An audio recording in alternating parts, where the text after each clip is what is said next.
In today's video, my journey through the main questline featured in the Elder Scrolls 3 Morrowind begins. This one is very special to me. I've never played through this game before and I'm really looking forward to experiencing all that it has to offer. For the most part, I'm going in blind on builds, lore, and story, but thanks to you all and a little bit of research on my own part, I more or less understand the game mechanics and the best way to thrive whilst embarking on this adventure.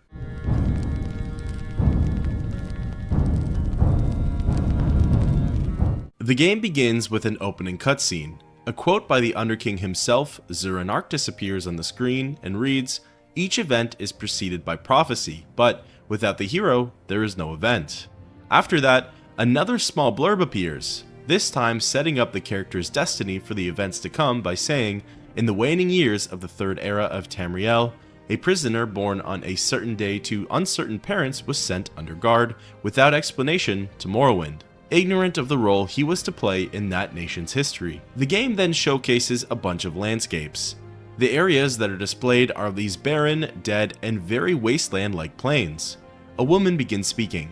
She sounds very otherworldly. She tells me that my character has been taken from the Imperial City prison and brought over to Morrowind, but she's been watching over them the whole time. Her voice is then interrupted by another, this one rougher and of this world. I'm asked if I'm okay and then told to wake up. And this is where the journey officially begins. Stand up. There you go. You were dreaming. What's your name?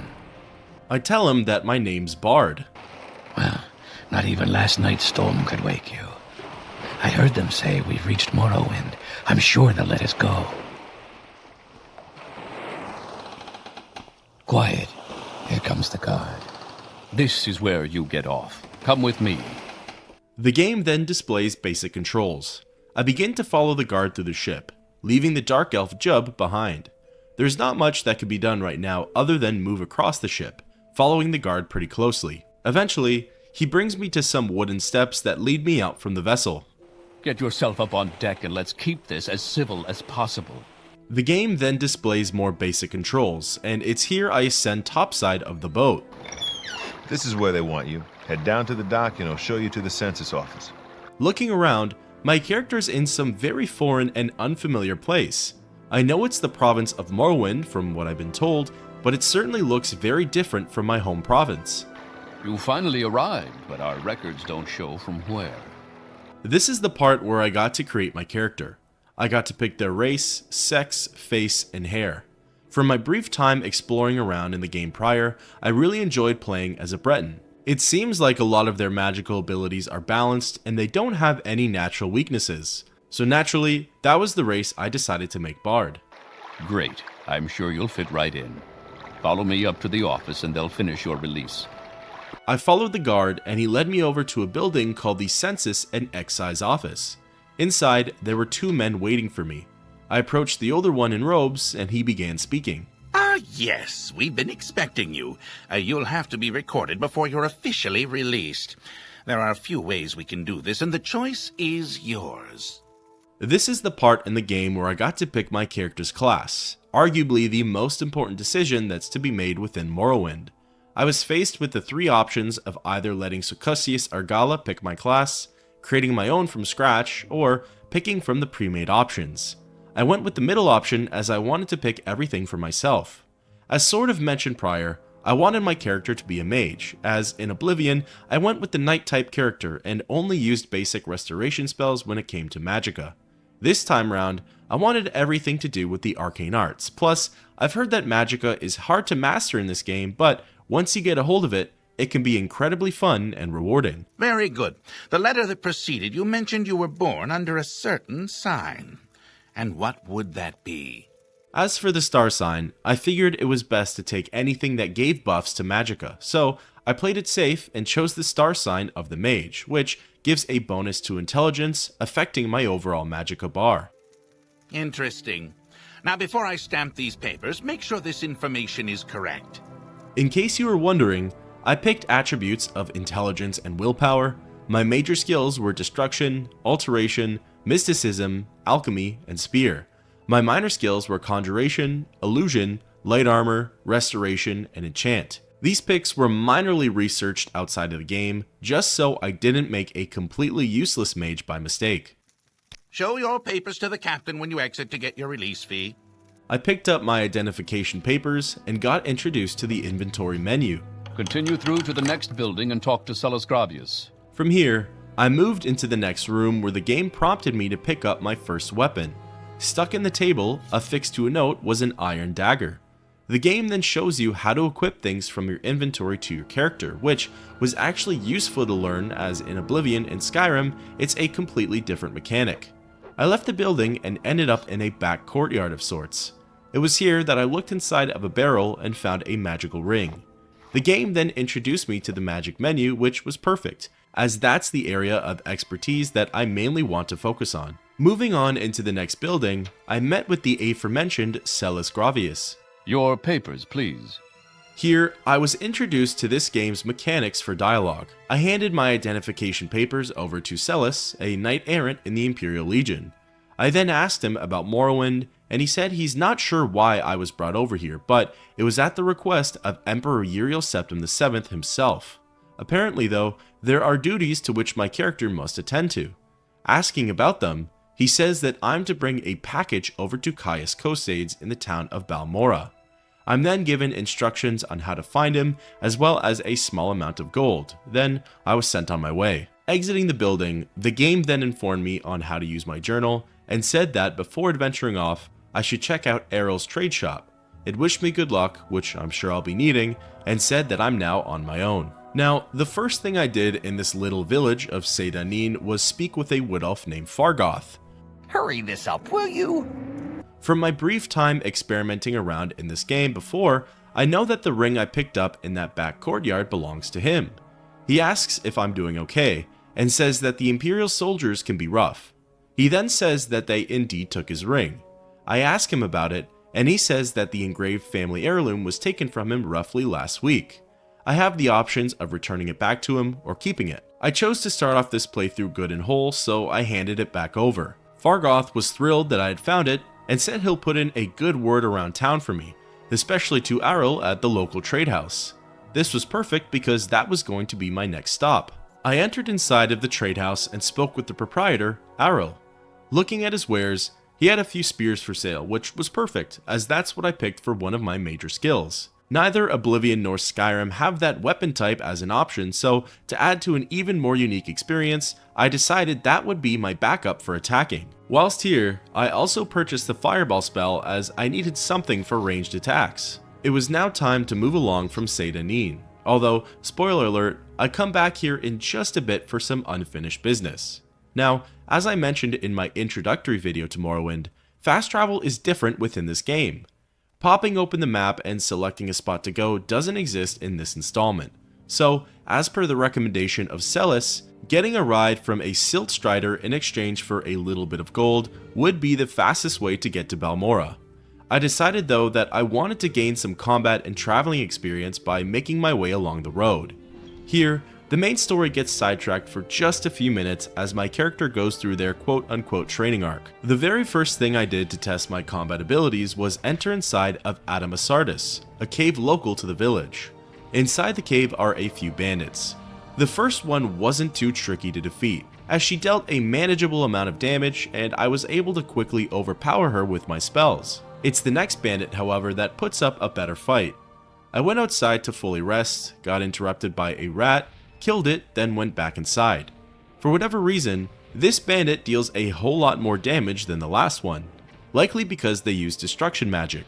Admittedly, the bandit beat me a couple of times, but it didn't stop me from heading back in there and being the one who gets to walk away from the battle. After a lot of kiting, spell switching, healing, and an eventual switch to my spear, he was defeated. Before continuing, I wanted to rest and fully replenish my bars, but was interrupted and immediately killed by something. So, thinking it was a bandit inside somewhere, I left and tried to do it outside. Surrender your life to me, and I will end your pain. Having no clue who that was and honestly a little bit frightened, I moved away from the door and tried to rest one more time. Luckily, there were no attackers to interrupt, so I was able to enter back inside fully charged. There were some slaves locked up in a separate area, so I went up to them and freed them, although they didn't move or do anything other than continue to stand around. I then went down a little bit further and came across a third bandit. This one was just as easy to face off against as the first. I unleashed a bunch of fireball spells until I got in close enough to finish the job with Firebite. Deciding not to go any further and wanting to continue with the main quest, I left Adamasardis. Outside, I swapped out my current gear for the better pieces I just acquired from looting, and then continued along the road to Balmora. As also mentioned prior, there are no quest markers or obvious bearings and directions to follow, so paying attention to the road signs is pretty important, at least for now. The road in of itself was pretty uneventful. I found some rats to kill to gain more experience in destruction and spear. Eventually, I arrived at my first town whilst out exploring, Pelagiad. It's relatively small and has a few establishments to visit. Whilst here, I went to the trade house, sold all of my recently acquired loot, and picked up a brand new, more powerful spear to use. My stop in Pelagiad was a short one, however, as I wanted to continue along the road in search of more enemies to kill. Walking along the pathway, I found another cave called Alamusa. In here, I quickly got beat down by a bandit and made a hasty escape outside. Thinking I wandered far enough, I tried to rest until healed, but was quickly interrupted by another NPC. He looked the same as the one who came after me before. My best guess is some form of assassin, but whether through the Morag Tong, Dark Brotherhood, or some other faction is unknown to me, as well as why they were even trying to kill me. Moving along the road some more, I found yet another cave, this one called Adanumaran. Here, there was a Nyx Hound which was really easy to defeat with fire magic, but the bandit above was fairly tricky, as every time I opened the door standing between her and I would get shocked by some sort of spell, and my health would go down to below half. Leaving to rest, the assassin interrupted me yet again and showed up to try and kill my character. I managed to run all the way back to the village of Pelagiad with the assassin on my tail the entire time. Thinking the guards would do something about it, I entered inside of the city limits, and to my surprise, they did absolutely nothing. Not one thing. Everyone went on about their lives while I was getting chased down in the streets and repeatedly stabbed.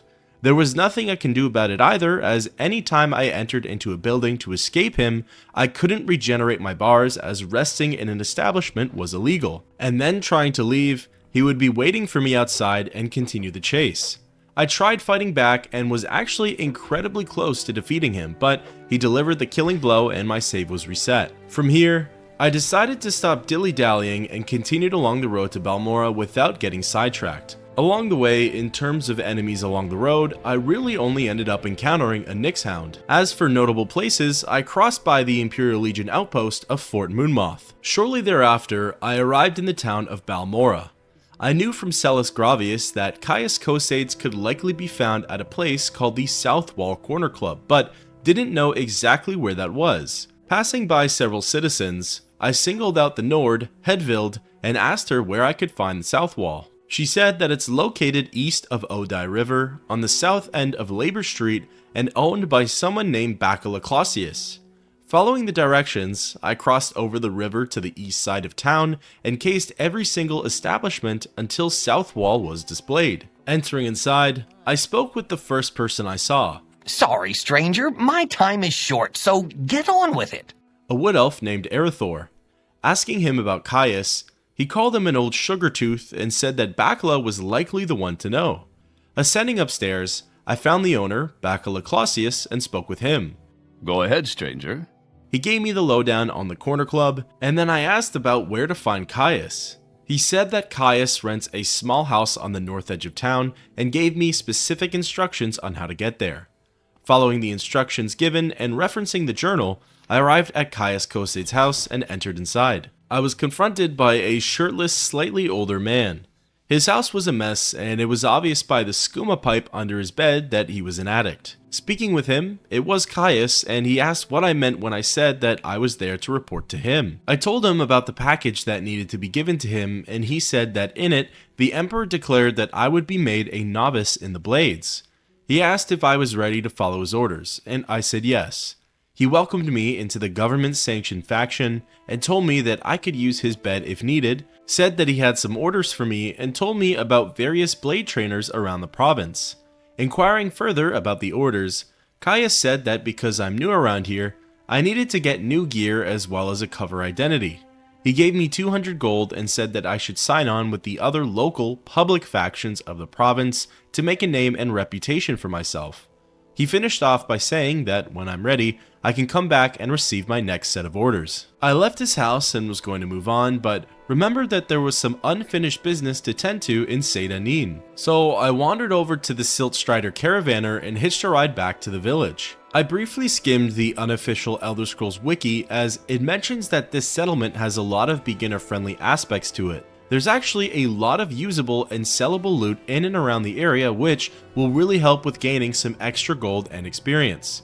First things first, heading back inside of the Census and Excise building and going to the room in which I found the dagger, all of the little petty items can be looted to sell over to a merchant for a little extra pocket change. Even the room with the grain sacks and barrels down below can be swept. Exiting the office, my next point of interest was the lighthouse. On the upper level of it, just before heading back outside, there's a few low-tier items and one really big item. The book, the Wraith's Wedding Dowry, isn't only a skill book for the unarmored skill, it also has a value of 300 gold. Next, there were some hollowed out stumps around the lighthouse area that actually contained some loot within them. The first one has 25 gold coins and a silver cup. The second stump actually had a very powerful enchanted iron shard axe, which honestly made me regret choosing spear a little bit, as this weapon could probably prove useful early game. Finally, my favorite little occurrence was exiting Seyda-Neen and taking the road west. Just a small ways down, I saw a book on the ground, and then this happened.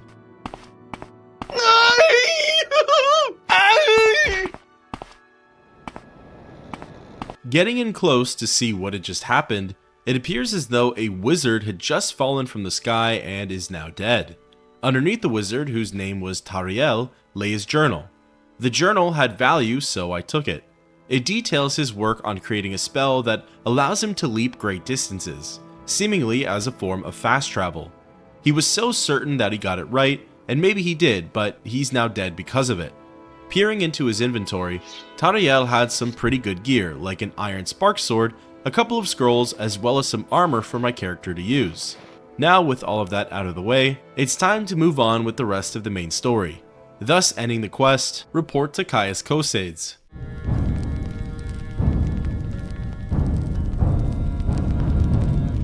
I made my way back to the Siltstrider in Seyda-Neen and traveled back to Balmora.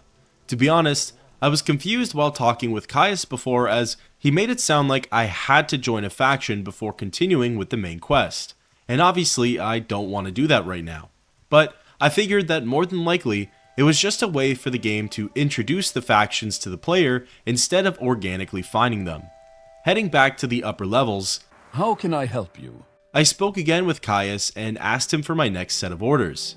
He said that I was to go to the Balmora Fighters Guild Hall and speak with someone by the name of Hasfat and Tabalus.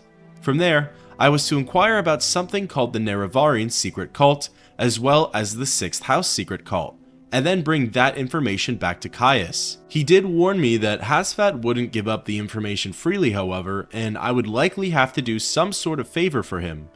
This dialogue with Caius opened the door to a lot of different topics.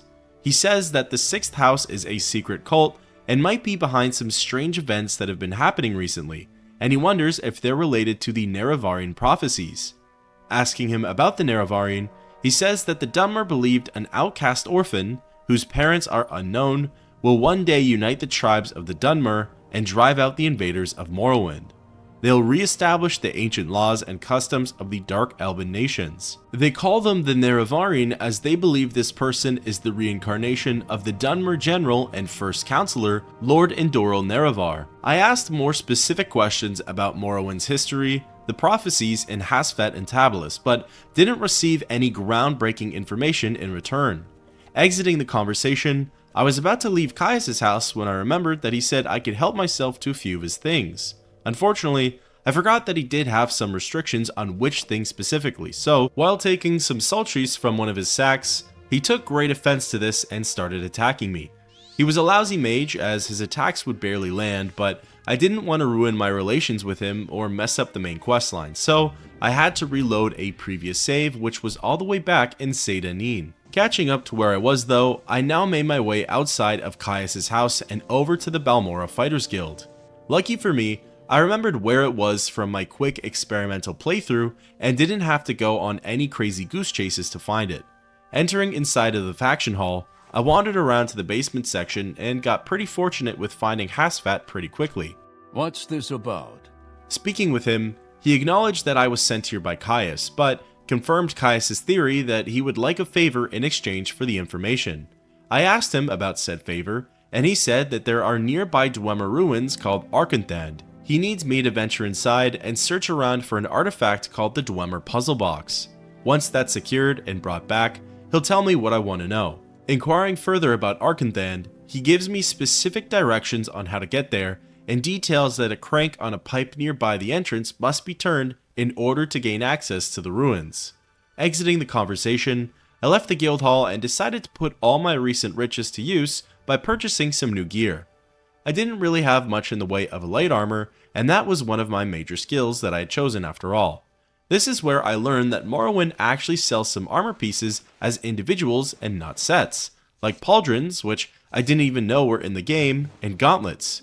Getting a complete overhaul on my character's wardrobe, I exited the armor and ventured around Balmora a little bit more. Visiting the Halalu Council Manor, I found someone who was selling spells, but they were most certainly out of my price range, so I decided to just continue onwards with what I had. Reading the journal, I had written down the specific instructions on how to get to Arkanthand provided by Hasfat. I headed south out of town, just past the Siltstrider port, and made my way east over Odai River. Luckily, this was the way in which I had come to get to Balmora, so I was sort of familiar with the road. From here, I arrived at the signpost and followed the directions heading towards Caldera. Soon thereafter, I spotted the sign heading to a place called Molagmar and continued along the road. Eventually, I crossed over the Foyada Mamea bridge and encountered my first enemy on the road. It was a bandit blocking the path, and as soon as I got in close, he aggroed onto me. He was a spellcaster, just like me, and we exchanged fireball for fireball. A few times, our spells would meet each other in the air and cause an explosion, cancelling each other out, which I found to be a really neat feature. Eventually, I got in close with Firebite and killed him off. A really neat detail about most of Morrowind's bandits that I've noticed so far is that instead of generic nameplates like Bandit, Marauder, Conjurer, etc., they all actually have their own unique name. This one was Snowy Granius, and I can really appreciate that small attention to detail. Making it across, I saw dwarven ruins to my right, and as per the directions, it was south of the bridge and on the eastern side of the Foyada. I was initially confused going up to them as there was no doorway or access point to get inside. Thinking I had to go further up the mountain, I turned around when I had just remembered that there was a crank that I needed to turn on some pipe.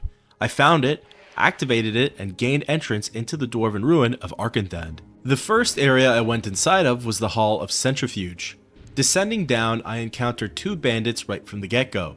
I was a little worried on how strong they'd be, but was quickly relieved when 3 shots of fire magic did the trick. I never really cared for looting while I was playing through Oblivion, but with Morrowind, I made sure to take everything that I could from both the corpses of the recently deceased, as well as any containers I had come across. I was making sure to keep a strong eye on my weight capacity though, as I didn't want to get overencumbered. From the Hall of Centrifuge, there were a variety of different pathways and doors to take. I decided to go for the most obvious route and enter into the Weeping Bell Hall. Immediately, I went through another door which led to an area called Heaven's Gallery. Here, I wandered into a room that had a hole in the floor as the only way down. So, following my instincts, I jumped down, battled more bandits, and continued along. I came to an area that had lava beneath a broken bridge and tested if I can make the jump across. I in fact could not, and my character ended up dying. Fortunately, I had just saved, so I backed out and continued along throughout the ruins. Most of the nooks, bends, and new rooms had a new bandit or two to face, and as mentioned prior, they took no more than 3 casts of Firebite to defeat. I made a point to loot their gold as well as their weapons, which had a high value and a low weight. I would also loot their torso pieces and pants, as those had a low weight and an okay value.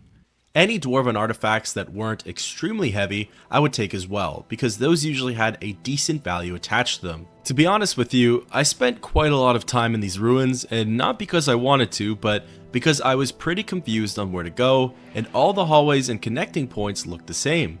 I searched and searched for the Dwemer puzzle box, but couldn't find it anywhere. I was even convinced at one point that it was located on the other side of the broken bridge with the lava beneath it, so I did some parkour to get there. After killing the bandit in the room that it was connected to, there was unfortunately nowhere else to go and still no sign of the Dwemer box. By now, all of the bandits were killed and everything that I wanted to loot was already in my inventory, so my patience was very thin.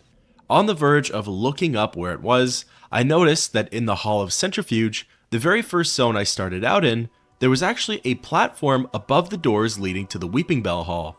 I climbed up on some rocks and made my way over there.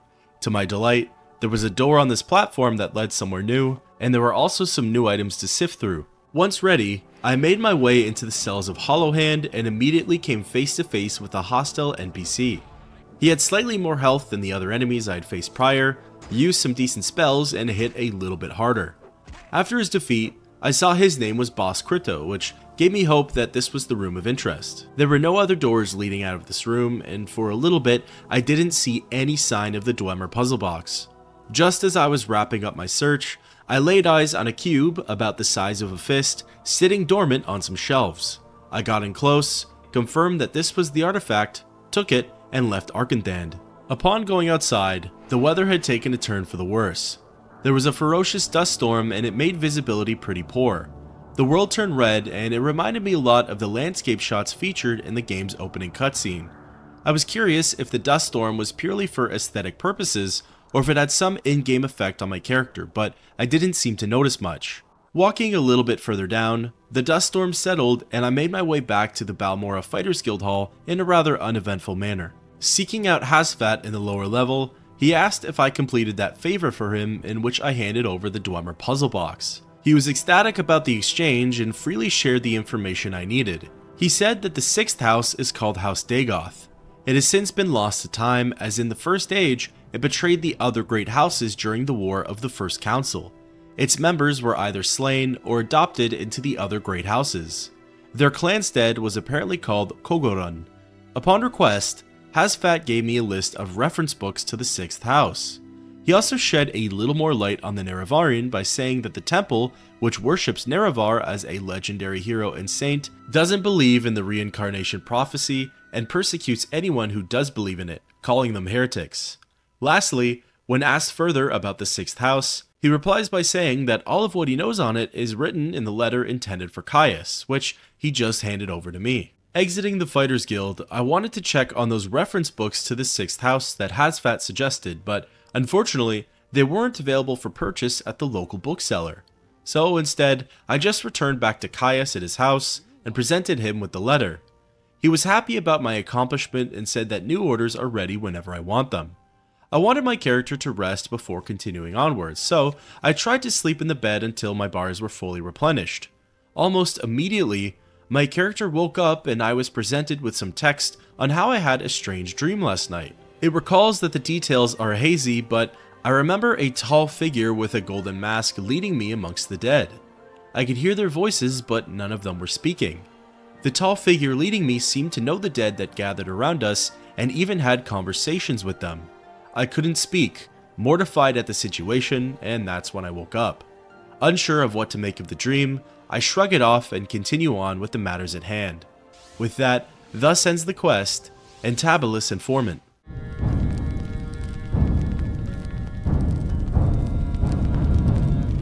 Speaking again with Caius, I asked him for my next set of orders.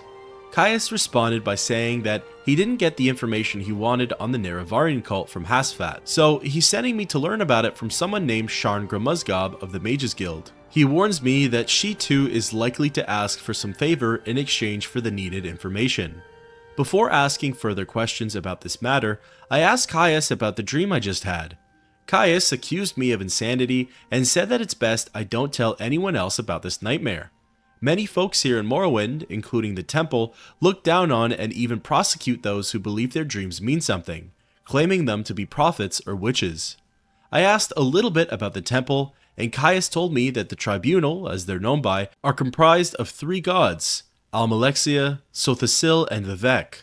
They're apparently narrow-minded and superstitious, but mean well, as they do a lot for the less fortunate of Morrowind. Turning back to the quest at hand, I inquired further about Sharn Grimuzgob, and Caius said that she's a very smart orc, but has far too big of an interest in the dark arts, seemingly necromancy.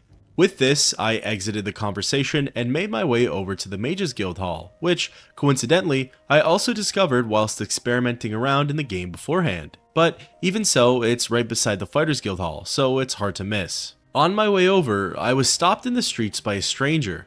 They said some rather cryptic things to me, claiming they're a sleeper, whatever that is, and that Dagoth is calling to me. Nerevarine Quests says that the 6th house is back. I asked him about Dagoth and he said that the so-called Lord and Father of the Mountain is sleeping, but soon he'll rise and cleanse the lands. I asked about the 6th house, and he said that it will be the one to drive all of the Outlanders and enemies from these lands, even going as far as to say that I should get out now. It almost sounds like that to this person, Dagoth will fulfill the Nerevarine Prophecies. Leaving this conversation, I made it over to the Mages Guild and found Grimuzgob in the lower levels. Yes? She was annoyed at first with my interruption, but realized that I had come representing Caius. Her tone changed and said that I would need to run an errand for her before anything further happens. Inquiring about this errand, she said that I need to obtain the skull of Luvul Indrano and that it's located in the Indrano ancestral tomb. She warns me though that there will likely be some form of resistance to my presence there and that the locals have their own thoughts and judgments about necromancy. I asked about Luvul and she said that he's no one special, but his skull will be distinguished enough from the rest of the bones in the tomb. When asked about said tomb, she gave me specific instructions on how to get there and also provided me with some arcane weapons. She informs me that there will likely be unruly spirits within and that I should prepare myself. For fun, I prod her on necromancy, and she responds almost fed up with how it's treated here in Morrowind. I asked her about necromancers in general, and she got very defensive and assured me multiple times that she wasn't one and couldn't teach me any spells. Exiting the conversation, I wanted to see about updating my spell arsenal for destruction magic, but the few mages I spoke with who sell spells didn't have anything very new for me to use. Before embarking on the journey, I visited Revere at the local trade house and dumped my haul from Arkanthand. Referencing the journal and Grimuzgob's instructions, I figured it was most efficient to take a silt strider to Seydanin, as the tomb is due south of Pelagiad. Arriving, I made my way along the road. Following the journal's instructions, I made it to the fork in the road where one way leads southwest back to Seydanin and the other southeast to Vivek. To be honest, I paced back and forth quite a lot along this small stretch of the road, as, for the life of me, I couldn't find the entrance to this tomb. Luckily, I was just not very perceptive as it was right off the road all along, mere meters away from the road signs. I approached the ancestral tomb and decided to rest for some fully replenished bars. Immediately, it was interrupted by another assassin sent to kill me. This time though, he had no idea what was coming as I had a full bar of health and all of my magicka. He put up a great fight, but my Firebite spell worked a little too well and it wasn't long before he was defeated. Looking at his inventory, my suspicions of him being a Dark Brotherhood assassin were confirmed, but more importantly, his gear was far superior to mine, and it was in fact light armor. I took everything he had and equipped all of the relevant gear to my character. With this new upgrade, it was now time to enter inside of the ancestral tomb. The ambience was significantly different in here compared to the Dwarven Ruin. There were strange noises coming from everywhere, and I don't even know how to describe them with words. The first enemy I faced off against was an ancestral ghost. I can say almost immediately that the way it moved creeped me out. It was incredibly quick and moved every part of its ethereal body to get to me. Luckily though, fire magic was able to do the trick and defeat it with 2 casts. I moved along in the tomb and came across my first skeleton. It was an archer and actually dealt some pretty heavy damage on me. I should have kept my distance and cast fireballs. Instead, I chose to get in close and got ambushed by a second skeleton wielding a shield and a short sword. 2 casts with the Firebite spell and the melee attacker was dead, but the archer was relentless and kept drilling down my health until it was almost fully depleted. I managed to take cover behind a pillar and defeat it with 3 casts of Firebite and a lot of maneuvering around the column. Ensuring to loot as I went on, I continued down the hallways of the tomb and faced more undead. Behind one of the doors was a freaky mutilated mess of a monster. It cast fire magic at me and we battled from a distance. It made the mistake of getting in close and I finished it off with Firebite. Upon closer inspection, I saw that it was called a Bone Walker, and it made me wonder if these things are the zombie equivalent to Oblivion. I went inside of the room that the Bone Walker came out of, and there, laying on a small platform next to an enchanted dagger, was the skull of Lavulandrano. I picked it up and thought about leaving this place at once as I had what I came for, but looking at the map, I noticed that it only contained one zone, so I stayed and cleared every room, looting as much as I could. Believe it or not, plundering isn't really my style while playing these games. I prefer to just shoot straight for storytelling and narrative. But for now, looting is my main source of in-game income, so I was actually pretty excited to see what else was in here. For the most part, it was pretty standard treasure, and the enemies were that of more skeletons and bone walkers. After I finished up in the Andrano ancestral tomb, I left and made my way back along the road to Sedanin. It was a rather uneventful trek, and I took the Silt Strider back to Balmora. A brief concern that crossed my mind whilst heading back was my overall level. My character was still level 1, and I wasn't sure if I should be more ahead than that by now. I know the worst thing to do is out-level your overall level to that of your skills, but still, I wasn't sure if maybe an increase in my health, stamina, and fatigue would be a necessity from this point onward. One thing I love about this game is the fact that the shops are open 24/7. It was the dead of night when I arrived back in town, but was still able to dump my loot off at the local trade house. From here, I went back to the Mages Guild and met again with Sharna Gramuzgob. I told her that I had completed the errand and handed the skull over. She was satisfied with my work and said that I could ask any questions about the Nerevarine cult. Upon doing so, she relays the same information on the Ashlander cult, the Nerevarine, and Indoral Nerevar. Going a little further into it though, she mentions that the Nerevarine will cast down the false gods of the Tribunal Temple.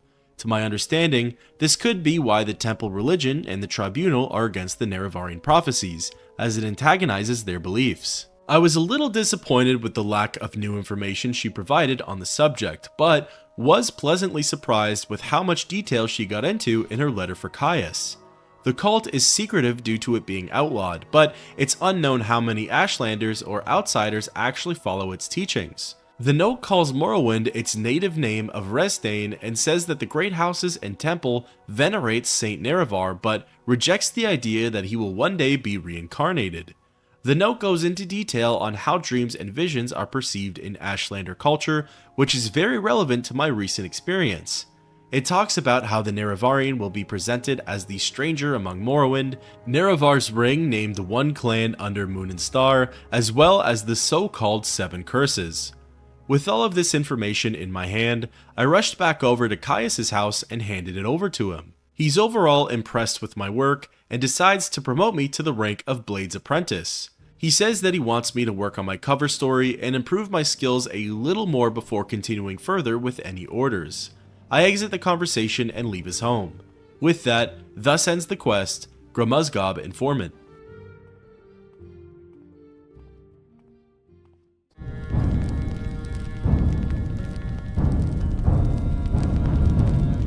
Heeding Caius' advice, I decided it was best to go and gain a few overall levels before continuing onwards. My first idea was to go to the caves and dungeons I had previously explored and clear those out, so I traveled back to Sedanin and made my way for Adamasardis. It turns out that, other than a few pieces of treasure and extra petty loot, there weren't any more bandits or big game for me to defeat in here. Leaving slightly disappointed, I retraced my steps to Balmora and came across a few lighter enemies on the road. They helped me to increase some of my skills, which ultimately led me to achieving level 2. Pretty soon, the game prompted me to rest. I was curious if it would be like Oblivion and I would need to find a bed to actually activate the level up process. To my delight, simply resting was sufficient enough and I got to pick 3 buffs to add to any of the attributes. A few of them had bonuses attached, which made them pretty enticing to select. In the end, I picked Willpower, which received a +3 bonus, as it also increases overall fatigue and my resistance to magic. Then I selected Strength, which gave me a +5 bonus as to help out with health, carrying capacity, fatigue, and my damage dealt with spears.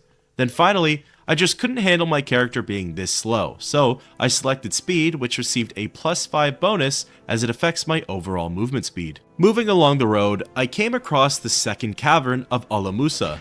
In here, the bandit from before was still waiting for me, which I thought was actually pretty hilarious. I defeated her and went a little bit further in to face one more bandit. He was seemingly a mage, as he did cast a couple of spells, but it didn't seem like any of them were destruction magic. I defeated Godrod pretty easily, but was briefly worried that he might have not been a hostile NPC. There wasn't much more to Alamusa besides some loot.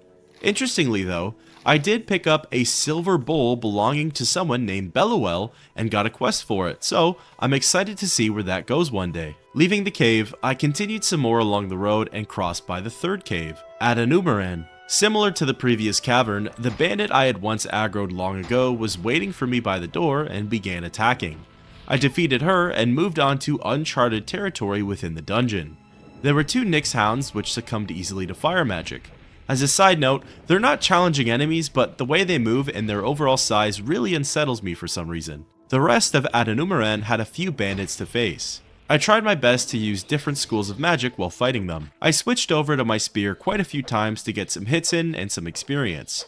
I even let myself take some heavy damage on purpose so as to increase my light armor skill. Once everything in here was defeated, I tried to rest but was interrupted by a Dark Brotherhood assassin. Normally, this would be devastating, but for my own ambitions right now, it was perfect timing. I did defeat the assassin, but needed the help from some scrolls to do it, as I was out of magicka and the spear just wasn't cutting it. Exiting the caverns, I didn't need too much more experience before ascending to level 3.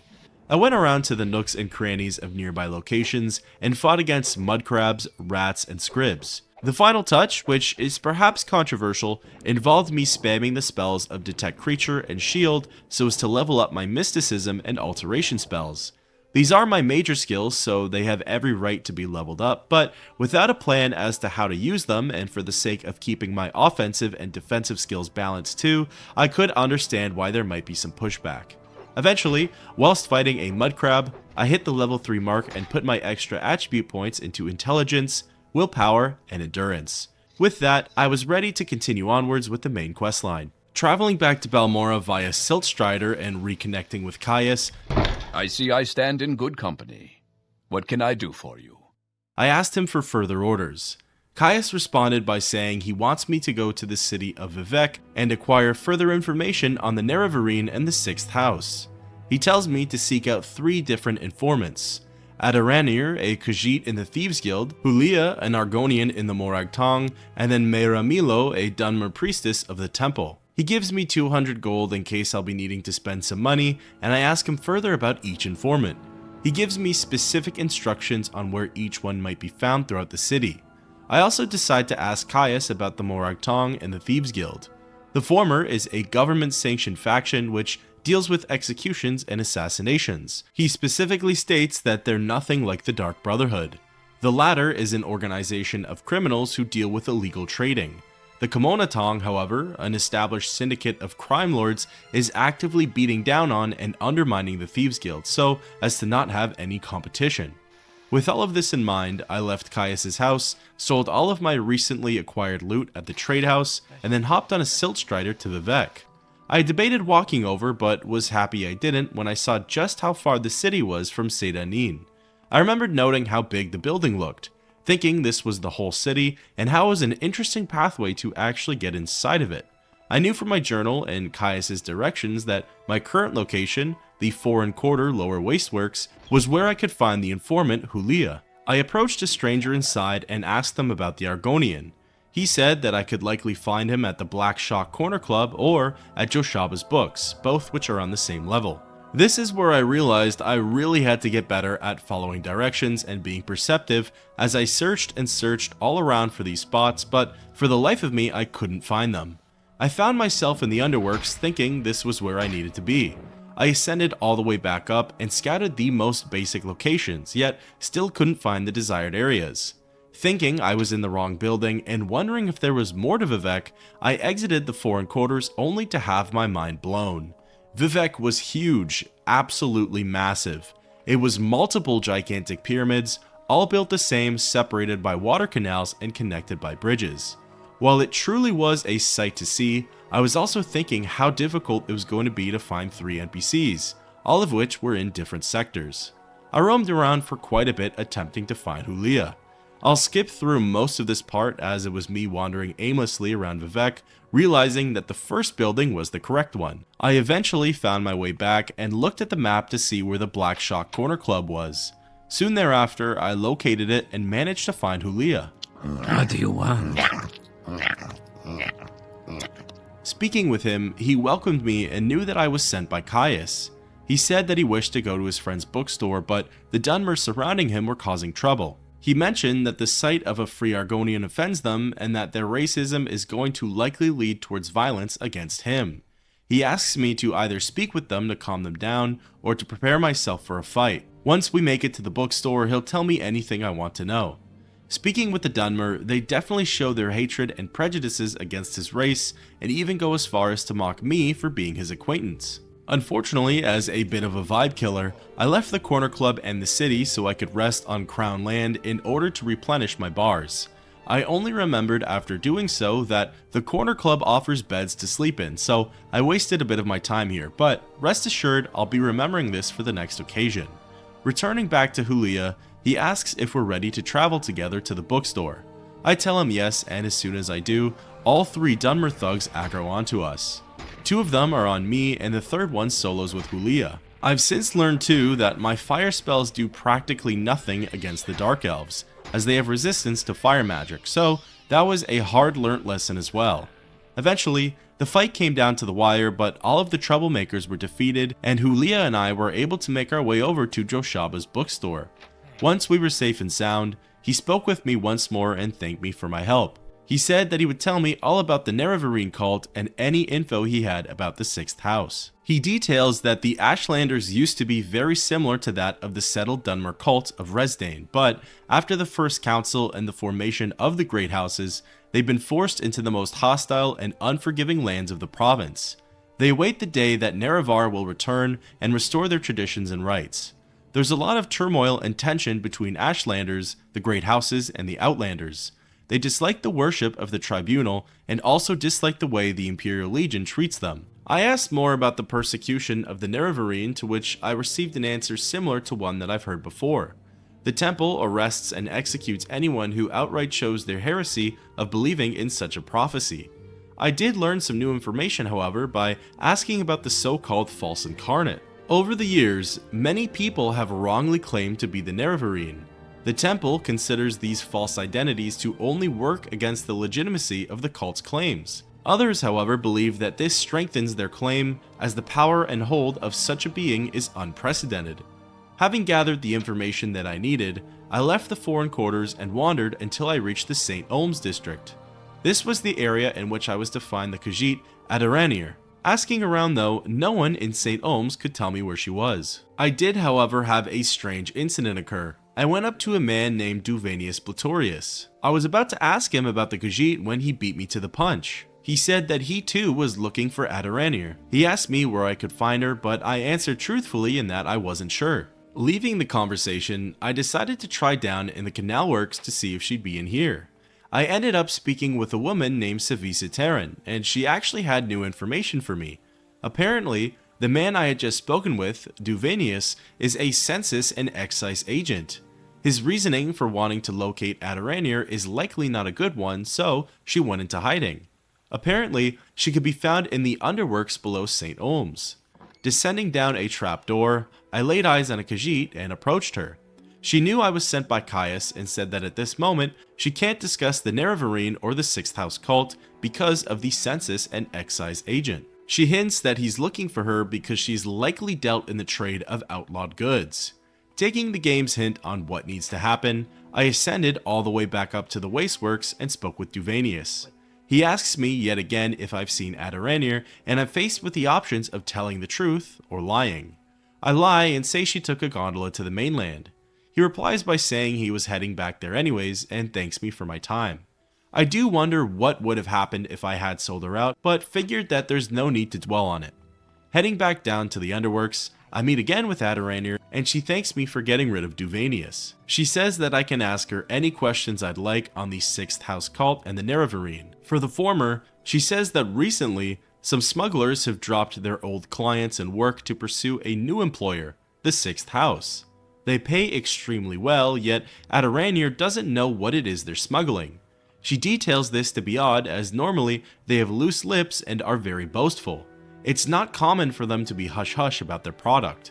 I asked further about smuggling, and she tells me that there are specific items that the Empire has banned trade of, like Dwemer artifacts, ebony, moon sugar, etc. As for the Nerevarine, she only tells me that she doesn't believe in the cult and its prophecies, so she isn't much help there. Leaving this conversation, I only needed to seek out one last informant. I got pretty lucky in that upon exiting the St. Olm's Wasteworks, I laid eyes on what I could only presume was the Temple District. Making my way over there, I noticed that what I thought was just another structure attached to the temple was actually a big rock floating in the sky. It looks as though it's been dug into and can be entered inside of. I moved along with my task at hand and spoke with an NPC named Danso Andulas. I asked where to find Mehra Milo, and they responded by saying she could be found in the Library of Vivec at the Hall of Wisdom section. Referencing the local map, I located the Hall of Wisdom entrance and went inside. Whilst here, I asked another NPC where to find Mehra, and they responded by saying I should try her private quarters first. One issue that I haven't really covered with this game is the fact that some NPCs outright block pathways. If they're too narrow, I find it's practically impossible to get past them and have to wait a minute or so for them to move. This happened to me on several occasions, and while it's not the biggest deal in the world, it certainly is frustrating. Going up the stairs, I found Mehra's office, which happened to be locked. Assuming then she was in the library, I made my way over, and to my delight, there she was. I began speaking with her, and she said that she couldn't speak here and asked me to follow her to the back of the library. Putting a pause on the conversation, I let her move to a secure spot and then resumed our talk. I asked about the Nerevarine cult, and she confirmed my suspicions that they're indeed antagonists with the temple religion and the tribunal, claiming the three to be false gods. She goes into detail on how there's a group called the Dissident Priests who actively refute the temple's claims. They even go as far as to say that their godly powers are sorcery and not divine, similar to that of Dagoth Urs. They have a book written about their beliefs called The Progress of Truths. The temple has outlawed the sale and ownership of this book, as its contents are believed to be heresy. She recommends though that I pick one up and present it to Caius. The book is rare and can only be found at select shops, although which ones are unknown. The library does have a copy, but it's under a watchful eye from the Ordinators. Mehra wraps up the conversation by saying that she's read the book and the contents disturb her. She has friends who have gone into hiding because of the knowledge they now possess. She fears she's next to garner attention and says that if something were to go wrong, she'll send a message under the agreed code word, Amaya, to Caius. At this point, I assume that part of the reason Joshaba's bookstore was so relevant during Hulia's portion was to direct the player over there for the book. Traveling between the buildings can take quite some time, so I thought I came up with a genius idea to use the scrolls I found on Tariel's body. They temporarily boost my acrobatics skill by 1000. Thinking I would leap a good distance, I tried it and ended up leaping a great distance.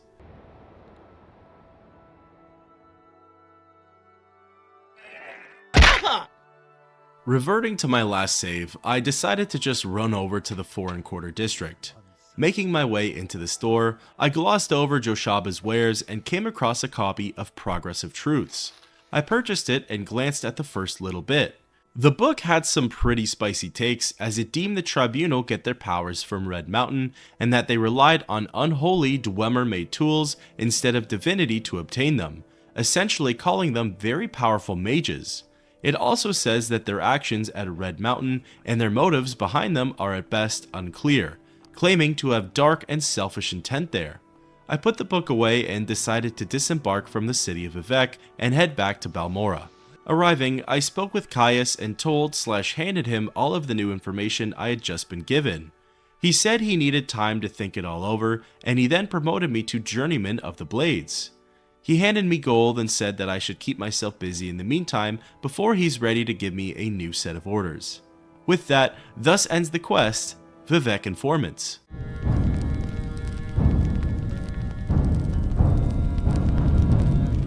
After reading some suggestions and using some much needed logic, I decided it was best to diversify my destruction magic arsenal. Many enemies are resistant to fire magic in some capacity, and some have incredible weaknesses to the other elements. So, I took a Silt Strider back to Seyda and visited Aryll at his trade house. He had a Spark spell and a Frostbite spell for sale.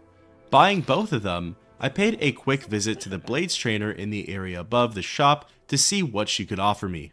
Her prices were cheap, but they were skills in which I wasn't looking to increase right now.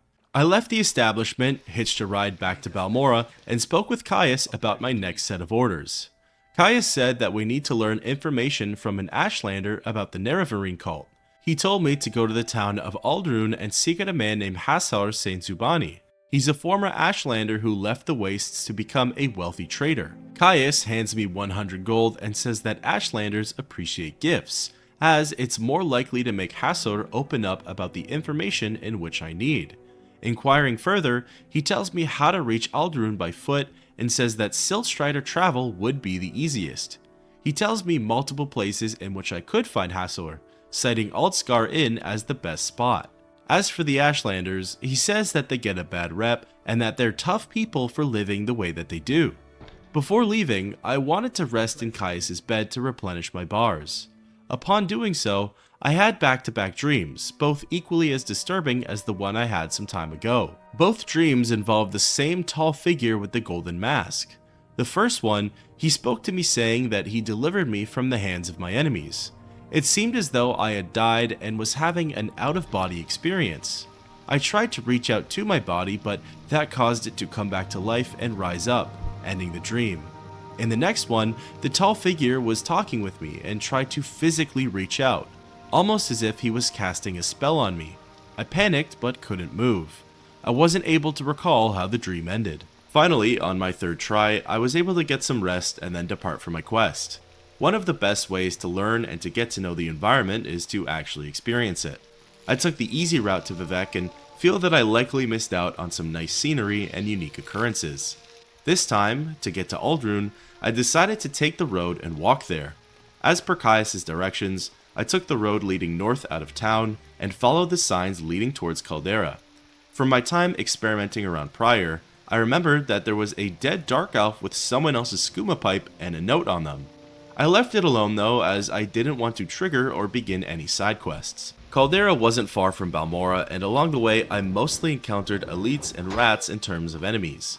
I had also learned that the different directional keys dictate the type of swing you do, and those all have their own unique damage counters. I thought this was a really cool feature, and the more I play this game, the more I realized just how many of these neat little features were missed opportunities to add to Oblivion and Skyrim. I wandered through Caldera but didn't spend much time in there. I still had a long journey ahead of me and wanted to experience the road ahead. During this stretch of the road, I actually encountered quite a lot of friendly NPCs who seemingly had side quests to hand out. Flormar Winesaught, a practically naked Nord, asked me to help him find a witch who robbed him. Fortunately, this didn't trigger the quest and I was able to just move on. Shortly thereafter, I encountered an orc named Bugrel Grolbagul, and he cryptically asked me for help in exchange for a present. This unfortunately did trigger the quest, but I just moved along. I prefer to save every little detail for the side quests video I'm going to make eventually, so that's why I'm being very particular right now. Continuing along the road, I found a field of rats and decided to practice my new destruction magic. As a side note, I find the casting noise for Spark to be really satisfying for some reason. Soon, I hit a road sign that split the pathway and showed there's a back road and a main road for getting to Aldrun. I chose the main path and shortly came upon an NPC pacing back and forth very quickly. His speed was almost unnerving. Speaking with him, all he asked was if I wanted to make a deal. I quickly left him alone and continued on my path. Eventually, I found yet another friendly NPC. this time an Argonian named Rasha. All he asked me was if I could help him with some pressing business. I didn't respond and kept walking. It was here I thought to myself, there's a lot of appeal to going off the road and exploring the uncharted wildlands in between the settlements, but the road is where you get the raw and true NPC experience that's hard to find in the wild. I encountered my first cliff racer whilst on the road and managed to cheese my way to victory as it got stuck in a group of trees. Eventually, I was nearing Aldrun when I came across another fork in the road. I took the path leading towards town when I saw yet another naked Nord on the other pathway. His name was Hissin Deepraid and he was quite hostile towards me, but was frozen in place due to some sort of enchantment. This triggered another side quest, so I had to move on. It seems like there's no shortage of friendly NPCs on the road. At some point, I must have taken a wrong turn or perhaps didn't go as far as Caius said I needed to because the road started going north of Aldrun. I decided to get off the path and shoot straight for town. I came across a cavern guarded by nuisance animals that was simply called Milk and got a pretty good kick out of that. I didn't go in it though, as I'll likely save it for leveling purposes. I battled a few more cliff racers and Qualma foragers before eventually making it to the limits of Aldrun. Here, I attempted to get information on where specifically Hasor could be, but no one had it as a dialogue option. Unfortunately, I spoke to a Ritterane guard and their opening dialogue had to deal with the Dark Brotherhood and they told me to seek out Apelles Matius, involuntarily furthering this questline. Ignoring it though, I wandered around the city searching for Aldskar Inn. It took me longer than expected, but had finally found it and entered inside. I wandered to the top floor and spoke with Sadrin Volos. I asked him about Hasor and he said that he could be found either downstairs, reading, or in the back room below the bar. I looked extensively in the lower level but didn't see the Ashlander anywhere. I went back to the upper level, located the stairs behind the bar, and lo and behold, there was Hasor Zainsubani. Speaking with him, he introduced himself and rather politely told me to hurry up with my business. I told him I wanted to learn more about Ashlanders and was prompted to ask about their gift-giving customs, the Nerevarine cult, or everything in general. Knowing that I had to do things a certain way, I simply asked about their gift-giving customs. He found my request interesting and informed me that thoughtful gifts go a long way for Ashlanders. A gift that is courteous, considerate, and relevant to the receiver will be highly regarded. Asking further about what he thinks is a thoughtful gift, he said that he would love a book on poetry, as only a real friend would know that he enjoys it. I left the conversation and remembered seeing a bookstore whilst casing around for the inn. Heading over there, I spoke with the merchant, Codus Colonis, and asked him about Hasor. He gave me the tip that Hasor would probably like the books, Words of the Wind, Ashland Hymns, or the 5 Stars.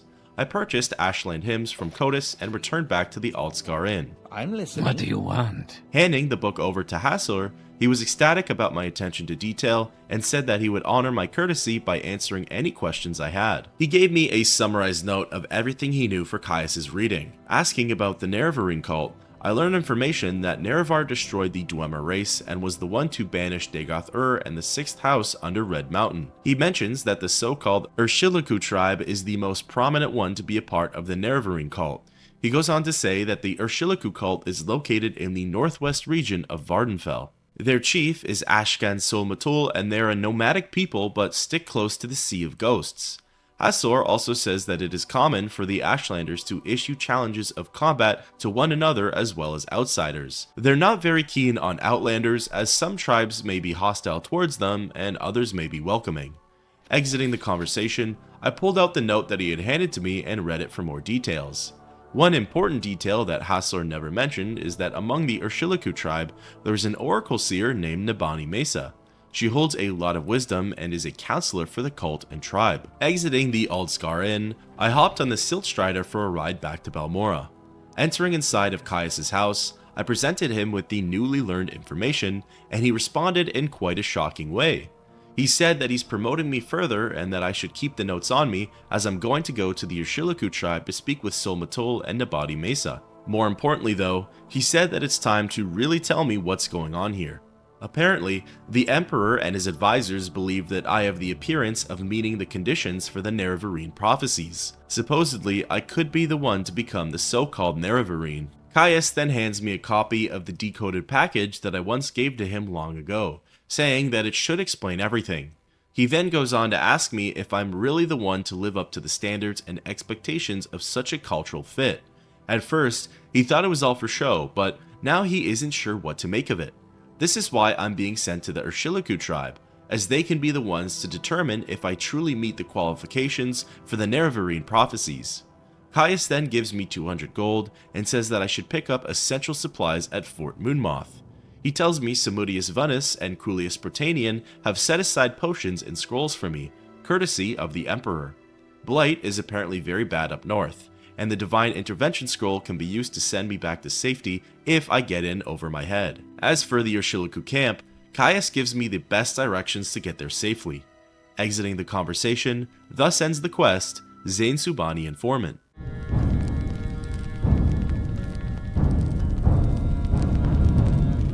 Leaving Caius's home, I shot straight for Fort Moonmoth, which is located southeast of town. Arriving, I entered inside of the fort's interior and looked around for Caius's contacts. Finding Crulius first, Greetings. I asked him about the essential supplies, and he handed me multiple useful scrolls: Divine Intervention, the Second Barrier, Warrior's Blessing, and Purity of Body. I then went out and found Samudius and asked him for the essential supplies as well. He handed me potions of Cure Common Disease, Cure Blight Disease, Fortify Health, Fortify Strength, and Fortify Speed. Samudius then tells me that I should stock up on more potions, as diseases are running rampant up north and there aren't many Imperial Cult cure altars up in those parts of Vardenfell. Before buying more, I noticed that he offers the services of creating spells. I fiddled around with the sliders and ended up making more destruction magic. I made more powerful versions of the ranged spells for each of the elements. And then I made my most powerful touch spell yet for fire magic. After that, I went ahead to buy more potions and then returned back to Balmora. Taking the Siltstrider to Aldrun, I followed Caius' advice and took the next Siltstrider to Margon. Here, I found the Margon outpost and searched for his contact, Nuleno Tedas. I asked her about the Urshilaku camp and she gave me very specific instructions on how to find it. I began with leaving town in search of the Foyada Banadad, the deep ravine north of town. I'm fairly certain though I took the wrong path and ended up following a road that ran parallel to it for quite some time. The weather was horrible as the sand/dust storm kicked up and made visibility very poor. To be honest, I kinda loved it though, as it added an extra element to my adventure. I got attacked by a guar and had the chance to try out my new spells. I have no clue how much health it had to begin with, but my best spell did kill it with one cast, so I felt pretty good about that. Eventually, the road I was on presented the option of splitting off and going towards what I assumed was the actual ravine. I took it and began walking along the Foyada Banadad. I replenished my bars and the dust storm subsided, which was nice on my eyes and ears. I came across a door to a dungeon called Shishi, but left it alone for the time being. Along the way, I encountered a lot of cliff racers. They didn't hit very hard and my spells were able to kill them off in about 3 or so casts. The pathway along the ravine was long but very uneventful. I did end up passing underneath what I assumed to be dwarven ruins, which I thought was pretty neat. Eventually, I came to what I believed to be the end of the ravine and spotted what I thought was Asurna Batashbi Shrine, which I'll call Asurna for short. Just before Asurna was another cave. This one was called Iberdad. I also decided to leave it alone. Tedas had told me to steer clear of Asurna as it was filled with Daedric enemies. What confused me, however, was that I had never come across a shipwreck. She told me that that's what I should use as a landmark to know that I was going the right way. Maybe the path I had just taken wasn't actually the right one. Regardless, I was able to see where the camp was on my map the whole time, so in the grand scheme of things, it really didn't matter. My curiosity got the better of me when it came to Asurna. I really wanted to know what the Daedric enemies she was referring to were. So I got in close and attracted the attention of 2 scamps. They instantly aggroed onto me and the fighting began. It was a pretty close one, as they had me on the ropes for quite some time. This is the fight though where I discovered just how powerful my spear was. I really only used it as a last resort, but it actually dealt a lot of damage to the scamps. Eventually, I was able to kill off both of them and move on from the spot. Admittedly, there were quite a few more enemies in between me and the Ashlander camp that needed to be taken care of, like cliff racers, Nyx hounds, and shulks. Soon enough though, I made it to the base of the camp and entered within its limits. I really didn't know what to expect out of it. I wasn't sure how they would treat my presence. It was a good sign that they didn't attack me on sight though. Speaking with some of the tribe members, they were appalled at me, citing that I should go away and cure myself. Along the way to get here, I did contract Witbane from a rat, so I'm wondering if that's what they were speaking of. At one point, I even ignorantly wandered into Sulmatul's hut and he threatened to have me killed. Quickly leaving, none of the other tribespeople were really over the moon about me being there. I asked about gaining an audience with the chief or the oracle seer, but no one permitted me to do so. I then inquired about thoughtful gifts in which I could have given them. I got a variety of snarky answers. The leading results, though, were trauma root and kwama eggs. I looked around the vicinity for these ingredients and unfortunately couldn't find them / didn't really know what to look for. So instead, I approached the tribesman, Shaban Bale, and had to bribe him with roughly 300 gold pieces, which was incredibly steep. Only then did he take what I had to say seriously. He wonders what an outlander like myself wants with the Nerevarine prophecy. He thinks that me being the Nerevarine is unlikely, but he notes that I don't sound like a madman or a fool. He then allowed me to go and speak with Zabamund, Sulmatul's champion, in his yurt. Inside of Zabamund's hut, I can already tell. I'm not going to like this. I met with him and asked him about speaking with the chief or the oracle seer. He also denied me such an audience. I then asked about the Nerevarine prophecies. He questioned why an outlander would want to know such things and asked who I was and why they should trust me. I was prompted with picking 4 dialogue options. The first one I picked had me explain my journey thus far and all of the information I had gathered. Zabamund acknowledges its importance to me, but says that it has nothing to do with his tribe, at least in the way that it's been told to him. I then circle back and challenge him to combat. He calls me a mere stripling and says that he could gain as much honor by killing a dog. Finally, I choose option number 3 of gifting him 200 gold. Of course, he then allows me to go and speak with the chief, as I had just given my proof of respect. I left Zabamund's hut and re-entered back inside of Sulmatul's. This time, he didn't threaten me and says he's curious about the questions I have. I tell him about my potential to fulfill the Nerevarine prophecies, and he says that no outlander may join the Nerevarine cult. He does then offer to test me though through something called an initiation rite. If I were to pass it, I would then be adopted as a clan friend of the Ashlanders. This would then gain me an audience with Nabani Mesa. I asked about the initiation rite, and Sulmatul tells me it will be a harrowing quest. He wishes me to go into the Urshilaku burial caverns in search of Sulsenipul's Bonebiter bow. This was his father's weapon, and Sulmatul says that his spirit still guards it, which will likely result in a battle.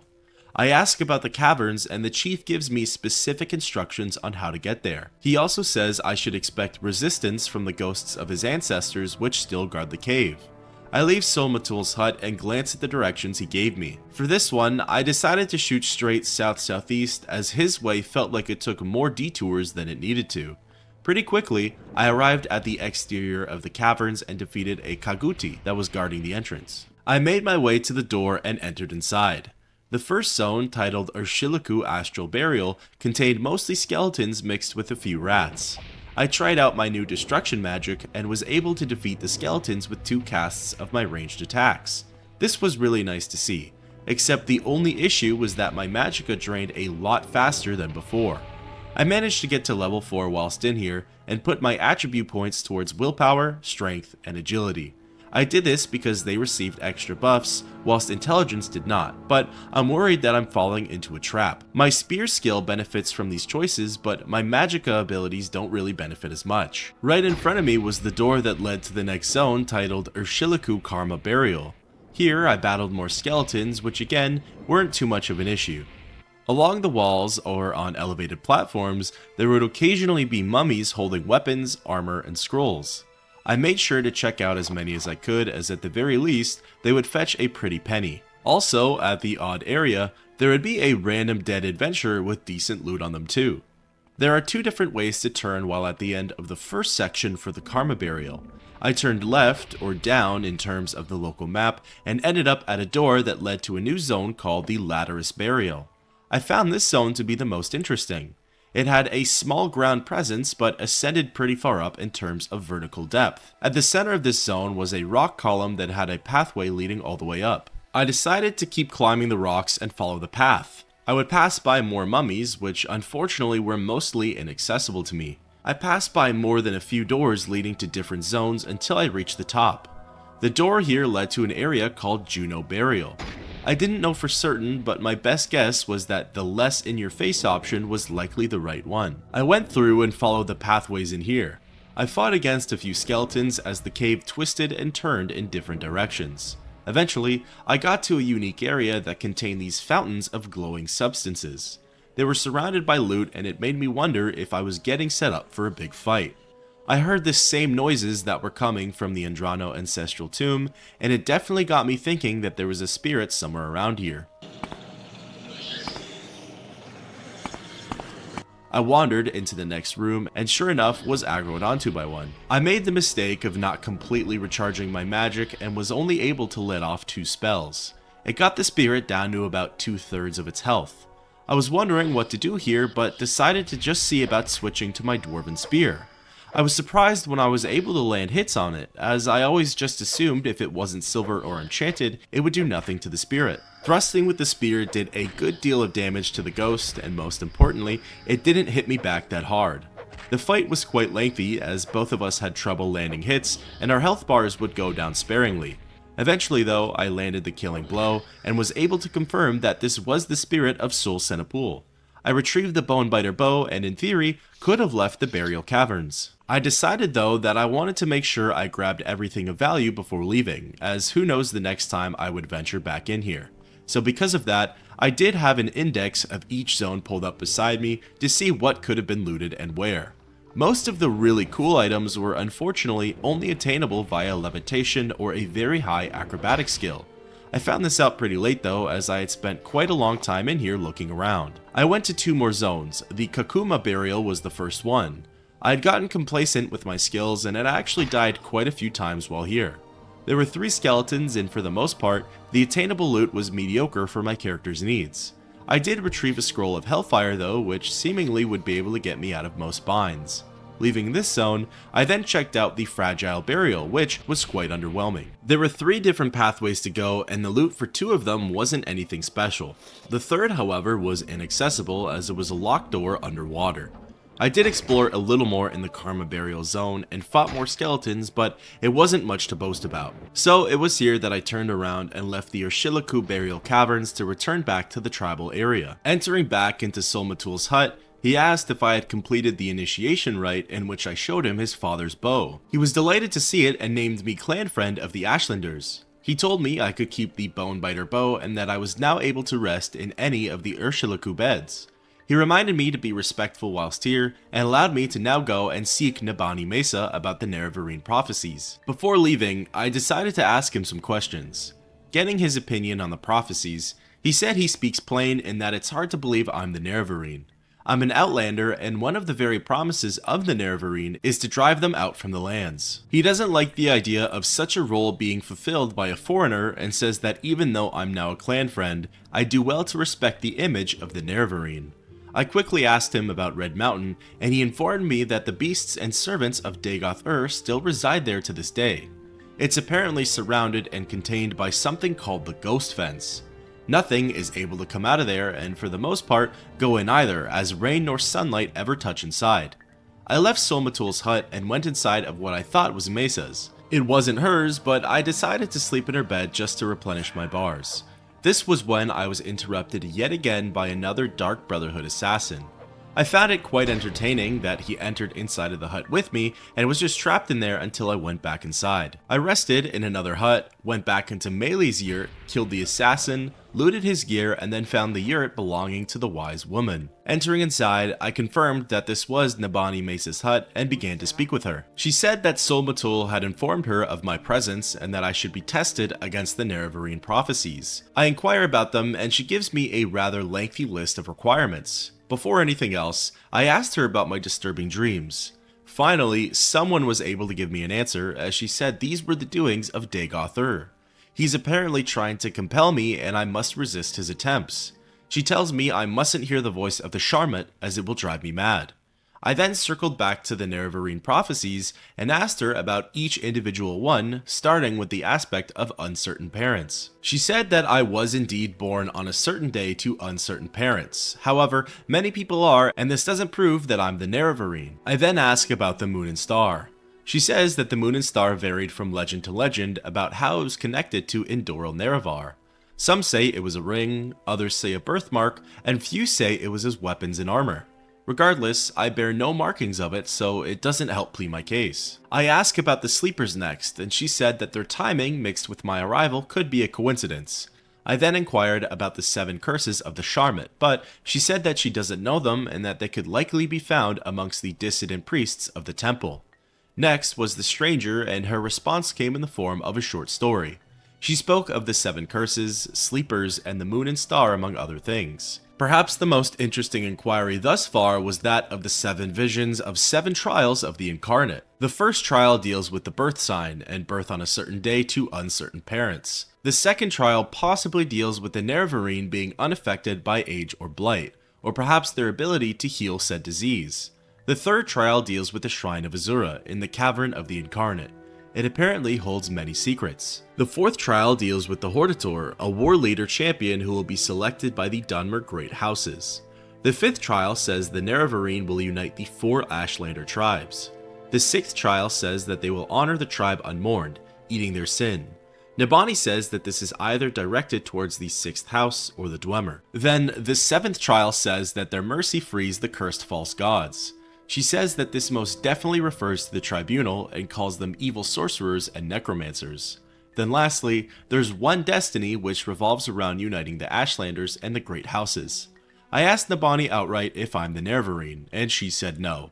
She followed up though by saying that I may become the Nerevarine. She tasked me to go to the dissident priests of the temple and seek out the lost prophecies. Once I have them, Nabani will be my guide. She hands me some books and then sends me on my way.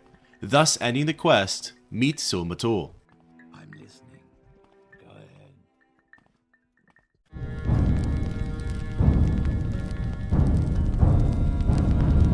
ahead. Leaving the Urshilaku camp, I used a scroll of divine intervention which brought me to a place called Fort Darius by the village of Nissus. I'm not sure if this was the best course of action, but I really didn't want to walk all the way back. I didn't end up spending that much time in Nissus, as I hopped on a silt strider to Aldrun and from Aldrun to Balmora. I went straight back to Caius' home and relayed the new information to him. You seem like very good company. He's astonished at the idea that I could really be the Nerevarine.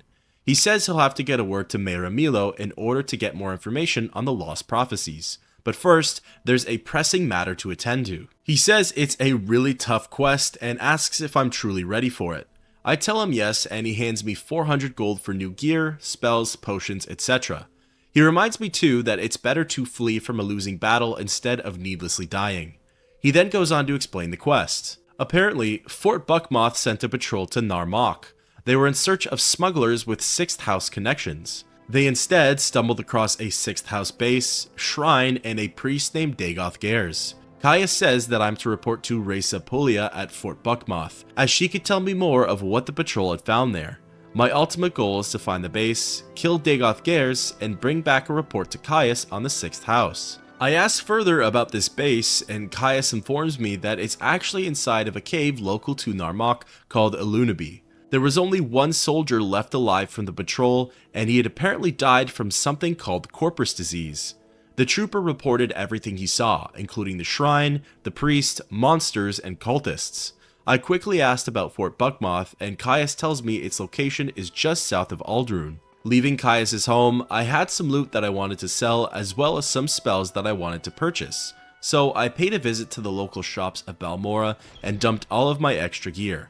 Something I find quite entertaining about the shopkeepers, or at the very least, Meldor in Balmora, is that he equipped some of the gear I had just sold him. So now he's wearing half of the Dark Brotherhood assassin armor. I'm not sure why only half though.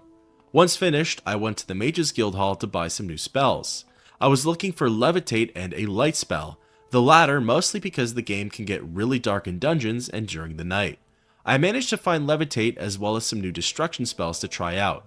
I then learned that there's a mage at the Aldrun Hall that sells a light spell, so I used the Mages Guild transportation services for the first time, and it was pretty neat to arrive at a different setting. Here, I found the mage I needed to speak with, bought the light spell, and then created a new version to fit my needs. After all of this, I left the guild hall and exited through the south gate of Aldrun. Almost right away, I spotted Fort Buckmoth. Making my way over and then inside of the structure, Reza Polia was pacing around the front room. Approaching her, she introduces herself and takes a guess that Caius was the one to send me over. She follows up by asking if I'm here to handle the 6th house base. Inquiring about it, she reiterates that only one trooper returned. He died shortly after coming back as the Corprus disease took hold and left him horrifically disfigured and out of his mind. While in a frenzy, he spoke of the Alunaby Cavern. It's not on any of the local maps, although the citizens of Narmak are likely to know where it is. The troopers sent there fought with cultists and disfigured man-beasts, likely as a result of Corprus. While fleeing the caves, they ran into Dagoth Gers, the priest that is apparently half man, half creature. Gers slew the entire patrol minus the one, leaving him as a messenger. The priest told him that the sleeper awakes, the 6th house has risen, Dagoth is Lord and he is his priest, and all will be one with him in the flesh. The trooper, awakening outside of the cavern, returned back to Fort Buckmoth, although practically unrecognizable. He rambled on and wouldn't respond to questions until his foreseen death. I asked further about Alunaby, but she couldn't tell me any more new information about it. Out of curiosity and fear, I then asked what Corprus disease was. She responded by saying the trooper's flesh became swollen and covered in growths. His bones twisted and lost their shape. He spoke to himself as if in a dream. The Legion couldn't recognize him at first, and only by his equipment were they able to place his identity. The fort chaplain tried everything he could to heal him, but nothing worked. He died soon after. The sight was enough to scare all of the soldiers at the base. Polia herself is even shaken up by it. I then asked about Narmak, and she gave me directions on how to best get there. It's a small fishing village west of here on the Bitter Coast. She then marks it on my map to make it easier for me to find. Leaving Fort Buckmoth, I decided to ignore her directions and just travel as the crow flies to Narmak in order to get there quicker. I feel as though this quest really set up the anticipation and danger perfectly, as to be quite frank, I was a little nervous to go inside of those caverns. The enemies sound powerful and evil, while the Corprus disease sounds much worse. Along the way, I only encountered a handful of enemies, most notably cliff racers, guars, and Nyx hounds. There came a point where I ended up on a road and stumbled across a friendly NPC. I assumed Sozia Christiana had some side quest to tell me about, but she didn't. In fact, she offered me nothing, which I found really interesting. I wondered what she was doing all the way out here. Nearing my destination, I wandered into what appeared to be a guar farm. I was ready for a fight with what looked like to be half a dozen of them, but was pleasantly surprised when none of them were bothered by my presence. I approached the only NPC around, Siorvar Horsemouth, and noticed that he was in fact one of the Blades trainers recommended by Caius. I thought it was pretty neat that he was all the way out here. Moving along the final stretch, I made my way through some swamplands and ended up laying eyes on the small fishing village. It was a quaint little settlement, but it looked nice enough for what it was. In Narmak, I went to the first citizen I could find, albeit there were 3 of them together, My time is short, so get on with it. and began asking about Alunaby. I got the same response from every single one of them, that they didn't trust me enough to talk about that. Finally, I bribed the wood elf, Anglelos, with 100 gold, and he began to talk. Alunaby is apparently an old sea cave up on the north end of this small island. It's right by a place called Cartag Point. Although Anglelos says that I shouldn't go looking around in there, as someone might not like it. I followed up on Cartag Point and he said that it's a landmark represented by a gigantic boulder. I left the conversation and began walking to the northernmost part of the island. It turns out that I'm still bad at following directions, as I made it to Cartag Point, but got distracted by the big boulder itself on the other side of the water. Thinking the entrance was by the big rock, I looked for quite some time, only to remember Angelos saying that it was on the same island as Narmak. From there, I located the cavern doors to Alunaby pretty quickly, and then entered on inside. My personal experience in Alunaby was honestly pretty stressful and a little bit miserable. The first enemy I encountered was called a Dreamer, and they were really easy to defeat. More or less, a Dreamer is a Dunmer without clothing, and they use a club for their attacks. 2 casts of shock magic and he was dead. It was the next enemy though that caused me way too many problems. They're called Ashland Slaves. They don't have an incredible amount of health, but they do hit really hard and are really good at parrying spells. My Magicka bar isn't the greatest, but it gets the job done for keeping my spells coming whilst killing enemies quickly. These Ashland Slaves have practically unlimited use of shock spells and they rapid fire them.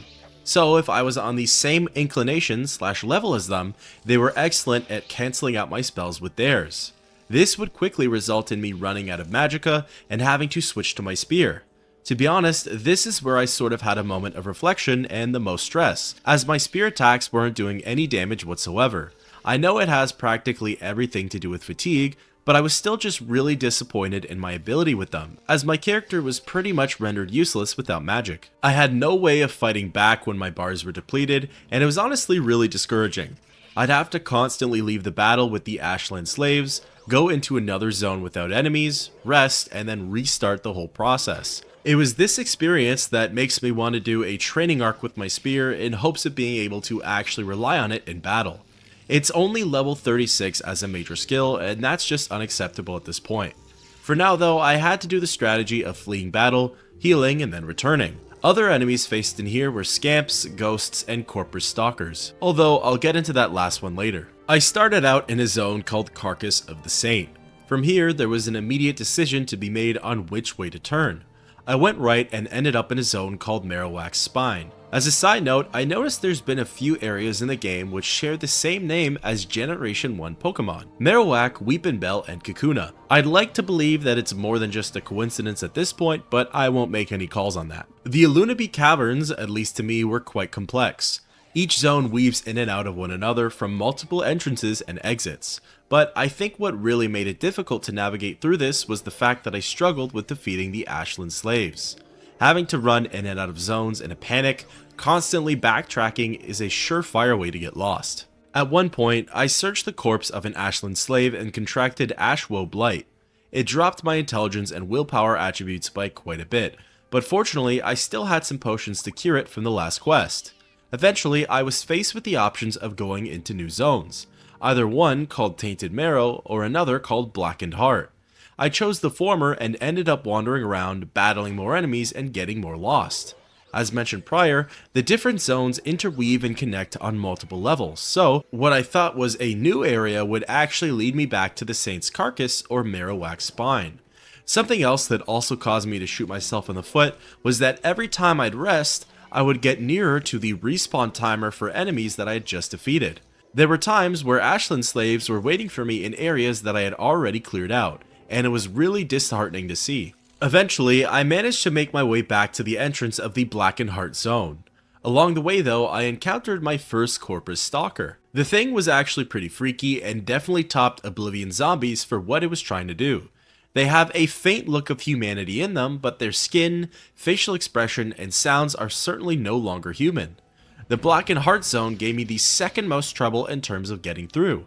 Waiting for me on the inside was an Ashland slave, and I was out of magicka. However, if I were to backtrack into Marowak's Spine to rest, it would have resulted in me facing a whole lot more enemies. It took me a few attempts, but I had to use my Scroll of Hellfire on it.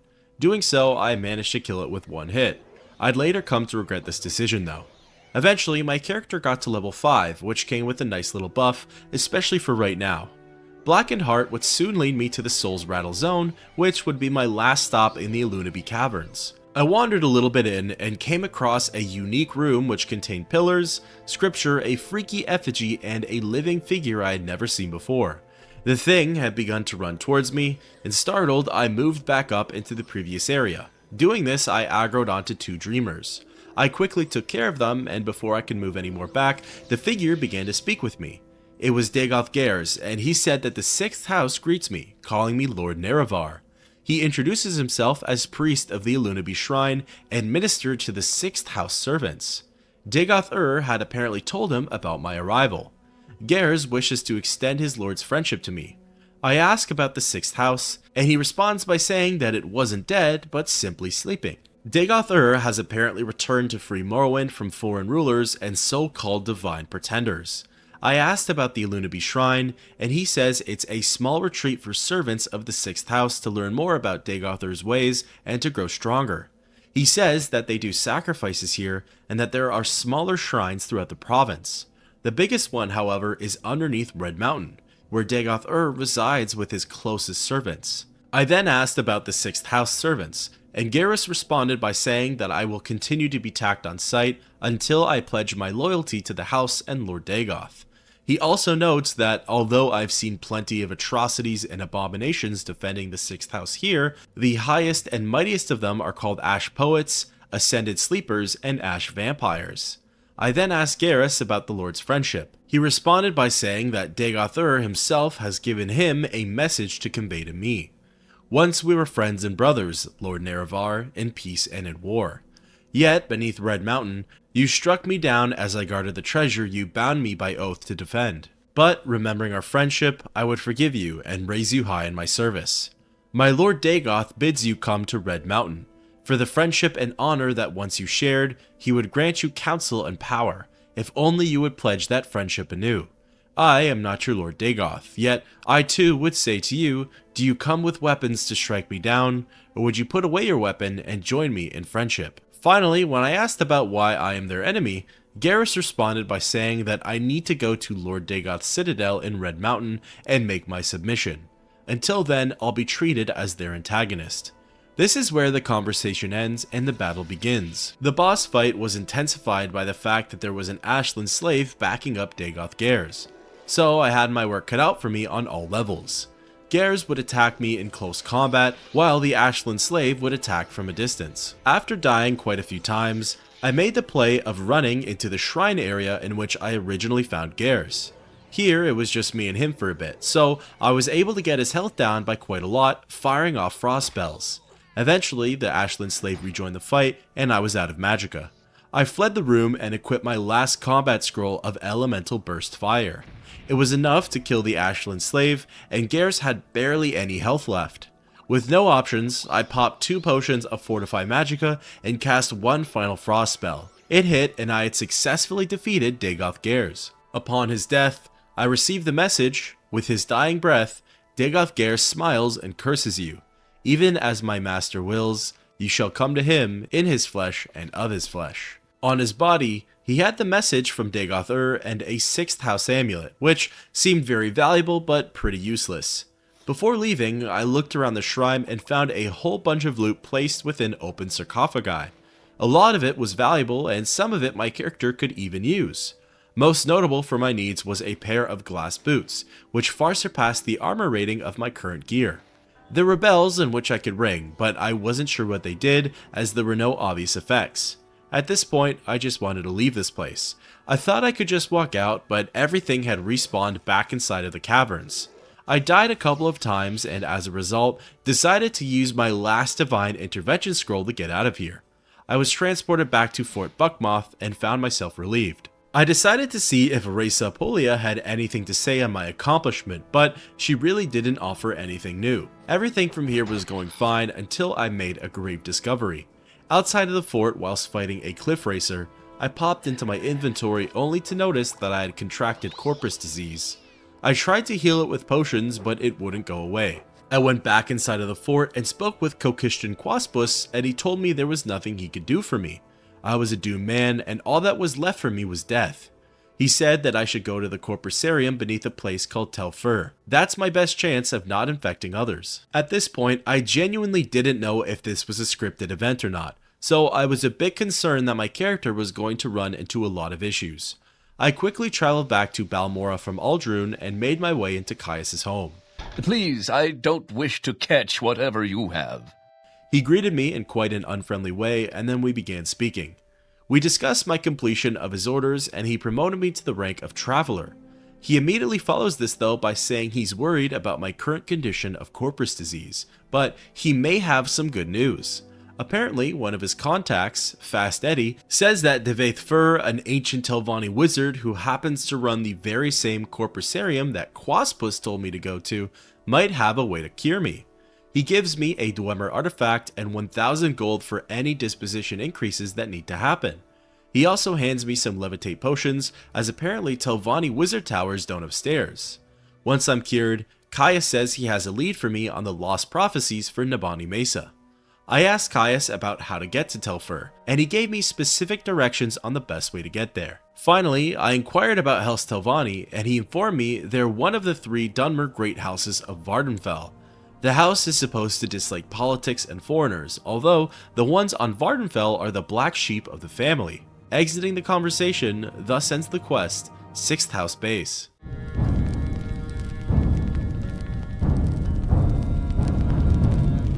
Leaving Caius' home, I paid a quick visit to the local merchants in order to dump some of my loot.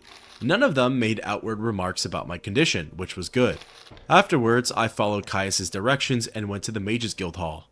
Here, I spoke with Mazzolini Marion for transportation to Sadrith Mora. She unfortunately found my condition appalling and told me to get away. I was able to use her services though and ended up on the east coast of Vardenfell. It seemed like I was in some sort of fort. I assumed Wolverine Hall was some Imperial outpost and Sadrith Mora was a village located to the north. From here, I managed to find my way over to the Fighters Guild Hall, although I did get a little bit lost. I really have to remember to check my local map more. Here, I spoke with someone named Sodrin Irathi, Caius' contact. I asked her about Telfur, and she told me it's a Telvanni tower on an island to the southwest of here. Some landmarks are a ship and a dock, as the entrance is at sea level. Inquiring about the tower, she told me it's not actually a building, but an organic growth made out of stems, caps, mushrooms, and roots. Leaving the Wolverine Hall and addressing the map, it really was a short distance all things considered. My character is extremely slow while swimming, and to get to Telfur, there's a lot of island hopping to do. So I finally decided to try out my levitate spell. It felt pretty neat to get to move anywhere I wanted to, but it was an extremely slow process. Periodically, when I would rest, I'd receive messages saying my corpus has worsened. I'd be constantly checking my active effects, but didn't notice too much of a difference, unless there was something I was missing. I never checked my appearance though, as I was covered in armor from head to toe most of the time. Eventually, I made it to the landmarks pointed out by Caius and Sandrin and found the entrance inside of Telfur. The tower had a really neat design, showcasing its organic side mixed with the engineering of the enlightened races. It reminded me a lot of the designs seen in Oblivion's Shivering Isles DLC for the dungeons that take place within the trees. I immediately ran into a friendly NPC named Baitfur. She introduced herself as one of the wives of Devaithfur and asked if I'm here to plunder the dungeons, if I have Corprus disease, or if I wanted to see the wizard himself. Asking about the disease, she reiterates the point about the Corpusarium. I asked about her being a wife to Devaithfur, and she responded by saying that they aren't married, but she was technically created by him. Her and her, I guess, sisters aren't his daughters biologically, but it's almost like they are symbolically. Yet they are all his romantic partners. I was curious what she meant about plundering the dungeon. She said that a lot of people have come into Telfur to try and steal or loot Devaithfur's relics, as he has quite a vast collection. All of them are down in the Corpusarium, so whoever's brave enough to face the disease and all of its afflicted can attempt to do so. I then asked about Devaithfur, and she said he's upstairs in his study. This is where the levitate spell and potions are going to be needed. Exiting the conversation, I backtracked to the entrance and ascended up a hallway leading to the Hall of Fur zone. There were no NPCs in this immediate area, but there was some pretty promising loot. I looked around to make sure I was alone and tested to see if there would be any consequences for my theft. There weren't, and I managed to grab some books, miscellaneous items, potions, and alchemy tools among other things. It took me a while to realize that right above my head was the pathway leading further up. I assumed I would have to do some sort of platforming, but instead, all I did was cast Levitate and fly up approximately 20 feet or so until I got to the second level. This area was a small section, and almost immediately, I laid eyes on an older Mer clad in Daedric armor. What, Outlander? Why do you disturb me? Approaching him, it was Devaithfur, and he opened up by commenting on the Dwemer artifact given to me by Caius. I was faced with the options of giving him the piece, or showing it to him and then putting it away. I chose the former, and he was pleased on my gift-giving skills and knowledge on his interests. He did end up seeing right through my generosity though, and asked why I was here, citing the dungeon, the divine disease, as well as his daughters. I was curious, so I asked about his kin, and he said that they were apparently the product of experiments. They aren't actually his daughters, but are made of his own flesh. There are apparently 4 of them, and laughs while telling me they're a comfort in his old age. I then ask about the divine disease, and he has a very interesting outlook on it. He thinks it's a blessing and a curse from the gods. He claims that there's actually some good side effects to come from it. I ask further about Corprus, and he goes on to say that the disease makes the afflicted immune to all other diseases. He then mentions the Nerevarine Prophecies and how the Nerevarine is supposed to be immune to disease. He then makes fun of the idea, calling the savior a fat, disgusting Corprus monster that's gone mad. I then decided to tell him that I may be the one to fulfill the Nerevarine Prophecies. His demeanor slightly changes. He says that I tell a fascinating story and that I could be the Nerevarine, but it means nothing. He chalks it up to the Corprus disease and how all of the victims eventually become delusional. Fur does state though that he has an idea. He has a potion that he's been working on. Its purpose is to cure the disease. The only issue though is that it doesn't work. In fact, it has a fatality rate of 100%. He goes on to say though that in my case it shouldn't matter. I've got nothing to lose. Before he gives it to me though, he wants me to go into the Corprusarium. He wants me to see what the future has in store for me if I don't take it. Also, while I'm there, he wishes me to speak with someone named Yagram Bagarn. Yagram is the oldest victim of Corprus that Fur has held down in the dungeons. I'm to retrieve a pair of boots for Fur from Yagram, then I can take the potion. Exiting the conversation, I levitate back down to the first floor of the Hall of Fur. From here, I went back out to the Onyx Hall and took the passageway leading further down to the lower level. Here, there's a bronze doorway in the back which leads to the Corprusarium. This cavern is musty, stuffy, and has a strange green glow to it. The first NPC I encountered was an Argonian named Vista Kai. Vista introduced himself as the warden of the Corprusarium. He warns me though that although the afflicted down here may attack, I am to endure the hits. If I do them harm, Vista Kai says he will personally see to my actions. I line up outside the gate and prepare myself for what lies ahead. On the other side, I see a door which certainly seems like it could be the right path to take. I open the gate and begin moving.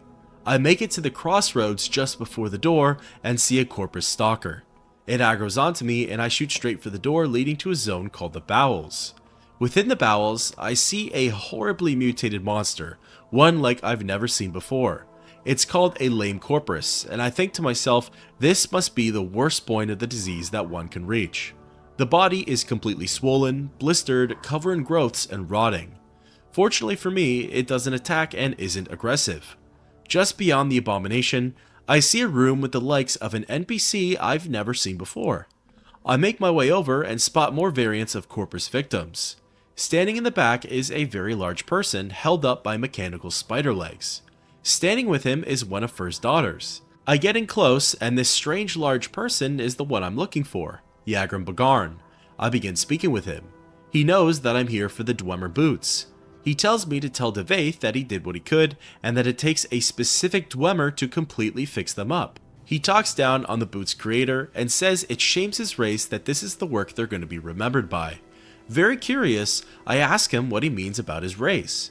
He says he was once a master crafter in the service of someone named Lord Kagranak, the chief architect of the Great Second Empire freeholds.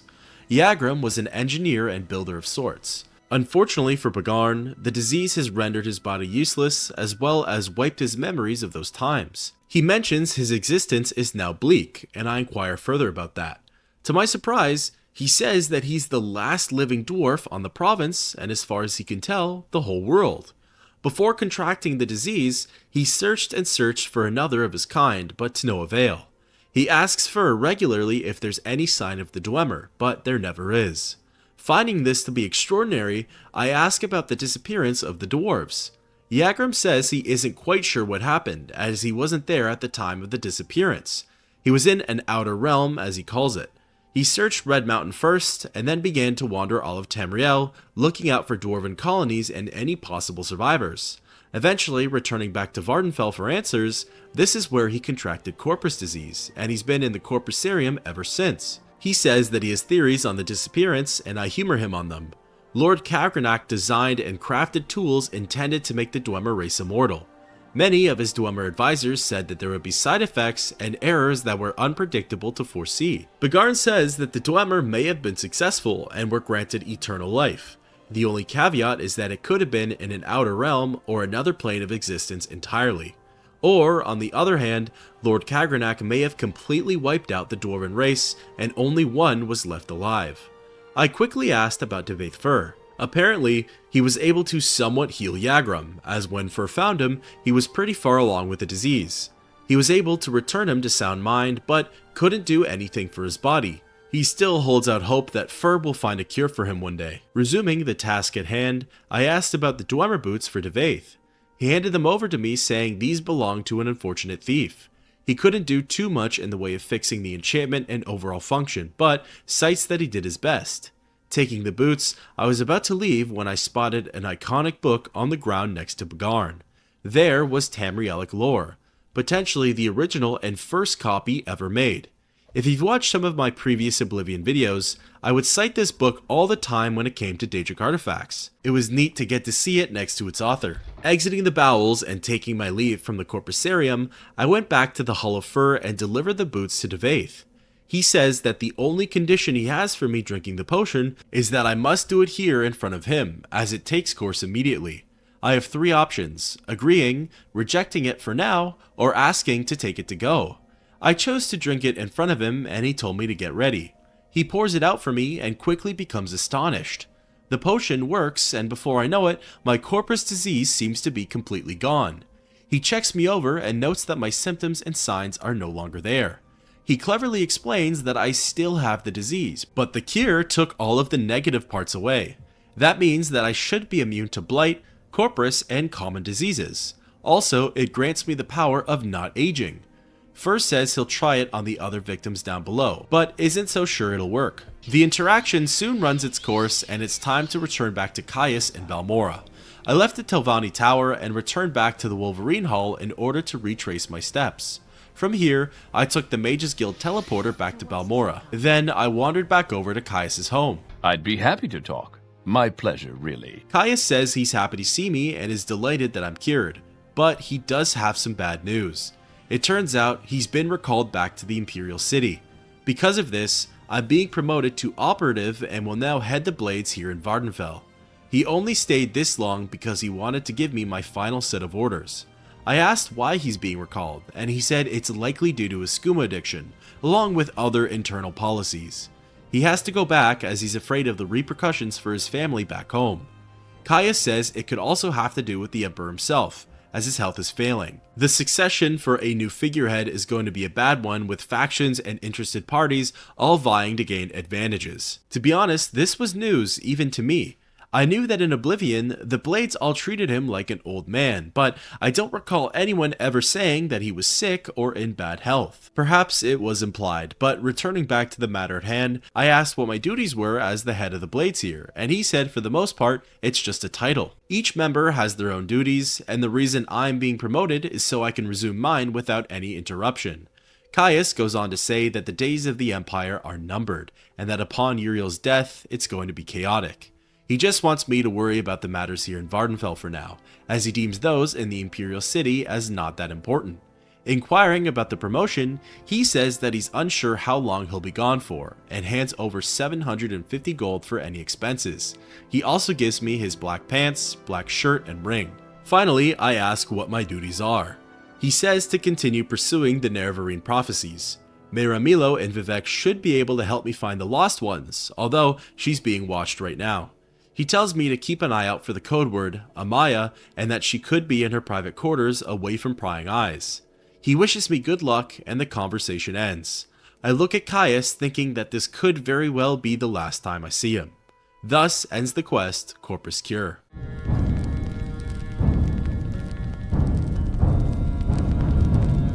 Leaving Caius' home, I quickly visited the merchants to dump my extra gear, and then went on my way. I went to the caravaner, Selvil Seraloth, who's still out of place, and took a silt strider to the city of Vivek. I really didn't feel like walking throughout the whole city in order to reach the temple district. So instead, I had some fun by lining myself up and using a scroll of Icarian flight. I made it to the temple district in a matter of a couple of seconds. I landed in the water surrounding the area and used a levitate potion in order to make landfall. From here, I entered inside the Hall of Wisdom and wandered over to the library of Vivek. Mehra Milo was nowhere to be found here. I checked all over, but there was no sign of her. I even asked one of the local Dunmer, and they echoed Caius' words by saying that she's likely in her quarters. Exiting the library, her room was right down the hall. The door was locked, so I used a scroll of Ondusi's unhinging. Gaining entrance inside, she wasn't in here either, and this is where I took it as a bad sign. I looked around her room and found a letter written to Amaya. The note was cleverly crafted. She made it seem like she was writing to an old friend who was visiting, and detailed her current whereabouts. She asked that Amaya bring her 2 scrolls of divine intervention and listed where they could be bought.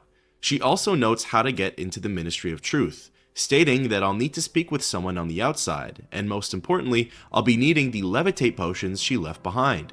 Addressing the journal, it writes that Milo is likely imprisoned at the Ministry of Truth, and that the divine intervention scrolls are for her and I to escape. Following her instructions clearly, I left the Hall of Wisdom and the Temple District as a whole. I was to go to the 4 1/4 section and seek out the Mages Guild. I decided to use the Icarian Flight Scrolls again in order to get there quicker. It made me really want to make a spell like this of my own in order to travel to places faster. It admittedly took me a while to find the guild hall though. I didn't know at the very top of the structure there was a central plaza. Eventually though, I discovered it, and from there I sought out Janan Malini of the Mages Guild. I bought the 2 scrolls off of her, and before leaving, I wanted to see what spells everybody was selling. I managed to purchase a decent jump spell, an unlock spell, and a slow fall spell from a high elf named Cyrillonwe. I was excited to see how well the jump spell worked, so I wasted a lot of time by finding a spot to rest until I was healed in order to replenish my magicka. Again, forgetting about the corner clubs. Tinur's Hoptoad certainly wasn't bad for movement, but it did use a lot of magicka and didn't last very long. I spoke with the NPC, Dals Aldrin, to learn where the Ministry of Truth was.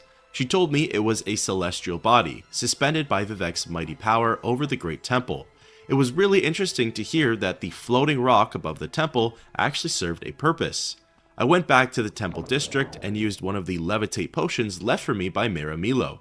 I went all the way to the top of the walkway and found Milo's contact, Alvela Saram. Mila told me to speak with her, and she said that I wasn't allowed into the ministry, but did ask if I wanted to visit someone. I inquired about that, and Saram said that she heard I was coming. She said her story would be that I overpowered her and took the keys. The keys open all of the doors leading inside of the ministry, but as for the ones on the inside, I'll have to find a way to unlock those on my own. As for Mehra, she'll be in a cell on the far right of the prison keep.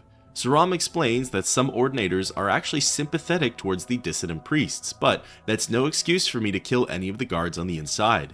She sends me on my way, and I go through the upper level door into the Hall of Processing. This zone contains a few ordinators patrolling the hallways. If seen, they would attack me on sight, and I was no match for them, especially without any of my magicka. I thought I had remembered Saram telling me that I should travel as far up and to the right as possible.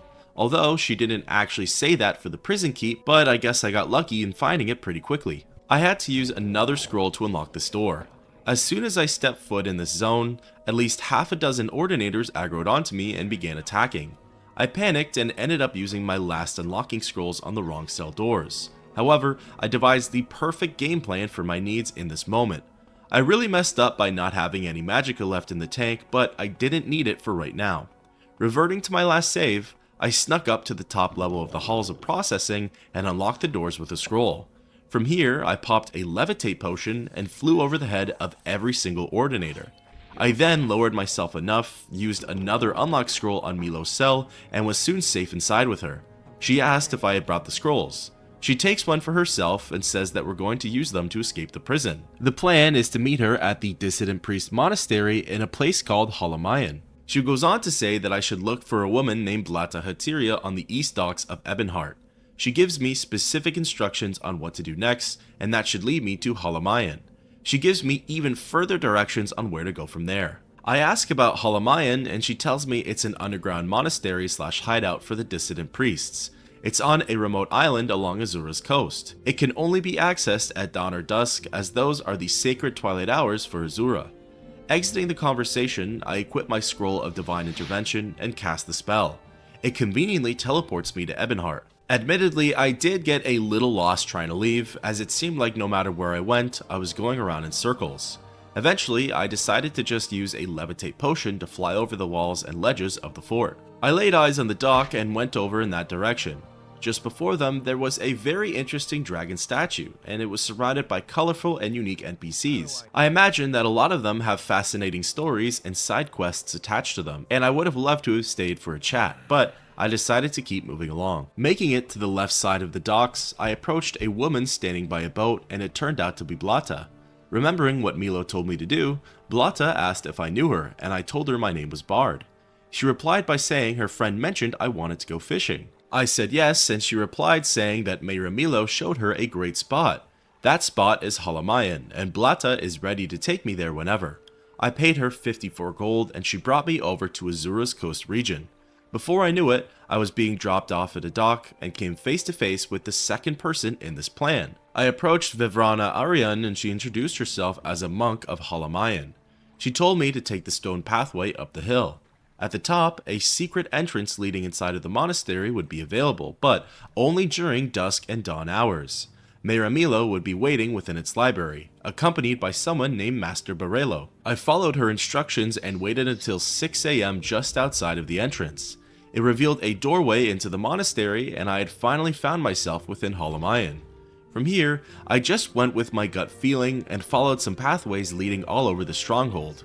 I soon stumbled upon the library, and there was Mehra Milo. I don't know where to begin. It is such an honor to meet you.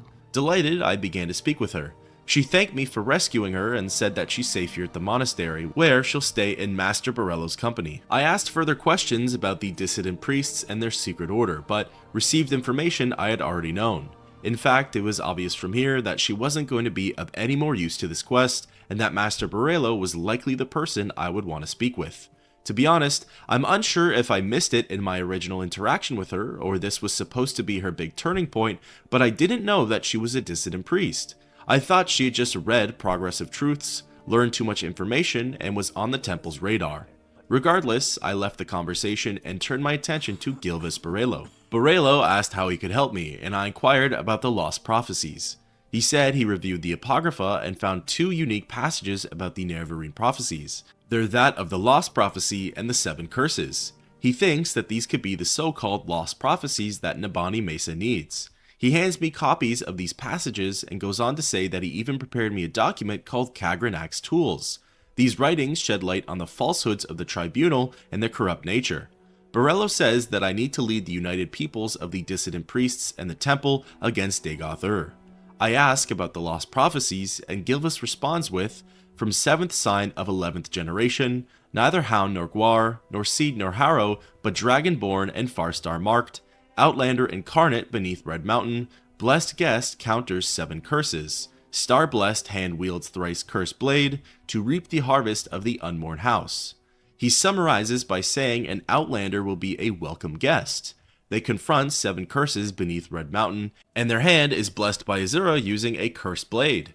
The blade will bring justice to either House Dagoth or House Dwemer, potentially both. Barello theorizes that the Ashlanders have neglected and since lost this specific prophecy, as it calls for an Outlander to fulfill the Nerevarine Prophecies. I then asked about the 7 curses. Barello responds, through the doors of the Unborn House, where scoffers scoff and schemers scheme, from the halls of the Oath-breaking House, rings 7 curses of gods blasphemed. First curse, curse of fire. Second curse, curse of ash. Third curse, curse of flesh. Fourth curse, curse of ghosts. 5th curse, curse of seed. 6th curse, curse of despair. 7th curse, curse of dreams. His interpretation is that these 7 curses come from House Dagoth, House Dwemer, or perhaps both. Fire and ash from Red Mountain, flesh is Corprus disease, ghosts, seed, and despair are unclear. Curse of dreams he believes relates to the sleepers and something called soul sickness. I asked further about Dagoth-Ur and the 6th house. Barello is worried that the ghost fence is struggling to contain the evil within, as there have been more and more reports about horrific creatures and cases of blight in the region. The temple's powers are failing while Dagoth-Ur's are only growing stronger. Now more than ever do the people need a sign of hope, for the Nerevarine to lead them into battle. Exiting the conversation, I wanted to take a look at the notes Barello had given me. The 7 curses and the Lost Prophecy more or less tell the same story. Kagranak's Tools, on the other hand, is very fascinating. It goes as follows. Beneath Red Mountain, Dwemer miners discovered a great magical stone. By diverse methods, Lord Kagranak, High Priest and Mage Crafter of the ancient Dwemer, determined that this magical stone was the heart of the god Lorkhan, cast here in the Dawn Era as punishment for his mischief in creating the mortal world. Determined to use its divine powers to create a new god for the exclusive benefit of the Dwemer, Kagranak forged 3 great enchanted artifacts, which are called Kagranak's Tools. Wraithguard is an enchanted gauntlet to protect its wearer from destruction when tapping the heart's power. Sunder is an enchanted hammer to strike the heart and produce the exact volume and quality of power desired. Keening is an enchanted blade that is used to flay and focus the power that rises from the heart. When Kagrenac used these tools on the heart in the Battle of Red Mountain, no one knows what happened, but the Dwemer race disappeared entirely from the mortal world. Lord Nerevar and Lord Dagoth retrieved these tools and didn't know what to do with them. Nerevar asked Dagoth to guard the tools while he went to consult with his counselors, Vivec, Almalexia, and Sothasil. He left and spoke with his 3 counselors, and they decided to return together to Red Mountain to decide what to do. But while Nerevar was gone, Dagoth was tempted and confused by the powers of the tools. When Nerevar and the counselors arrived, he refused to give up the tools, claiming he had sworn to Nerevar to protect them. Then Dagoth fought with Nerevar and the counselors, and was mortally wounded and driven off, and the tools were recovered. Then Nerevar and his counselors decided to take the tools for safekeeping. They all swore a great oath, never to use the tools, but after Nerevar's death, Vivec, Almalexia, and Sothasil yielded to temptation. They took these tools themselves and went to Lorkhan's heart buried beneath Red Mountain and gave themselves divine powers. But Dagoth had not died. We don't know what happened, but this is what we believe. His experiments with Kagrenac's tools had joined him to the heart's divine nature in some way, so that he learned to draw power directly from the heart. We conjecture that Dagoth, driven by anger and greed, used the heart without caution and restraint, and, as a result, he has become terribly powerful and terribly mad. But the tribunal showed great care and restraint in their use of the tools, and so they were not driven mad, and they did many good things. Nonetheless, the tribunal too appeared to have been corrupted by the heart's power, though more subtly. Kagrenac's tools are cursed.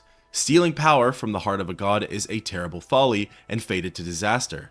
The tribunal is losing its battle to control the power of the heart. They're sustained by the same tainted power that drives Dagoth mad.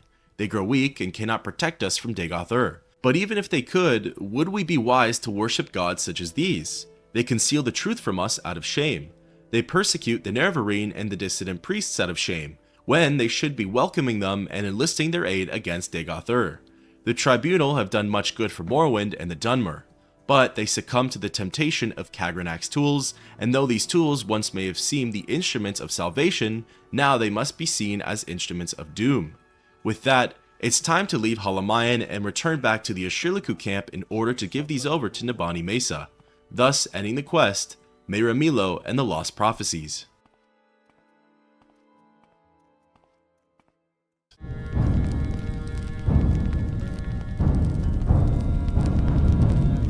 I was pretty sure I knew how to leave here, but double checking, I spoke again with Borello. He confirmed that I need to speak with Vivrana Arian at the docks in order to sail back to Ebonheart. Exiting the sanctuary, I must have left just after dawn because the entrance ended up sealing, leaving me trapped inside. But I simply waited for dusk and paid 40 gold for a boat ride back to the southern islands. From here, I spoke with the ferryman, Navosilan, for passage back to the foreign quarter of Vivec. Then finally, I paid the caravaner to take me back to Sedanin.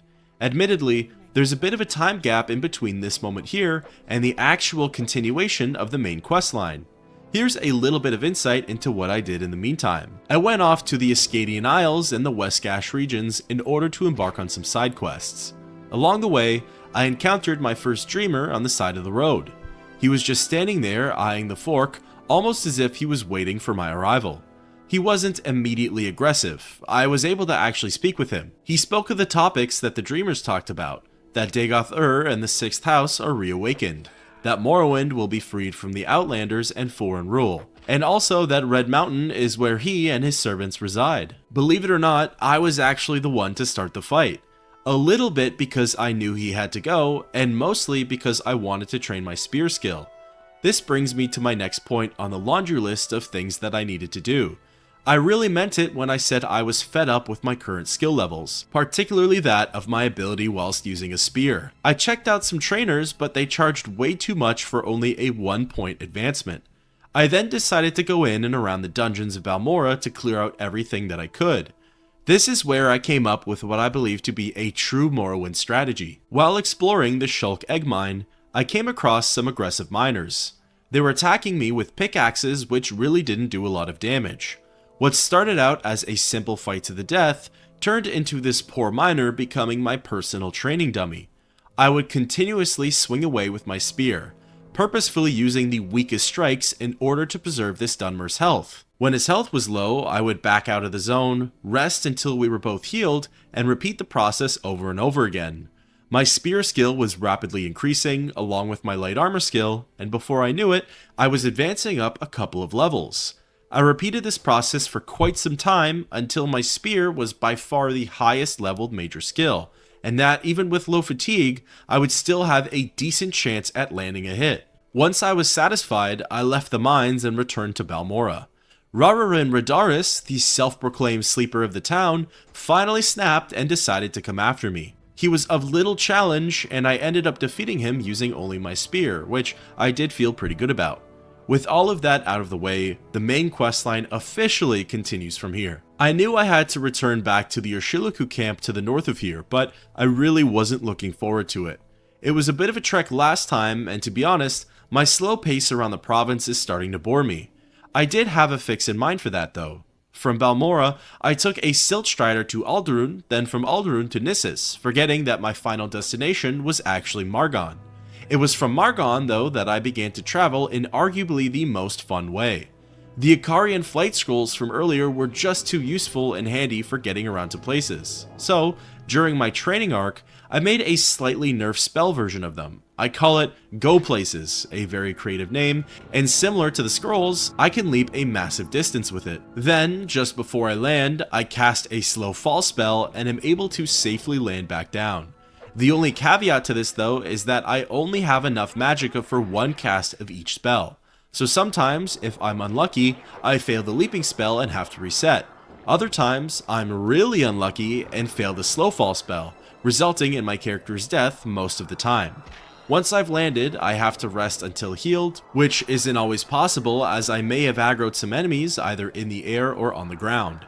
Regardless of all the little flaws and things that could go wrong, it's honestly the least mind-numbing and most fun way for me to travel. In just a couple of leaps, I made it to the Urshilaku camp and entered inside of Nabani Mesa's yurt. Is there something you need? She welcomed me by saying I could ask her any questions about the prophecies, and said that I could hand over any information on the lost ones. Inquiring about the lost prophecies, Nabani Mesa claims that she wants to study them and learn them by heart. These are the ancient beliefs of her cult, and she's going to make her best judgment on them. She technically tells me to come back for her opinion on my standing with the prophecies, but I can't wait and ask for it right away. To my delight, Nabani Mesa delivers her judgment. She believes in the lost prophecies and comes to understand that the Incarnate will indeed be an outlander. This verdict allows her to openly endorse my claim, and she offers to be my guide on the harrowing journey ahead. She understands that I have passed the first trial, born on a certain day to uncertain parents. Her dreams have showed her that I've passed the second trial, that neither blight nor age can harm me, and that the curse of flesh flies before me. Yet, she isn't sure how that is. I go on to tell her my experience with contracting Corprus, and getting the negative side effects cured at Tel Fur, therefore keeping the immunity to disease and age. Nabani Mesa is amazed to hear this and confirms that I've passed the second trial. She goes on to explain that the third isn't one that she can share with me. Instead, Sol Matul will be the one to tell me about it. I quickly ask for a reminder on the third trial, and she says that it has to do with the Shrine of Azura and the Cavern of the Incarnate. Leaving Mesa's yurt, I go to the Ashkans and enter inside. Is there something you need? Speaking with Sol Matul about the third trial, he still has trouble believing that I'm the Nerevarine. He takes Mesa's word into deep consideration, but still holds his own opinions on the matter. He decides it best to send me on one of his own tests. He wants to see if I have the strength, courage, and cunning needed by the Nerevarine. He tells me he wants me to go to the Forgotten Ground of Kogorun, a former 6th House sanctuary of sorts. He's been there recently, and what he found disturbed him. There were many creatures of blight, which indicates something worse is going on. He asks for 3 tokens from the ancient halls, as proof of my abilities and powers. One is Corprus weepings from a being with Corprus, as proof of my immunity. The second is a cup with the marking of House Dagoth. Sul-Matul has personally seen many of these in Kokorun, and it's evidence that I have laid eyes on the horrors within. The third is much trickier to obtain. The Shadow Shield lies deep beneath Kokorun in the tomb of Dagoth Morin. Once I have all 3 items, Sul-Matul will tell me the secrets of the third test. I ask about the stronghold of Kokorun, and he marks it on my map, giving me specific instructions on how to get there. Exiting the yurt, I located the 6th house hall on the map and began to line it up for my leaps. Again, this seems like the most convenient way of travel right now. The only thing I do feel negatively about is not noticing the world around me.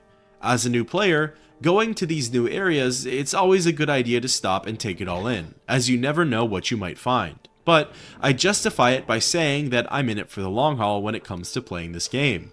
There's always going to be time and a reason to go exploring. Switching back and forth between go places and Tanur's Hoptoad, I eventually landed just outside of Kokorun. Approaching the base of it, I was aggroed onto by a dreamer.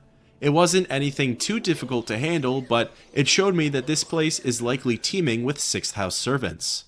On the base platform, there were a variety of different entrances into different buildings. 2 of them were smaller structures, the third was a medium-sized one, and the 4th seemingly led into the main stronghold. I first checked out one of the smaller ones, called Dome of Pollux Eye.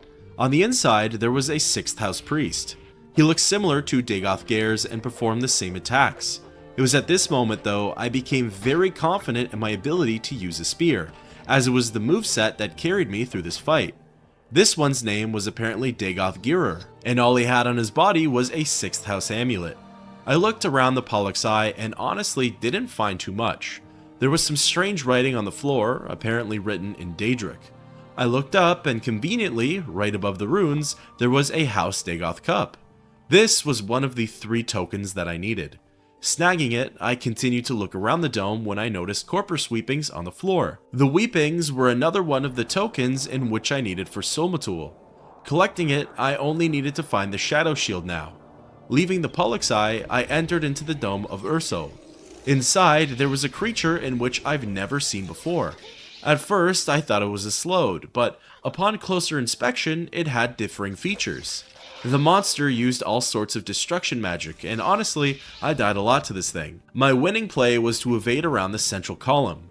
Doing this long enough, it gave up on using magic. At this point, it would just run around the circle, chasing after me, and I was able to poke and prod it with my spear until it died.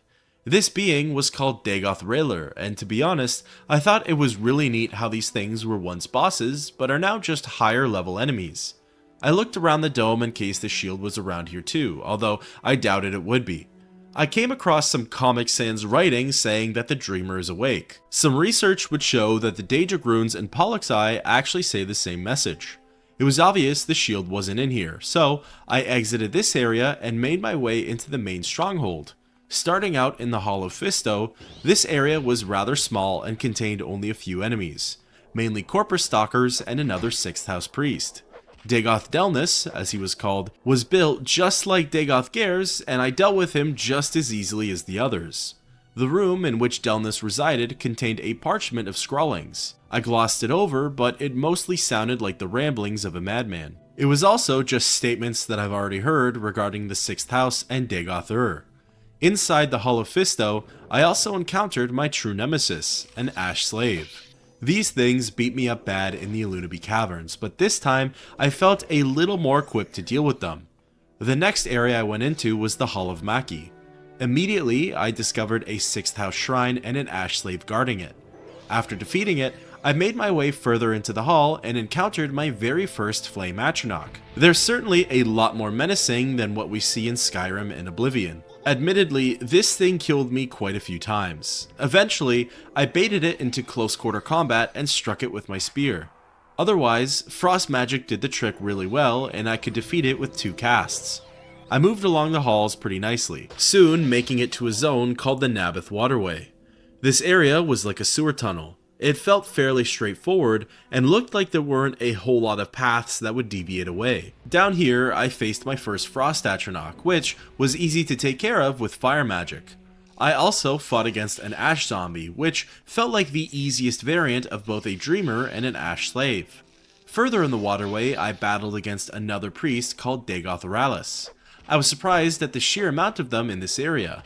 I would have guessed that they were a rarer type of enemy to come across, but seemingly not. Eventually, I found myself in a zone called Karma's Breath. This place is spelt with a CH, but Karma feels more on the money than Charma. I'm probably wrong here, but moving along, this place felt like I was getting closer to the Shadow Shield. It was a cavernous region with lava pools scattered throughout, similar to what Sulmatul described I would see. One of the first enemies down here was a Greater Bonewalker. During my spear training arc, I fought one of these things and it left me stranded inside of an ancestral tomb, as it completely depleted my strength. I tried to keep as much distance as possible so that way it couldn't make contact. I relentlessly unleashed a lot of fire magic, killing it as quickly as possible. Further along, I encountered a really unique enemy, one to which I haven't seen the likes of before. It would cast some form of touch magic but struggled to land any hits. Not wanting to find out what the spell did, I backtracked a bunch until I ended up accidentally cheesing the fight. This thing got stuck in between a rock and the lava, until eventually it fell straight into the magma pits. Its health rapidly drained and then succumbed to its damage, disappearing into the molten. I was a little disappointed I didn't get to loot it, or at least learn what it was, but I guess that's the consequence of finding loopholes. So as a side note, only researching it now, I just learned that this was a powerful ash vampire named Dagoth Uthul. Uthul, as it turns out, actually could have spoken with me and there were some options to take from there. Killing him though has its perks, as apparently it will help me down the line. He did carry a powerful and useful enchanted belt, called the Belt of Hearthfire. I'm slightly bummed I missed out on that one. Also, it's a good thing that I didn't let him land a hit, as he does some pretty crazy damage to the player's attributes. Continuing along, there was a door which led to the Red Mountain. I didn't think that's where I needed to go though. I fought plenty more priests until I ended up at a zone called Bleeding Heart. This was the final area in which I needed to be in. There were some of the same enemies in here, Flame Atronachs, Ash Slaves, and Sixth House Priests. This area was a lot more straightforward and wrapped around in a loop. Towards the back of it, I stumbled upon a shrine which contained a lot of really valuable and useful loot. Some highlights were Daedric Gauntlets, a Master Lockpick, an Orc Warhammer, and of course, the Shadow Shield. Final token in hand, it was finally time to leave this place. Going back out into Karma's Breath, I decided to try the exit into the Red Mountain region instead of backtracking to the beginning. This Red Mountain area was pretty intense. It was dark, there was a dust storm, the sky was crimson red, and the wind was deafening. I attempted to leap my way back to the Oshiliku camp, only to make a grave discovery. I was actually inside of the Ghost Fence, the magical barrier intended to keep all things inside of the Red Mountain area. Spaced out along the way were a lot of ash zombies. Again, not the hardest creatures to beat, but their presence made it impossible to rest until healed. This was bad because I was out of magicka and had no way to cross over the ghost fence. Luckily for me, I had one potion of Rising Force left. Popping it, I was relieved when it allowed me to levitate over the barrier and make it back onto the less intimidating side. From here, I leapt all the way back to the Oshiliku camp. Along the way, I caught the attention of more than a few enemies, but most of them were more nuisance than challenge. Arriving at Sulmatul's yurt, I spoke with him about the third test. He asked for the 3 tokens, in which I handed over. He was impressed with my efforts and deemed that I had passed his trial. He then gave me the secret of the third trial, saying, "In caverns dark, Azura's eye sees and makes to shine the moon and star." He tells me I must go to the Cavern Incarnate to look for the moon and star. The cavern's location is a riddle, however. He says, the eye of the needle lies in the teeth of the wind. The mouth of the cave lies in the skin of the pearl. The dream is the door, and the star is the key. Sulmatul tells me that this is the test of wisdom. I should ask the rest of the tribespeople for any clues on how to decipher the puzzle and find the Cavern Incarnate. He ends off by handing me Malapu Adaman's belt, a sacred enchanted piece. I leave the yurt and enter inside of Nabani Mesas. I begin to ask her questions on the riddle. For the star is the key, she tells me that Azura's star only shines during the hours of dawn and dusk. For the dream is the door, she connects the dots and says that the entrance can only be accessed during the hours in which Azura's star shines. Unfortunately, that's the only information she's able to provide me with. This is where I went to seek out more knowledge from the tribal folk. First, I spoke with someone named Shaleth Pyramus. She comments on how I have Malapu Adaman's belt, which is an important artifact to the Ashiliku people. Shaleth then freely explains the skin of the pearl and what it could mean. She mentions the needle first, and how it's in the Valley of the Wind. Just underneath the needle is a secure campground. Atop the needle, she clarifies that there's a whitish rock, which could be interpreted as a pearl. I inquire further about the Valley of the Wind. She tells me it's side by side with another called the Dry Camp Valley by Red Mountain. She mentions that the Valley of the Wind runs straight south of a place called Aran's Teeth. Both of these valleys are to the east and by the coast. She mentions landmarks of Thuend and Zergonopol. Asking around the other clan members, Tsuradad informs me that the Eye of the Needle is a tall rock column. It seems as though Aran's Teeth is the Teeth of the Wind represented by two rock spires. The needle is located in the Valley of the Wind and is represented by a pillar of rock.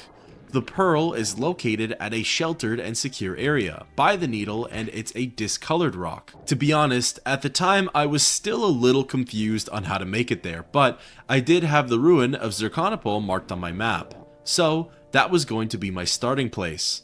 I leapt all the way to the ruin and turned south as per the directions I received. I encountered what I believed to be a red herring of sorts, but most likely was just a lack of understanding on my part.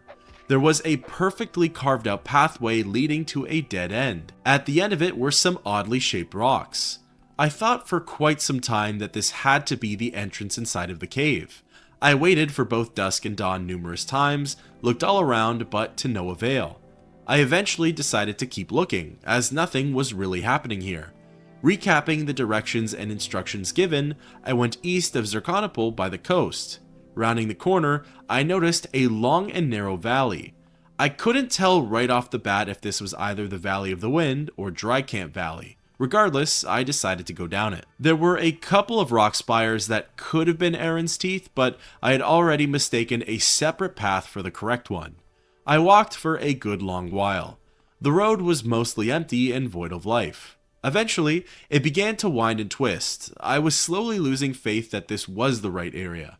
To my delight though, I came up on the end of the path and laid eyes on a remarkable doorway, clad in stars and moons.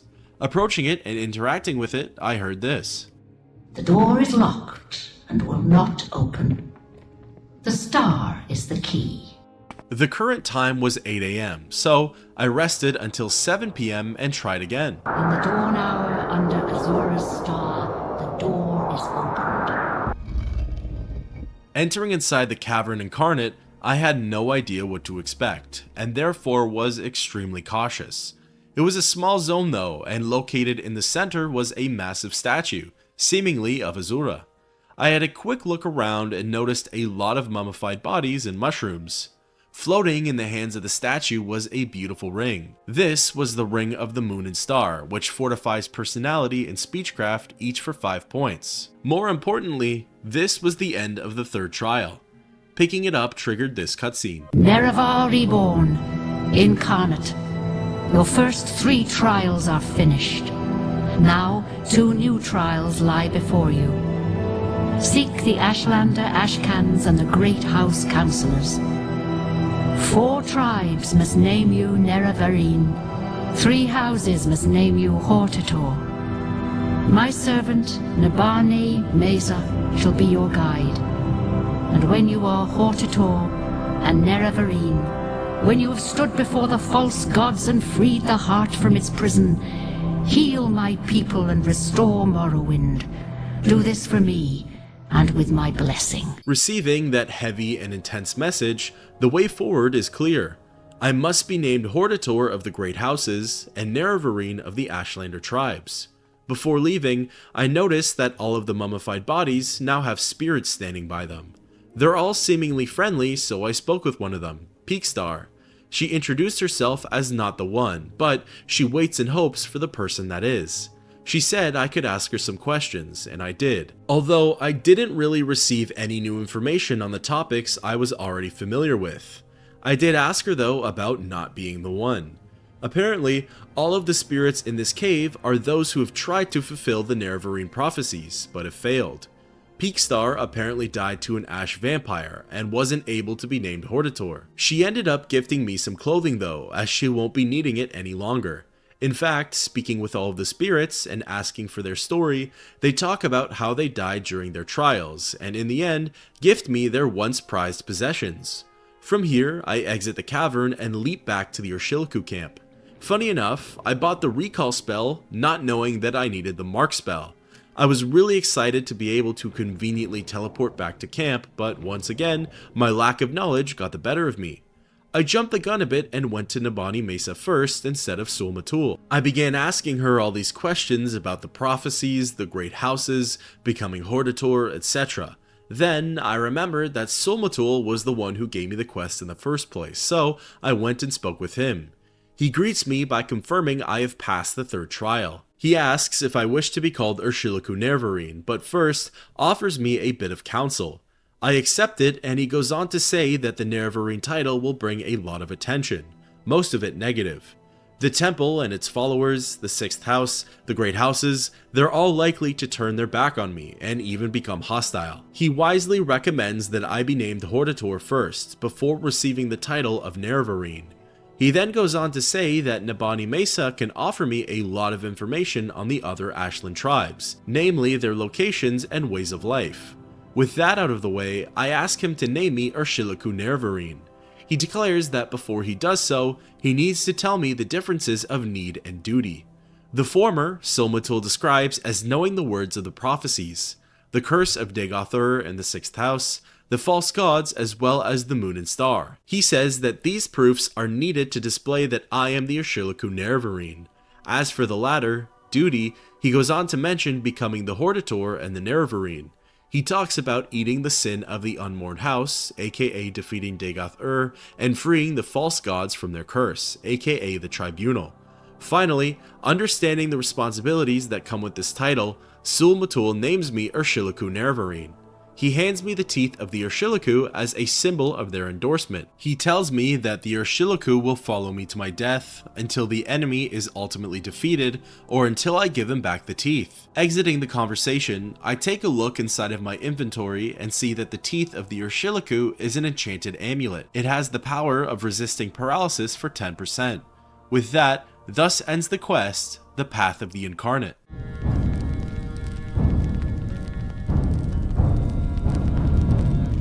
Returning back to Nabani Mesa, I ask her about the fourth trial. She reiterates that it entails being named Hortator of the three great houses, stating, "A stranger's voice unites the houses, 3 halls call him Hortator." Inquiring further about the title, she says that I must speak with the Redoran counselors, Halalu counselors, and the Telvanni counselors. Each sect must individually grant me Hortator status, and all of the counselors must be unanimous in their decision. I ask about the counselors of each house, and Mesa tells me that those of Redoran can be located in Uldrun. Balmora contains those of House Halalu, and Sadrith Mora holds the counselors of House Telvanni. Leaving her yurt, I use my last Almsivi intervention scroll and get transported to the town of Nissus. From Nissus, I return to the town of Balmora and dumped all of my extra gear at the local merchants. It's funny that even though Caius is now gone, Balmora still feels like my safety blanket and comfort zone. I'm sure there are better merchants and shops out there, but Balmora feels as close to home as it gets in this game. I did go back to Caius' old house in order to rest in his bed. Upon doing so, I abruptly woke up to yet another dream. In this one, Dagoth spoke out to me and called me Lord Nerevarine Doral. He's direct and asks me to join him at Red Mountain. Together, he wants to free Resdain of the foreign influence and all of its outlanders. I ignored the dream and his influence and went back to sleep. This is where I woke up again, but to an even scarier message. It said that I had heard a noise and there was a presence of something else in the room. I turned around and was immediately attacked by an ash zombie. I didn't understand how it made it into Caius' home undetected, but figured that was beyond my explanation anyways. I guessed that this was going to become a new thing. Not only the dreams from Dagoth but his servants coming to attack me as I tried to sleep. It wasn't too tricky to defeat though, and as for finally getting some rest, the third time was the charm. Leaving the house, I quickly went to the alchemist and finally played around with brewing potions. I managed to make a few which restored my magicka. From here, I then visited the Hlaalu Council Manor. Inside, I spoke with someone named Neleno Dorvain. Neleno asked me what business I had here, and I responded by inquiring about the Hlaalu counselors. She handed me a recent edition of the Yellow Book of Great House Hlaalu. Inside, it lists the current counselors and where to find them. She then says there's a little more information she can give me, but it'll cost 50 gold. I pay up and she tells me the man I want to speak with is Crassius Curio in Vivec. He has a house in the Hlaalu Plaza section. Leaving the council manor, I took a Silt Strider over to the city of Vivec. For full transparency, I did use the unofficial Elder Scrolls wiki at certain points for this quest as a reference. I'm glad I did too, or the amount of time it took me to finish this task would have likely doubled. Admittedly, it took me quite some time to locate the Hlaalu district. Apparently, each house has their own canton. I'd only ever explored a few sections of the city though, and it takes me forever to get around. After roughly 12 minutes or so of wandering, I finally found the Hlaalu Plaza. I located Curio Manor and entered inside. Crassius Curio was in the lower section of the house. He was standing alone in a room, so I approached and spoke with him. Come on, I haven't got all day, you know. He introduced himself and oddly tells me to call him Uncle Crassius. Asking about him, he says that when I say his name, it's like music to his ears. I asked about business and he said he couldn't discuss it with anyone who wasn't a member of the house, now calling me sweetie. I then inquired about the Hlaalu Hortator. He spoke of the position highly and I was then prompted to ask how they're selected or to tell him my story and asked to be confirmed as the Hortator. I chose the latter and Uncle Crassius delivers a forward response. He says that someone named Orvastren doesn't want me to become the Hortator. Without this person's endorsement, many of the other counselors won't budge on their opinions either. He then says that 1,000 gold pieces is likely to sway his opinion though. My only two options from here were to stall for time or to hand over the drakes. I had the money on me, so I just went ahead with it. He thanks me for the gold in a snarky and sarcastic manner. He tells me that I have his vote for the title of Hortator. He then offers me a little suggestion. I hear him out and he says that I can likely persuade Drambero for support pretty easily. That is, if I can find him. Supposedly, he lives somewhere here in the city. As for Nevena Ulis and Velanda Omani, he says that Orvastren commands them and tells them what to do. So, in order to persuade them, I'll need to speak with him first. Dren is apparently the head of the Kimona Tong. Curio remarks that he might be bribed or tricked into getting what I need out of him. He hates the Empire and apparently he has ties to the 6th house. Uncle Crassius gives me directions to both Nevena and Velanda's manors. As for Yngling Half-Troll, none of the other counselors feel much love for him. I'm told that they wouldn't even mind if I killed him. He then tells me to find him in the St. Olms district of Vivec. Exiting the conversation, that's the canton I shot straight for. Entering inside of the St. Olms Plaza and locating Yngling Manor, I find Half-Troll and begin to speak with him. Someone should teach you some manners. He asks if I'm a pilgrim and if I'm looking for anyone in particular. I inquire about the Hlaalu Hortator, in which I'm prompted to tell my story and ask for his vote. He says it's a nice one, but without 2,000 gold forked over, I don't get his endorsement. I sat and thought about it for quite some time. I only wanted to use violence as a last resort, but 2,000 drakes was incredibly steep. I looked up if Yngling Half-Troll had any relevancy to the rest of the game. It turns out he does, and whether that's a minor or major role, it didn't matter to me.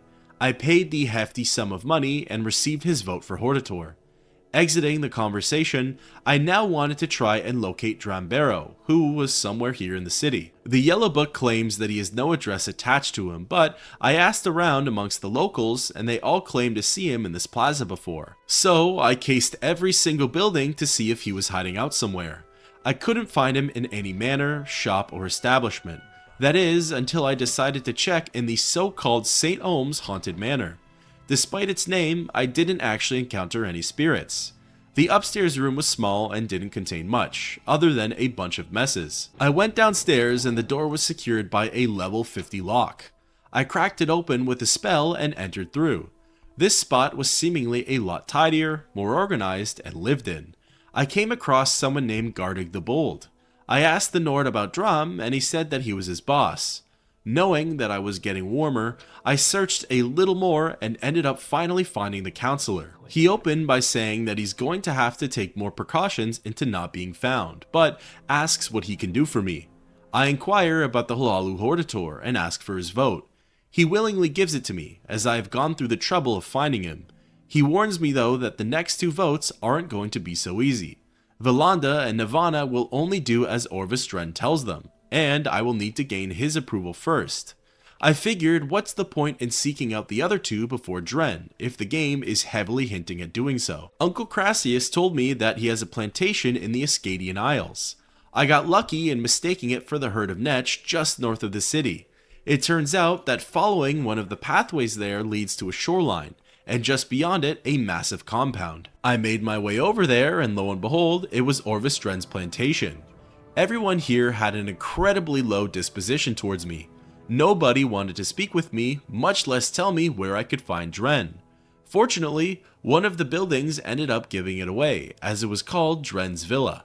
I wandered around for a bit and found it quite odd that I couldn't rest, as apparently there were enemies nearby. Going all the way upstairs, I laid eyes on the man of the hour.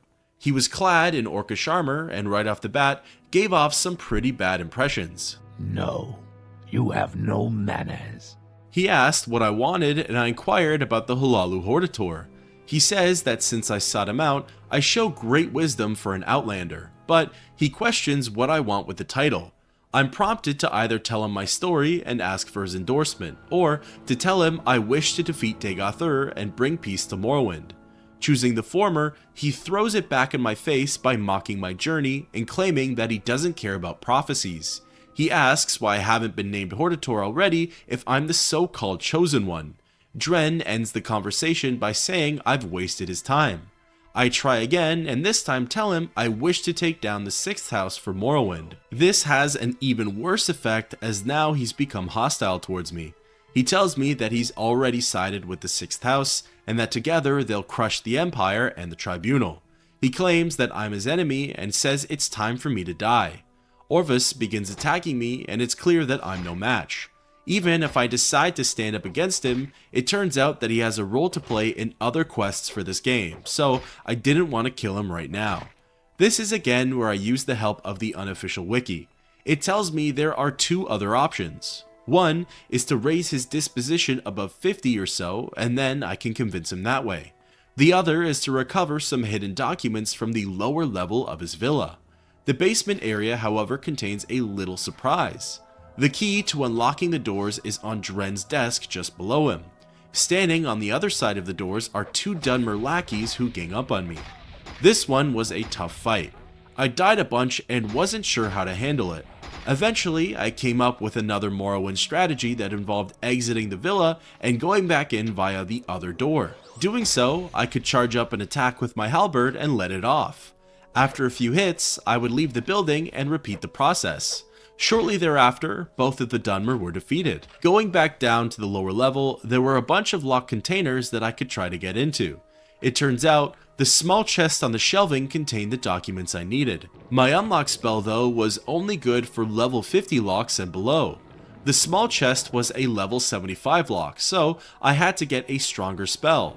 Temporarily leaving the plantation, I traveled to the Vivek Mages Guild and teleported to the Aldrun Hall. Here, I created a spell with Heimlaw that would get that container open. I also decided to see if buying a charming spell was the better option, but as it turns out, I couldn't even afford to buy one, so I just let it be. Returning back to the plantation and cracking open the chest, inside I found a letter called Dren's Note. Reading it, it's addressed to 2 people, Rains and Neville. In it, Dren threatens to have his own brother killed as he's interfering with his trade. His brother is the Duke of Ebonheart, and this letter in the right hands would surely stir the pot. I take the letter back up to Orvis and speak with him. This time, regarding the Hortator, I have a third prompt, to show him the papers. He calls me out on snooping and putting my nose in places it shouldn't be, but recognizes the gravity of the situation. He endorses me as Hortator and says that he'll send word to Navina and Valanda about his change of heart. Exiting the villa, it's now time to find the final two counselors. It's funny how the most difficult person to convince on this matter wasn't even a member of House Hlaalu. Anyways, Navina and Valanda weren't too difficult to locate, but it did take some educated guesses and direction following to get to them. Starting with Valanda, I knew that she was on an island to the east of Vivec called Elmus Island. Looking at the map, there was a pretty obvious landmass that I assumed it to be. Hopping around the perimeter of Vivec, so that way I could rest without it being illegal, I soon landed on the island and took a path directly to her manor. Entering inside and going all the way upstairs, I located Valanda and asked her about being named Hortator. She was quick to hand me her vote, claiming that it was already a done deal. Easy enough, I left her house and just had to gain the vote of Navina. My journal said she was located near the town of Saran. I had never been there before, but it was incredibly familiar sounding. This was where I remembered that the town is accessible via Siltstrider out of Balmora. Returning back to Old Reliable and speaking with the caravaner, I arrived at the new place. Literally picking any random establishment to go inside of, just out of curiosity, I ended up picking Desle's House of Earthly Delights. Inside was a scene I had never come across before in any of the Elder Scrolls games. The bartenders were practically naked, and there were almost naked dancers performing on a stage at the back. Surprisingly, I think I recognized their choreography from an old Gamerpoop video made by Manslayer, way back in the day. If anyone knows what I'm talking about, I'd love to know that I'm not crazy. Anyways, I left the House of Earthly Delights and followed the directions to get to Navina's manor. I took the road north out of town which led west. Just across the bridge, I laid eyes on a house. Entering inside and ascending upstairs, I found the final counselor. She opened up by congratulating me on my negotiations with Orva Stren, showing that word has no doubt spread about our quote-unquote compromise. I asked to be named Hortator, and similar to Valanda, she agrees to give me her vote without hesitation. She reminded me that once I have everyone's vote, I should speak again with Crassius Curio. Heeding her advice, I traveled back to Vivec and went inside of his manor. I quickly decided to sleep in a private chamber as I wanted my bars replenished. I was yet again attacked by an ash zombie, which at this point was the third recorded time. Returning back to Uncle Crassius, I spoke with him and he said he was glad to see me. I asked about the Hlaalu Hortator and he was ecstatic to hear that all of the counselors agreed on the vote. He said it's what I deserved and called me Pumpkin. He honors me with the belt of the Hortator, a symbolic piece to recognize my title within House Hlaalu. He tells me to put it on snug around my supple little waist. Ending the conversation, he says not to be a stranger and that Uncle Crassius could always use some company. With that, thus ends the quest, Hlaalu Hortator.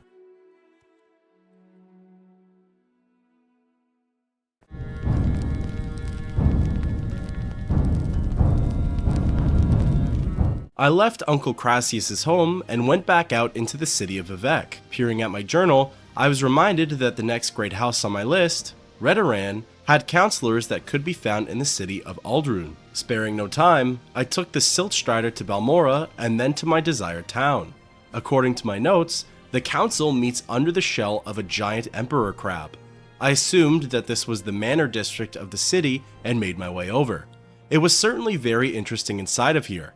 There were two levels to the shell, the top one seemingly containing residences and the bottom containing storefronts. Along the way, I got stopped by a guard who needed me to pay a small fine. I asked about House Redoran and they told me to speak with someone named Naminda if I wanted to join. From there, I located the Redoran Council Hall and entered inside. Finding Naminda, I approached her and she introduced herself to me. I asked about the Redoran counselors, and she handed me the Red Book of Great House Redoran, similar to the Yellow Book I received for House Hlaalu. Exiting the conversation and taking a look at the book, I was pretty delighted to see that all of the counselors could be found within Aldrun, no less the Manor District, all barring one. I quickly poked my head in to see the rest of the Redoran Council Hall and was pretty blown away by how big the place was. There was a giant open room containing many doors and entrances into smaller zones and rooms. It was really neat to see, especially considering all of this takes place in the shell of a big crab. Assessing the book, I decided to start with the very first counselor on the list, Archmaster Bolvin Venom. I located the Venom Manor and entered inside. The layout, design, and structure was simply stunning. The manor was outfitted with rooms, nooks, and zones. I didn't really know my way around, so I was just following my gut feeling and went into the private quarters. Ascending up some steps and wandering into a den, I laid eyes on Bolvin Venom. Approaching him, he was direct and said that if what I had to say was not important, I should just leave. I asked about the Redoran Hortator, and similar to the whole House Hlaalu mission, I was prompted to say my piece or to ask how the position is selected. I chose the former, and Venom threw it right back in my face. He insulted me, calling me many names, and cited that a monkey would be better for the job. He finished off by saying that so long as he's the head of this house, I will never be named Hortator. Nabani Mesa did mention that House Redoran has strong ties to the temple, so it's unlikely that many of them would be open to the Nerevarine Prophecies. Regardless, I needed Venom's vote in the end, so I wasn't too sure how this one would play out. I left Venom Manor and decided to pay a visit to the Erebar one next. This one was built similar to that of Venom's, and in the exact same fashion, I found myself wandering around and exploring the place until I found my person of interest. Minor Erebar was the next counselor that I needed to convince, and speaking with him, his demeanor was similar to that of Bolvin Venom's. He told me that since he's a busy counselor, I should speak quickly and get straight to the point with what I came here for. I inquire about the Redoran Hortator and tell him about my story and that I seek the title.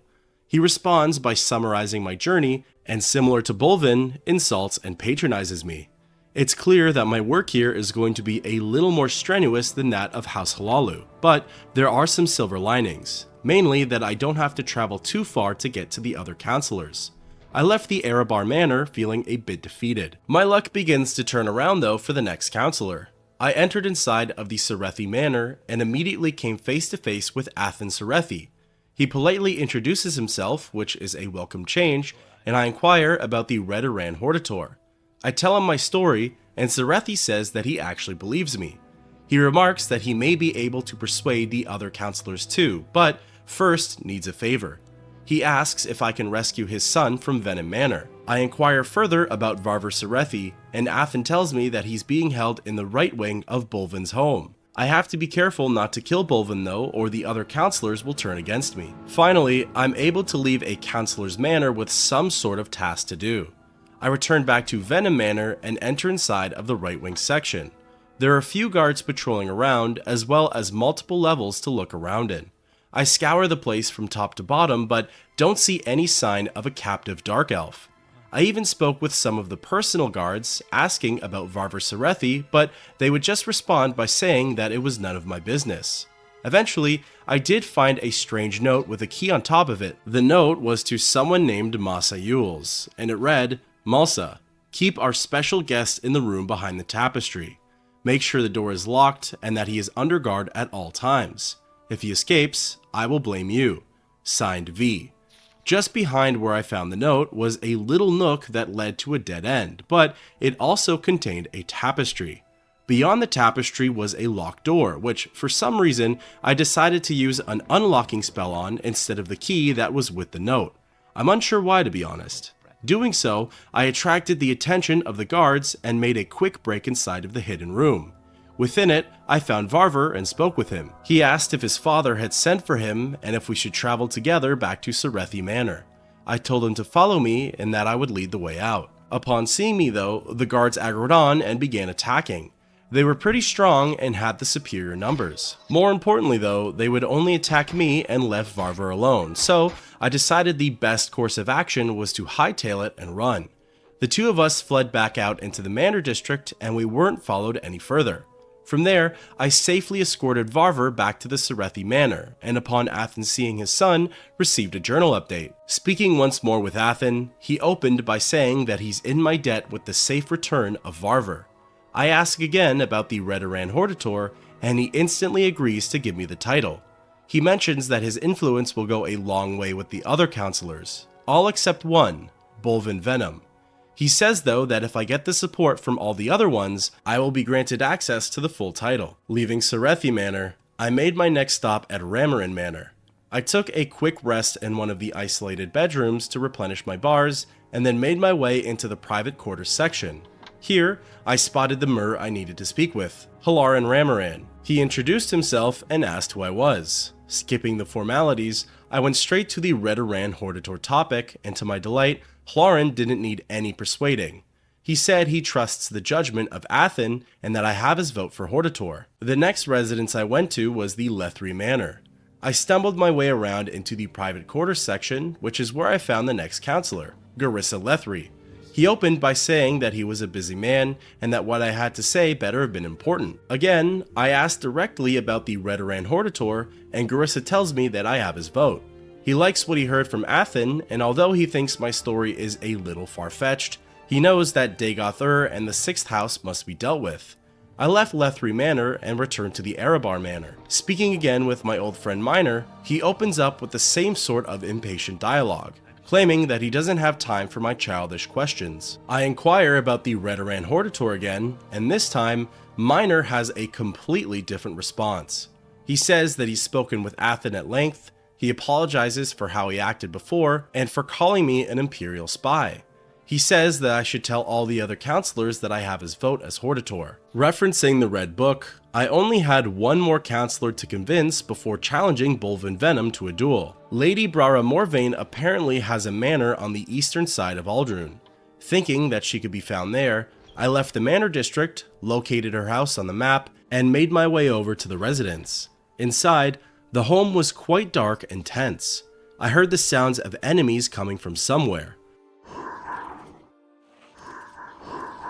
One of the doors in the house was secured by a level 70 lock. The key was located on a nearby shelf, and upon opening it and looking down the stairs, I spotted numerous Corprus stalkers and lame Corprus. This was my first time fighting the latter, and I didn't realize they had such strong health regen abilities. It only took 2 casts of fire magic to kill them though, and eventually through the use of destruction spells and my halberd, I had cleared the basement area. At the bottom of the stairs, I found the corpse of Remus Morvain, which I assumed to be the husband of Brara Morvain. There were multiple 6th house symbols and markings plastered around the area. The only item here that I thought had any significance was a Morvain ash statue. I'm not really sure what it means or how it was made, but I took it into my inventory. Regardless though, Brara was nowhere to be found. I returned to the manor district and spoke again with Athen Serethi. He tells me that she's taken up residence in the Redoran Council Hall. I made my way back over to the hub and began looking around. The confusing part is that there are rooms on top of other rooms, meaning that some don't show up on the local map. I spent a good long while scoping out each little section until finally I found a zone called the Morvain Quarters. Within it, I spotted Brara and spoke with her. This better be important. I got straight to the point and asked her about the Redoran Hortator. She says she trusts me as Athen has put in a good word. She's a little troubled by the rumors that I'm an Imperial spy, but looks past them and gives me her vote as Hortator. All that's left now is to return back to Bolvin Venom and hope that he accepts my offer to duel. I went back to the Venom Manor and was quite relieved that the personal guards weren't trying to attack me anymore. I shot straight to Bolvin and began speaking with him. He remarked at how I managed to gain the vote of all the other counselors. I asked about becoming the Redoran Hortator. Bolvin responded by saying that although I manipulated everybody else, my mind games won't work on him. He tells me to meet him at the arena in Vivec, so that way we can settle this with a duel to the death. Exiting the conversation and trying to speak with him again, all he says is to go to the arena canton for a fight. So that's exactly what I did. I left the town of Aldrun and took a Silt Strider to the city of Vivec. Just before doing so though, I crafted a new destruction spell which I was pretty excited to use. In Vivec, I took a gondola to the arena district and fought against a sleeper in the Wasteworks. Someone had told me that I benefit from not killing them, but there's something oddly fun to me about egging them on and instigating them into attacking. After that incident, something pretty interesting happened. I wasn't sure where to meet with Bolvin, so I assumed it would be at the top of the arena canton. I entered inside and it placed me at the top of the arena pit. Just below me was Bolvin, who aggroed onto me and tried to attack. Bolvin doesn't have any ranged attacks, and for some reason, the fight is still considered valid even though I wasn't physically in the pit. So, I was able to just stand on the railing and fire off some ranged attacks at him. To his credit though, he was fairly agile and moved around a lot, so actually landing the hits wasn't very easy. From there, I dropped down into the pit and kited him around, alternating between stabbing him with my halberd and casting my new poison spell. He fought with a two-handed blade, which had pretty good reach, but luckily for me, my halberd was slightly longer, so I had the upper hand. Finally, I was able to deliver the killing blow, and Bolvin was defeated. Athen told me that it was acceptable to loot fallen foes after a duel, and I'm glad I did, because he had some really expensive gear. He practically had a complete ebony armor set, which fetches close to around 100,000 gold. He also had a Daedric Dai Katana, which alone had a value of 120,000 gold. From here, I left the arena pit and the city of Vivec, making my way back to Aldrun. With Bolvin dead, there was nothing standing in my way for becoming Redoran Hortator. I returned back to Serethi Manor and spoke with Athen. I asked him about the title, and he responded by saying that all of the counselors were in agreement. He officially named me Hortator of House Redoran and wished me success in persuading the rest of the province. He handed me the Ring of the Hortator, which was the token of my office and a symbol of my status. Athen then says that he has a sealed package for me. He isn't sure what its contents are, but it comes from the highest ranks of the temple. He assumes that it has to do with my Nerevarine claim. He also says that there was a public notice put out which claims that I'm an Imperial agent. Athen hands me all of the documents as well as the ring. Looking at my inventory, I first checked out the Ring of the Hortator. It has the enchantment of Fortify Health for 8 to 15 points for 30 seconds. Then, I looked at the Belt of the Hortator, given to me by House Halalu. It has a constant effect of Fortify Magicka for 20 points, which will certainly come in handy. Then, I looked at the public notice put out about me. It reads, "Well-beloved people of Morrowind, take heed, take warning. The outlaw named Bard, stated trade of mage, lately called Incarnate and Nerevarine, now is shown to the investigating ordinators and magistrates of this district to be an agent in the pay of the Imperial Intelligence Service. This outlaw's claims are false. The prophecies this outlaw cites are discredited. The dishonest character and base purpose of the outlaw in perpetrating this hoax are now made clear to all observers. Bard is sought for various crimes by ordinators and town guards. Report all encounters with this outlaw to the proper authorities. If you see this outlaw in public, give the alarm. Published by the authority of the Temple, the Order of the Watch, Magistrates of Vardenfell District, under the signature and authority of Grand Master Barosala, Captain of the Watch, hear and heed." Then I looked into the note given to me by the Arcanon. It's quite lengthy and reads, "To the Outlander lately proclaiming his identity as the Nerevarine to be delivered with haste. The assertions made being in direct contradiction of the doctrine of the tribunal, namely that you are the Nerevarine, the reincarnation of the sainted Lord Nerevar, are, in addition to being against temple teaching, incredible and implausible in the extreme. The revelations made by the Inquisition, namely that you yourself are in fact an agent of the Imperial Intelligence Service, otherwise known as the Order of the Blades, lately made with substantial evidence by the Lord High Archordinator, Barosala, further calls into question the validity of and motivations behind your claims. However, as incredible as your claims are, as much as they are in direct contradiction of the teachings of the Temple, and tainted as they are by the interferences to be made upon your close association with the covert policies and interests of the Emperor, the interests of the Temple and its leadership, and in particular, the interests of his immortal lordship, Vivec, are best served by a close and personal examinations of the claims being made and close and personal examinations of the motivations and character of the claimant. The Temple, through its examinations of its records, in particular, the records of the Hieroglypha and Apocrypha, is intimately familiar with the many and varied claims of signs and feats that would mark the Nerevarine according to prophecy.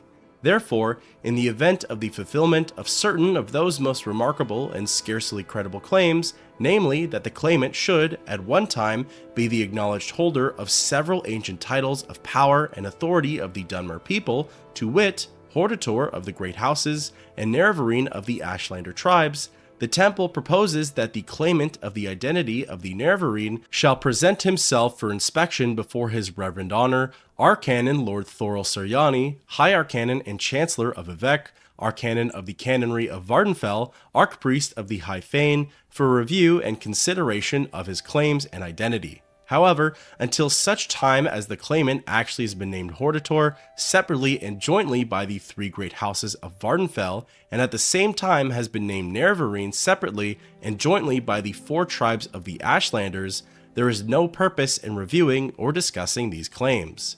Because of the temple's official position on the prophecies of the Nerevarine, and in the interests of preserving the security of the claimant from those parties who might wish to do him harm, it is convenient that the claimant of the title, Nerevarine, shall present himself in secret to Arcanon Suryani in the Arcanon's private quarters in the High Fane of Vivec. To signify agreement with these terms and conditions for a meeting with the Arcanon, the Nerevarine claimant may present himself to the healer of the High Fane of Vivec, Danso Indulis, and the necessary arrangements will be made. Once again, no purpose is served by meeting until the claimant is named Hortator of the three great houses and is named Nerevarine of the four Ashlander tribes. Written at the request of and in the name of his reverend honor, Thoril Suryani, Arcanon and Chancellor of Vivec, Delano Lauren, Priest of Vivec, Assistant to the Arcanon. So apparently, the temple feels threatened by my presence and has put out a warning to the citizens. But, on the other hand, should I complete my task in fulfilling the 4th and 5th Nerevarine trials, they would seek an audience with me.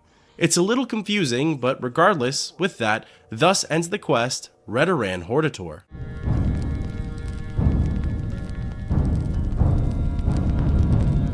Before seeking out the last great house Telvanni, I traveled back to the town of Balmora. In between the hunt for Hortator status, I embarked on a few side quests and went adventuring. Most importantly, I worked on receiving buffs and multipliers for my intelligence attribute, as that's what dictates my maximum amount of magicka. I jumped from level 11 to level 13, and then continued on with the main quest. I remembered that Nabani Mesa had said that the Telvanni counselors reside in the region of Sadrith Mora, so I teleported from the Balmora Mages Guild to the Wolverine Hall on the east coast and wandered into the main town area. I looked for one of the unique natural Telvanni towers and laid eyes on Tel Naga. Entering inside of its great hall, I spoke with a few NPCs in an attempt to acquire the Counselor book, but was ultimately unsuccessful. I made my way through the general quarters, continuing to ask around, and eventually landed in the upper tower section. Here, I spoke with a man named Endar Drenim. He introduced himself and asked if he could help in any way. I was delighted to see that he had the Telvanni Counselor's dialogue prompt. Asking him about it, he handed me the Brown Book of Great House Telvanni, also marking several important towers on my map. Reading the Brown Book, I learned that one of the counselors, Naloth, was present within this tower. Assuming him to be all the way at the top, I levitated my way up and spotted the Mehra. Speaking with him, he immediately came across as rude, saying that whatever I wanted, the answer was no. I asked about the Telvanni Hortator, and Naloth began to lash out. He told me to shut up, that it was superstitious nonsense, and that I shouldn't have interrupted him with such foolishness. Exiting the conversation, I assumed that this was going to be similar to my endeavors with House Redoran. Addressing the Brown Book, I figured it best to not approach Archmagister Gothrin at the beginning, so instead, I decided to seek out Master Arian. Arian was located in Tel Voss, so I took a boat from Sadrith Mora to Tel Mora and then over to Voss. Tel Voss was located slightly west and inland of my current location. Making my way there and laying eyes on it, it was definitely a unique settlement. It appeared to be a stronghold of sorts with a Telvanni wizard tower located in the middle. Tel Voss was actually quite confusing for me to navigate through. The towers all intertwined and twisted, some of them having enemies and others having grand and interesting discoveries. It seemed like there was a lot to do in here in terms of little side quests, mysteries, and exploration. I stayed the course though and began to ask around for Master Arian. An Argonian by the name of Smokeskin Killer told me that I must levitate to the top of the tower and find a door facing south. Doing so, I found myself at the entrance of Arian's chambers and entered on inside. Ascending up some stairs and making my way into the next room over, I ran into the counselor himself. He opened up the conversation by stating that he knew I wished to become the Telvanni Hortator. I inquired about it and was prompted to tell him my story. Doing so, he hears me out and in the end, comes to the judgment that I will take my responsibility seriously. He gives me his vote and also some information on the other counselors. Naloth, whom I previously spoke with, is apparently ill-tempered, but with enough persuasion, he may listen to reason. Mistress Dratha apparently doesn't like men. There's no specific reason for this though. She may be pretty hard to convince, especially given the fact that I'm playing as a male character. Mistress Thorana is slowly losing her mind and has become quite eccentric over the last few years. And finally, Archmagister Gothrin will never come to a decision. In fact, Arian says that he will delay his vote indefinitely, and my best course of action would be to kill Gothrin. He's transparent though in that upon Gothrin's death, he stands to gain the most. Leaving the Wizard Tower and ultimately Tel Voss, I traveled to Tel Mora, which was the next closest Wizard Tower. Tel Mora contains Counselor Dratha, which might have been the interaction I looked forward to the most. Admittedly, it took me a very long time to find my way into the upper tower section of Tel Mora. I ended up levitating all the way up the exterior, but only after a couple of minutes of looking around in the lower tower section. I ascended all the way up the upper tower and soon came across Mistress Dratha. Make it quick, Outlander.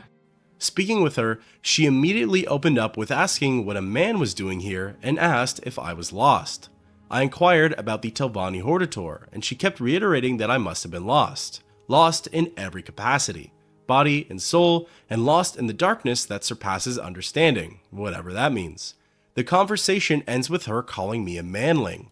A small spoiler here, but this quest single-handedly ended up running my gold reserves empty. I started off by bribing Dratha with approximately 600 drakes, until her disposition was at around 80. I then asked about the Telvanni Hortator once more, and was prompted with 3 different options.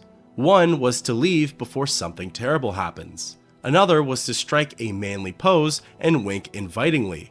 The third was to hurl myself at her feet and plead for a hearing.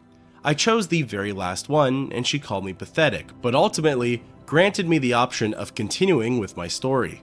I did so, and it managed to get through to Mistress Dratha. She said that she was glad she heard me out and that I persisted with her. She gives me her vote as Hortator and also bestows a scroll of Summon Golden Saint upon me. Leaving Tel Mora, I paid passage via boat back to Sadrith Mora to seek out Naloth at Tel Naga. I will listen. Leave me, but make it quick. I once again approached the Myrrh and asked about the Hortator title. He responded in the exact same manner as before, calling it superstitious nonsense. I then bribed Naloth with approximately 400 gold pieces, bringing his disposition up to around the 80-point mark. Inquiring again about the Telvanni Hortator, he responded with a flurry of questions, asking if I was qualified for the job, if I wanted it, if it was necessary, etc. In the end, he admitted that he didn't really care either way and gave me his vote. With 3 counselors convinced, I only needed to seek audience with 2 more. My next journey was out to the town of Tel Brenora. I was able to buy a boat ride there from Sadrith Mora and soon quickly spotted the Wizard Tower. I ascended to the upper tower section and entered on inside. The Tel Brenora Tower might have been my favorite one to visit. Everything was disorderly, disorganized, and randomly placed. Going into Thorana's chambers and looking around, I came across the room in which she resided. Books were thrown about and burning in the back of the room, and jewels were strung about on the floor. I approached Thorana and spoke with her. She greeted me by asking if I was here to feed the spiders. I ignored that and asked about the Telvanni Hortator. She responded in quite a strange manner. She went on about steel boxes, bitter green roots, and netch blood, ultimately confusing Hortator with Hormador. She seemed quite obsessed with spider eggs, rambling on about them and asking if I had any. I'm prompted to tell her my story or politely listen to her. I chose the former and she still seemed confused on the subject. She called life here boring, spoke more about spiders, and in the end, fell asleep mid-sentence. I restarted the conversation and this time chose to politely listen. She rambles on about more nonsense and spider-related topics, in the end asking if I was still listening. I continue to idly hear her out, and this time, the game tells me Mistress Thorana shows no sign of stopping her ramblings. Listening further, the game then says that since the Rana is sustained by the necromantic arts, she could likely go on forever. This is where I then decided to raise Thorana's disposition to above 80 by bribing her with about 400 pieces of gold. Asking one more time about the Telvanni Hortator and telling her my story right away, she comes to her senses and realizes what I'm speaking about. Thorana luckily grants me her vote. All that's left now is to speak with Archmagister Gothrin, although I already know what to expect from it. Referencing the Brown Book, Gothrin can be found in Tel Arin. I traveled to Sadrith Mora via boat, and from there did some island hopping and landed in town. I went to the Wizard Tower and levitated all the way up to the upper tower level. Inside, I located the Archmagister himself, who kept the company of 2 Dremora. Speaking with Gothrin, he asked what I wanted, and I inquired about the Telvanni Hortator. I told him my story and asked for his vote, and exactly as Arian said, Gothrin was indecisive. He said that my story made sense and that I was persuasive enough, but the decision shouldn't be made in haste. He apparently needs time to think and asks me to leave. According to the unofficial Elder Scrolls pages, after bribing him and raising his disposition, his answer will come to a no. So it really does seem like the only way through is to kill him. I had an incredibly difficult time accomplishing this though. Not only was Gothrin himself extremely powerful, the Dremora by his side were tough fighters, and there were 2 other NPCs in this tower that would also come to his aid. It was obvious that I needed to take care of Gothrin quickly, otherwise he would just heal himself and all my efforts would have been for nothing. I must have spent a combined total of about an hour figuring out how to defeat him and failing in my attempts. I bought scrolls, created new spells, and tried different positions to set myself up in. In the end, my tactic for killing the Telvanni Archmagister involved casting a frost spell that dealt 100 points of damage for a duration of 3 seconds. Following this was a scroll of Elemental Burst Frost Edition. Once Gothrin was dead, I fled the building, saved my game, and went back inside to loot his body. He had a Daedric dagger which was worth quite a lot of gold. He also had some potions on him and a scroll of Hellfire. Leaving the tower once and for all, I could finally return to Tel Voss and be named Hortator of House Telvanni. Speaking again with Arian, he asked if I had gathered the votes of the other counselors. I inquired further, and he said that with everyone's endorsement, I can now be given the title. Arian hands me the robe of the Hortator and wishes me luck on the rest of my journey. The robe itself is quite flashy and aesthetic, but most importantly, it fortifies magicka for 20 points for 30 seconds. With this token in hand, I had officially become Hortator of all 3 great houses, therefore fulfilling the 4th trial of the Nerevarine, thus ending the quest, Telvanni Hortator.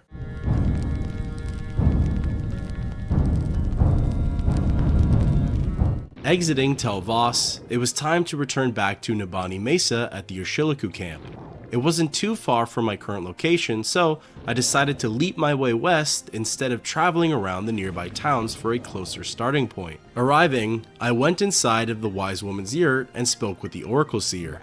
I asked Mesa about the 3 other Ashland tribes. The Ahamusa tribe of the Grazelands are peaceful, and Sinamu Mirpal, their Wise Woman, is also their Ashkan. The Zeneb tribe of the Grazelands have a chief named Koshad, a strong and popular man.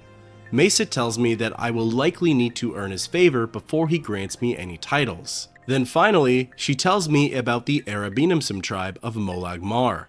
They're apparently a war-seeking violent tribe, but their wise woman, Manare, would be the best one to speak with. I quickly take a look at my map to see where all of the camps are located.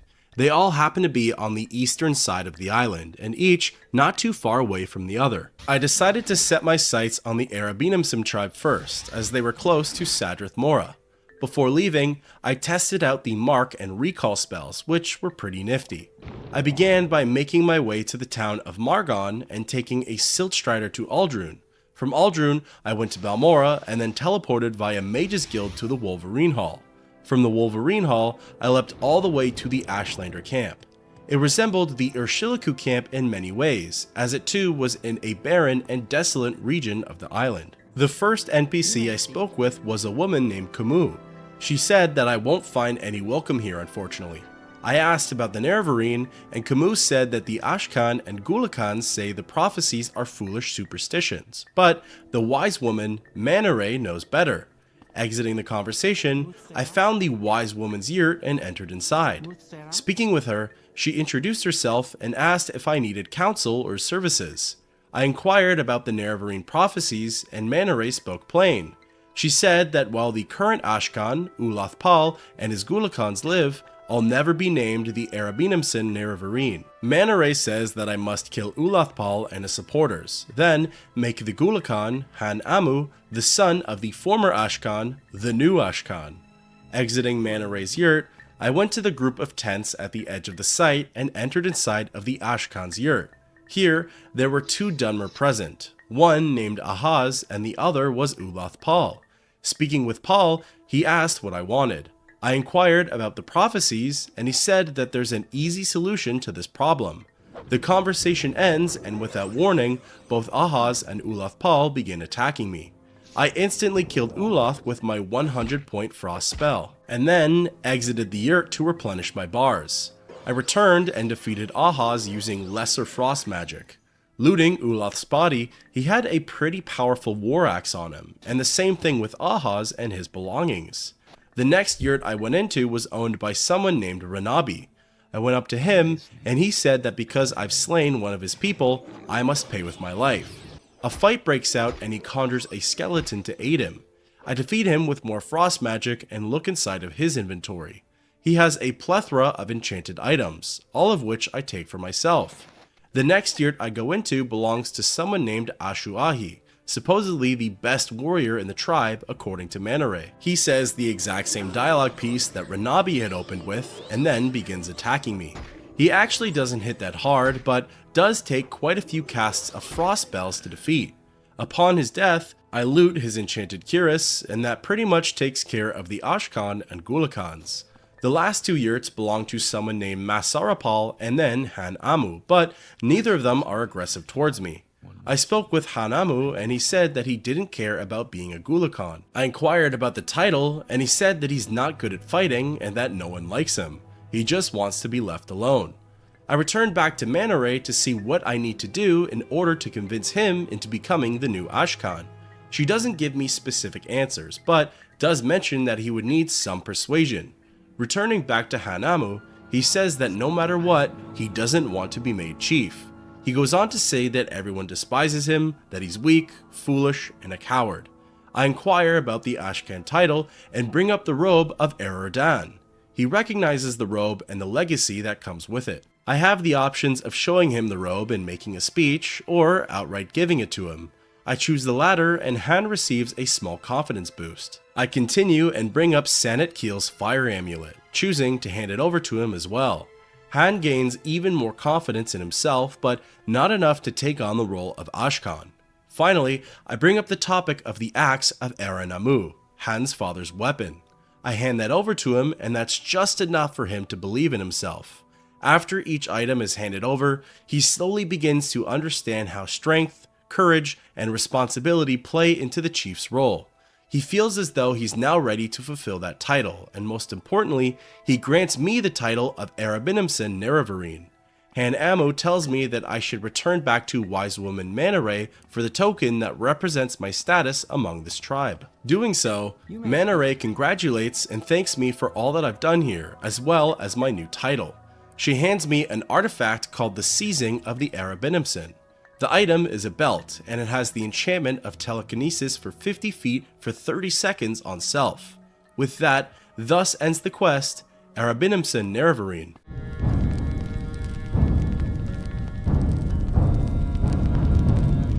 From the Arabinimson camp, I decided to travel to the Zeneb camp as it was the next closest one. This camp was southwest of Voss, while the Ahamusa tribe was north of it.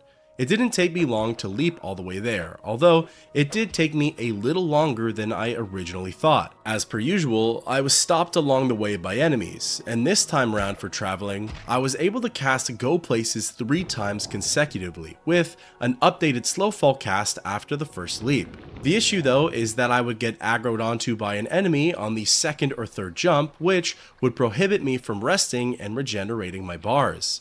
This left me either waiting a very long time for the enemy to show up, or reverting to my last autosave and repeating the jumps over again. Eventually, I made it to the Gracelands region, which to be honest, I really liked the look of. It reminded me of a cleaner and less grey version of the West Gash region. Then, after a few more leaps, I found myself at the Zenib camp. Right away, I located the Wise Woman's yurt and entered on inside. I met with Sonumu Zabamat and spoke with her. She welcomed me and asked if I needed services or counsel. I asked for counsel, and she said that this tribe's Ashcan, Koshad, has been expecting me. Inquiring about the Nerevarine Prophecies, Sonumu tests me and asks if it's true that an Outlander can become the Nerevarine. I can either decline to comment or tell her my story and show my proofs. Choosing the latter, she takes interest in my tales, and particularly that of the Moon and Star Ring. She reiterates that I should meet with the Ashcan at once. Exiting the yurt, I located Koshad's tent and entered inside of it. Speaking with the chief, he welcomes me into their home and questions the Nerevarine Prophecies, as well as how an Outlander can become the Nerevarine.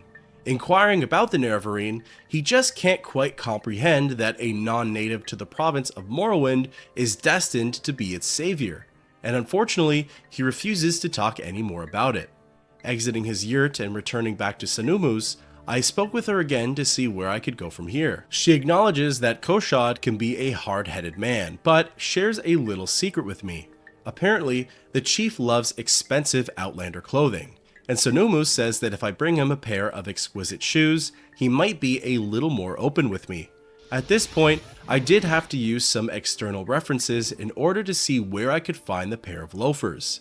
I had some in my inventory only recently, but unfortunately sold them to one of the merchants. I did locate a pair in the town of Aldrun for sale, so I made that my destination. I cast mark at the Zenib camp for quick access back. From here, I leapt all the way to Sadrith Mora and took a boat to Ebonheart. From Ebonheart, I went to Vivek, and from there, I took a Silt Strider to Balmora, and then from Balmora to Aldrun. It's interesting because I don't actually know if this was the most efficient way to get to Aldrun or not. I know these Silt Strider and boat paths to get there from certain cities, but from others, I'm fairly clueless. Regardless, I made it there and paid a visit to the clothiers in the Manor District. I managed to buy a singular pair off of Bevail Tenerin and then cast Recall to get back to camp right away. I really do have to give it up for Mark and Recall. They're incredibly useful spells. Entering back inside of the Ashcan's yurt and speaking with him, I'm prompted to hand over the exquisite shoes as a courtesy gift. Doing so, he's very thankful towards me. I ask again about the Nerevarine and tell him my story / show him my proofs.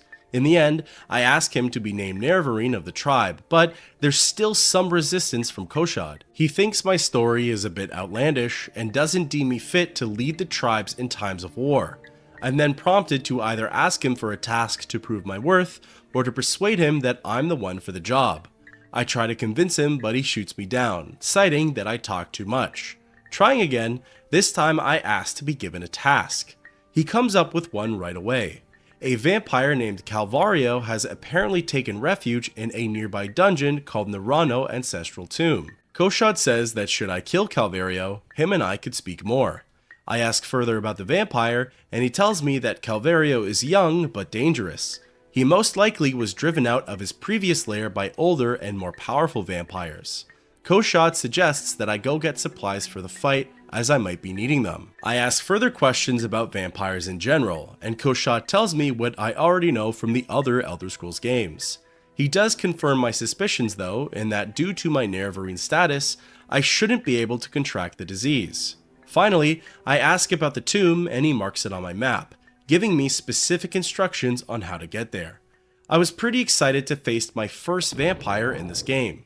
I don't know if ash vampires and mundane vampires are the same thing, but something tells me no. Regardless, I know the feeling of danger and respect that I have for them in Oblivion.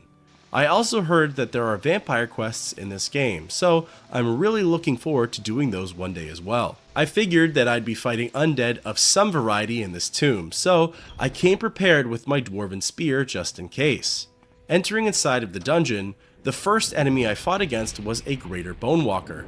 I have some PTSD when it comes to fighting these guys, but this time I made sure to have some Restore Strength potions on hand. The next enemies I fought were a pair of skeletons, but my magic mixed with the dwarven spear proved to be too powerful for them. There were actually more than a few recently deceased bodies in this tomb. One of them had a key for the Andaran tomb on them. In fact, there was a note in here from someone named Bacharach that almost paints the whole picture. It's addressed to someone named Morris, one of the dead in here.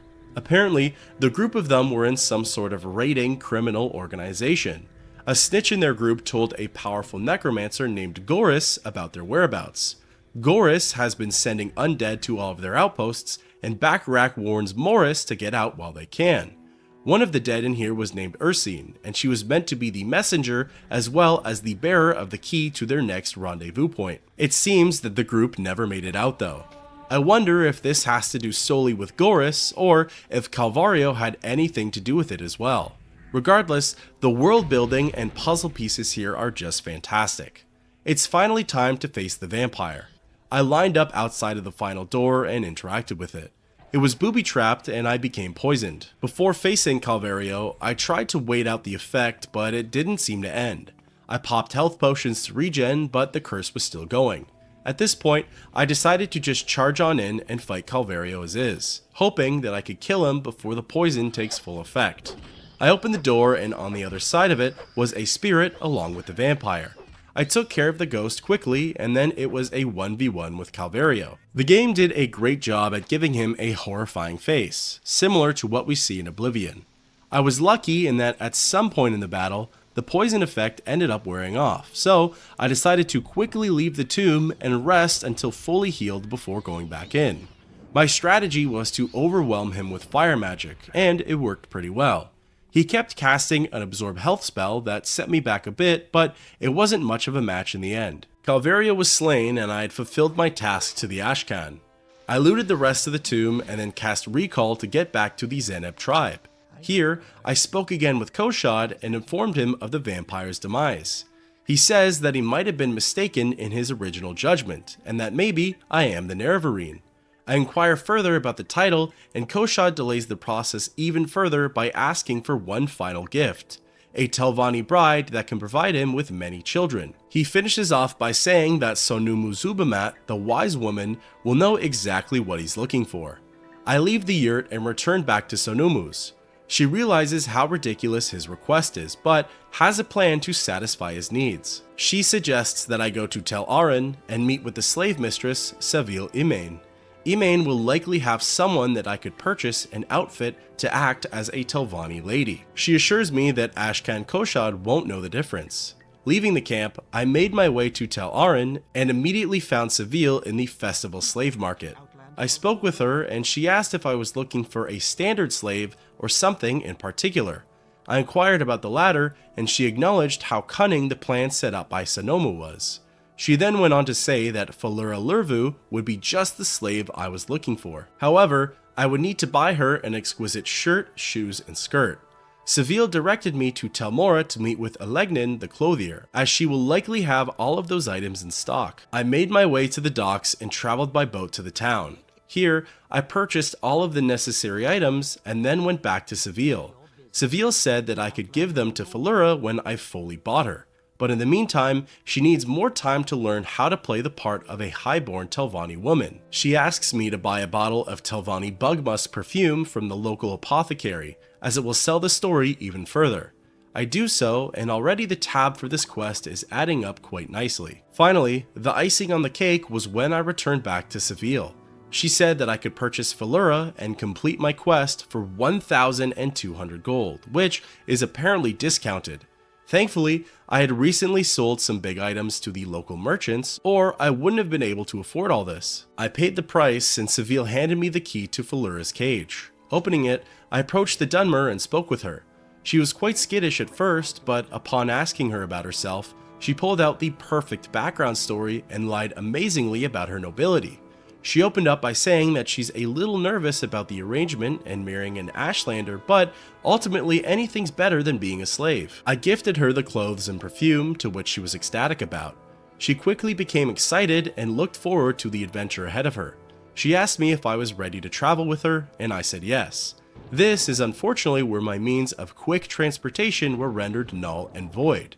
I attempted to leap my way back to the Zeneb camp, but no matter how long I waited for, Felura never showed up. Then I was hoping that the recall spell would work on her too, but unfortunately it didn't. This is when I realized I was going to have to walk all the way back to camp. I bought boat passage for us to Voss, and from Voss began walking along the road south. It wasn't a bad trip overall.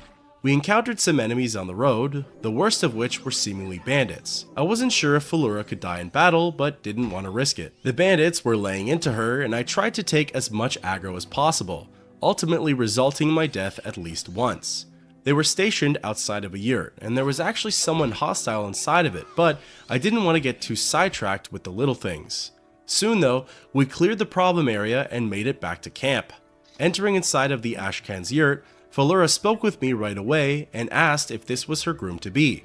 She liked the way he looked and the fact that he smiled a lot, ultimately deeming that she thinks she's going to have a very happy life with him. Exiting the conversation, I spoke with Koshad and he was thrilled to see I'd brought him a Tilvani bride.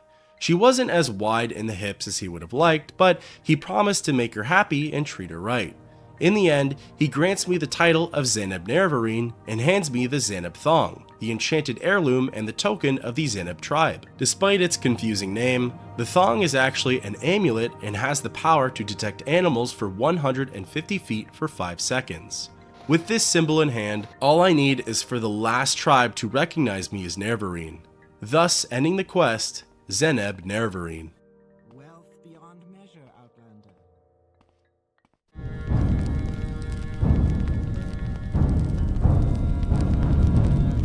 Looking at the map, I saw that the Ahamusa tribe was slightly northwest of my current location.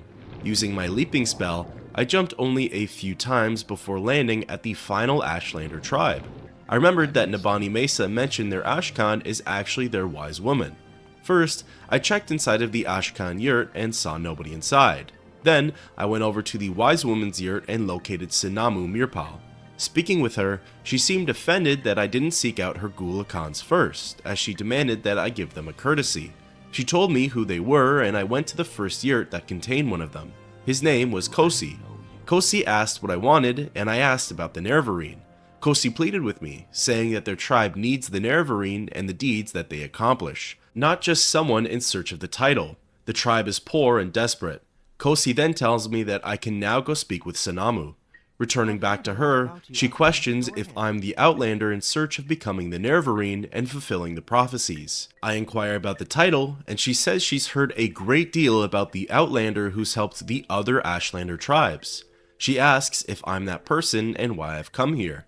I'm prompted to ask her where the Ashkan is, or that I want to be named Nerevarine. I choose the latter, and she says that she will hear my claims, proofs, and stories. If she believes me, I have the opportunity to be given the title, but first, I must do a task for the tribe. I must provide them with a safe space. Inquiring about it, she tells me that the Daedric ruin of Al-Daedroth used to be a safe haven for the Ahamusa. In recent times, however, a powerful priestess named Hloreni Indavil has taken up residence there, along with a bunch of Sheogorath worshippers. I ask about the priestess, and Sinamu informs me that she's a Dunmer. I also learn that the temple banned the worship of Mehrunes Dagon, Molag Bal, Malakath, and Sheogorath, or as they're coined, the four corners of the House of Troubles. I asked about Sheogorath, and Sinamu shared with me her overwhelmingly negative response about him and his followers. When asked about how I can make it safe, Sinamu remarked that I will be the one to decide what must be done, and that they will judge if it's enough. When I feel as though she's ready to accompany me, together we'll go to the ruins and reach the inner chamber with the statue of Sheogorath. If she dies on the journey though, all will be lost. Looking at the map, and as per her directions, Al-Daedroth is directly north of the camp. Using Go Places, I leapt my way across the islands until I landed on the desired one. I immediately heard the sounds of magic being cast and weapons landing hits. In fact, I landed directly in front of an NPC which had me spooked. I wasn't sure if they were going to attack me or not, but luckily, they weren't immediately aggressive. The Mer was dressed in fancy robes, and he almost looked like a priest of some sorts. Speaking with Bethis, he asked who I was and what I was doing here. He then asked if I was here to worship at this foul shrine. I was prompted with 3 different options. The first was to say that I was here to worship. The second was that I was here to loot the shrine. The third being that I was the Nerevarine and that I was here to fulfill the prophecies. I had heard a little bit about this interaction prior and assumed based off of his gear that he was an Ordinator. Saying that I was here to worship would have likely gotten me in trouble, and the Ordinators have strict orders to capture the Nerevarine for my crimes. So, instead, I went with the excuse that I was here to loot, and Bethis said that he didn't care about that at all. He let me go about on my business and said that it would be handy if I could kill a few of the worshippers in the process. Exiting the conversation, I went around the ruin and saw more Murran robes battling against what I assumed to be the worshippers. The Ordinators ended up winning the exterior battle, but now it was time to head inside of the ruin. Believe it or not, the very first interaction in here was likely the point in which I died the most. From afar, there was an orc worshipper whom I lured in via a ranged spell. She would then pull her companion, a Dunmer, and the two of them would gang up on me. The issue was that one of them had a blade that would leave me paralyzed. I couldn't tell which one, at first, assuming it was the Dunmer, and no matter how well the battle was going, as soon as they got in close, I would become paralyzed and die very soon after. Eventually, I identified that the orc was the one with the paralysis ability and let off every single spell I could at her. I managed to take her down before she could reach me for melee combat. I then engaged in one-on-one combat with her companion, and the fight was honestly close. I offloaded a bunch of frost magic on him, and he would swing away with his enchanted sword. Luckily, I was the one to come out on top here, and he too was soon dead. Moving along, I found myself in a big open room with multiple ways to go. Something I also really wanted to call out was the sound within the Daedric ruin.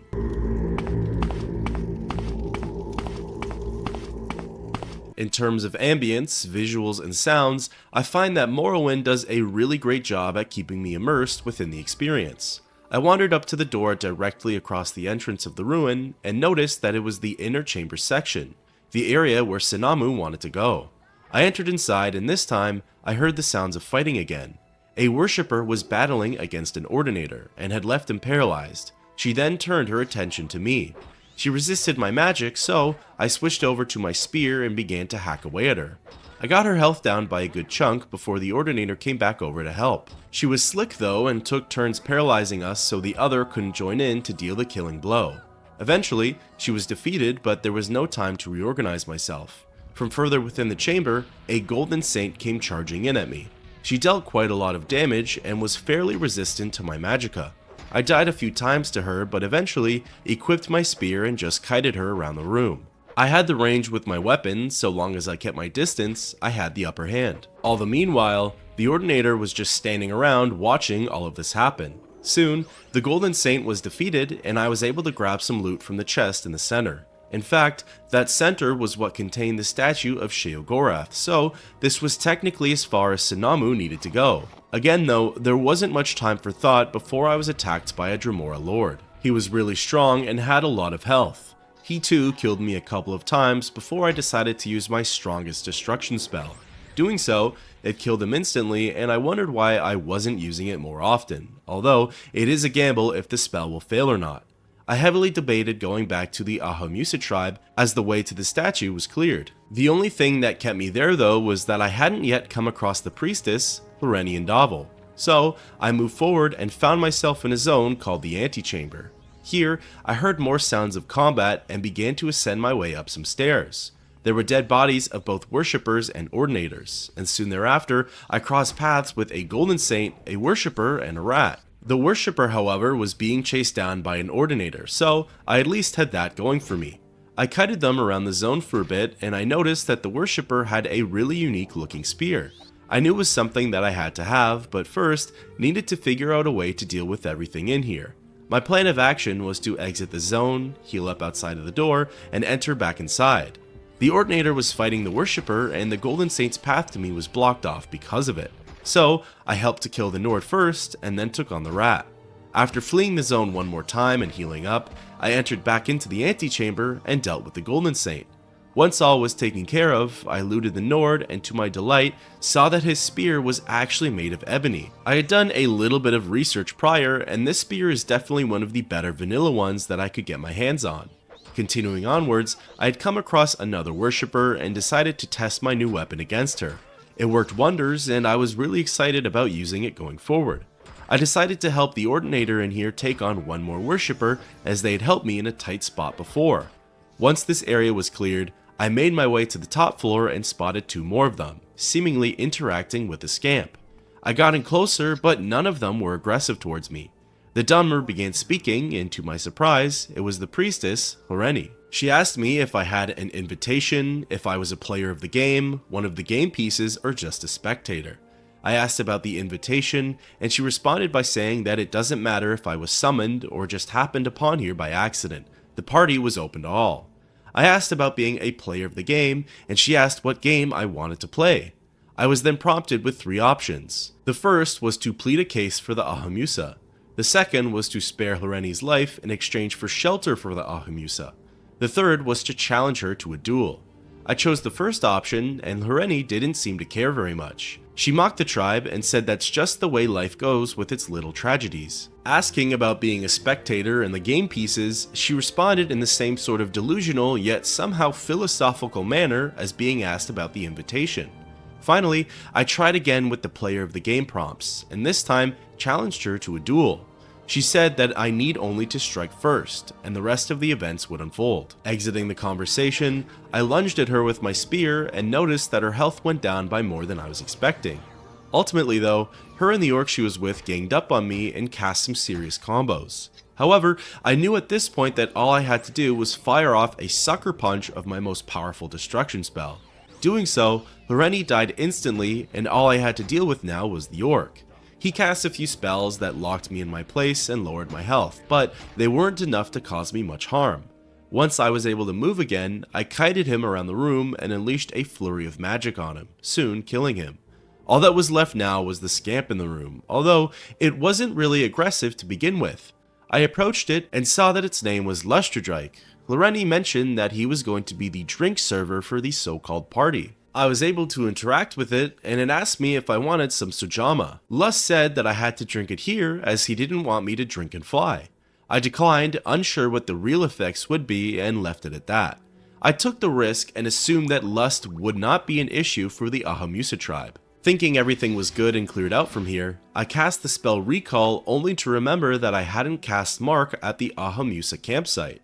Instead, I was at the Zeneb camp, which was certainly a little further south than I wanted to be. But, using Go Places, I leapt all the way to camp and spoke with the wise woman, Sinamu. She asked if I was ready for her to accompany me to Aldadroth. She reminded me that she wants to go as far as the inner chamber, and she wishes to safely see the shrine of Sheogorath. I tell her that I'm ready, and together, we set off. Early on, she got sidetracked by some enemies and went off on a bit of a killing rampage. Once done though, we cast water walking together and made it to the Aldadroth island without any issues. The Ordinators outside didn't seem bothered by her presence here, so we then went inside of the ruin. Everything was smooth sailing, and upon her taking a step up onto the shrine's platform within the inner chamber, she stopped and spoke with me. Sinamu said that because she made it here safe, I had upheld my end of the bargain. She then said that she would now name me as Nerevarine of the Ahamusa tribe. Sinamu gave me the Madstone as a token and symbol of my role within their Ashlander tribe. The Madstone apparently is really great against mages, but as a mage myself, I would also feel the side effects of it. She officially names me the Ahamusa Nerevarine, and I exit the conversation. When cast, the Madstone has the enchantment of sound for 50 points for 2 seconds on touch. This was the first time I had come across a sound spell, so I was really intrigued to get to use it. With that, I had successfully completed the 5th Nerevarine trial and the quest, Ahamusa Nerevarine.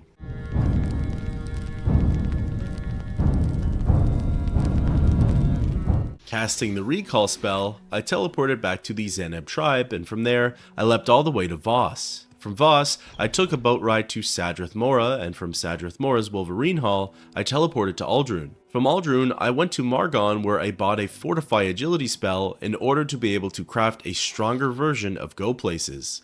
I made the spell along with one that fortifies Magicka, and went on my way to the Urshilaku tribe. I assumed that Nibani Mesa would have wanted to hear that I completed the 5th trial. Upon my return back to her yurt and speaking with her, she didn't offer much new information, other than perhaps a unique take on the 6th trial.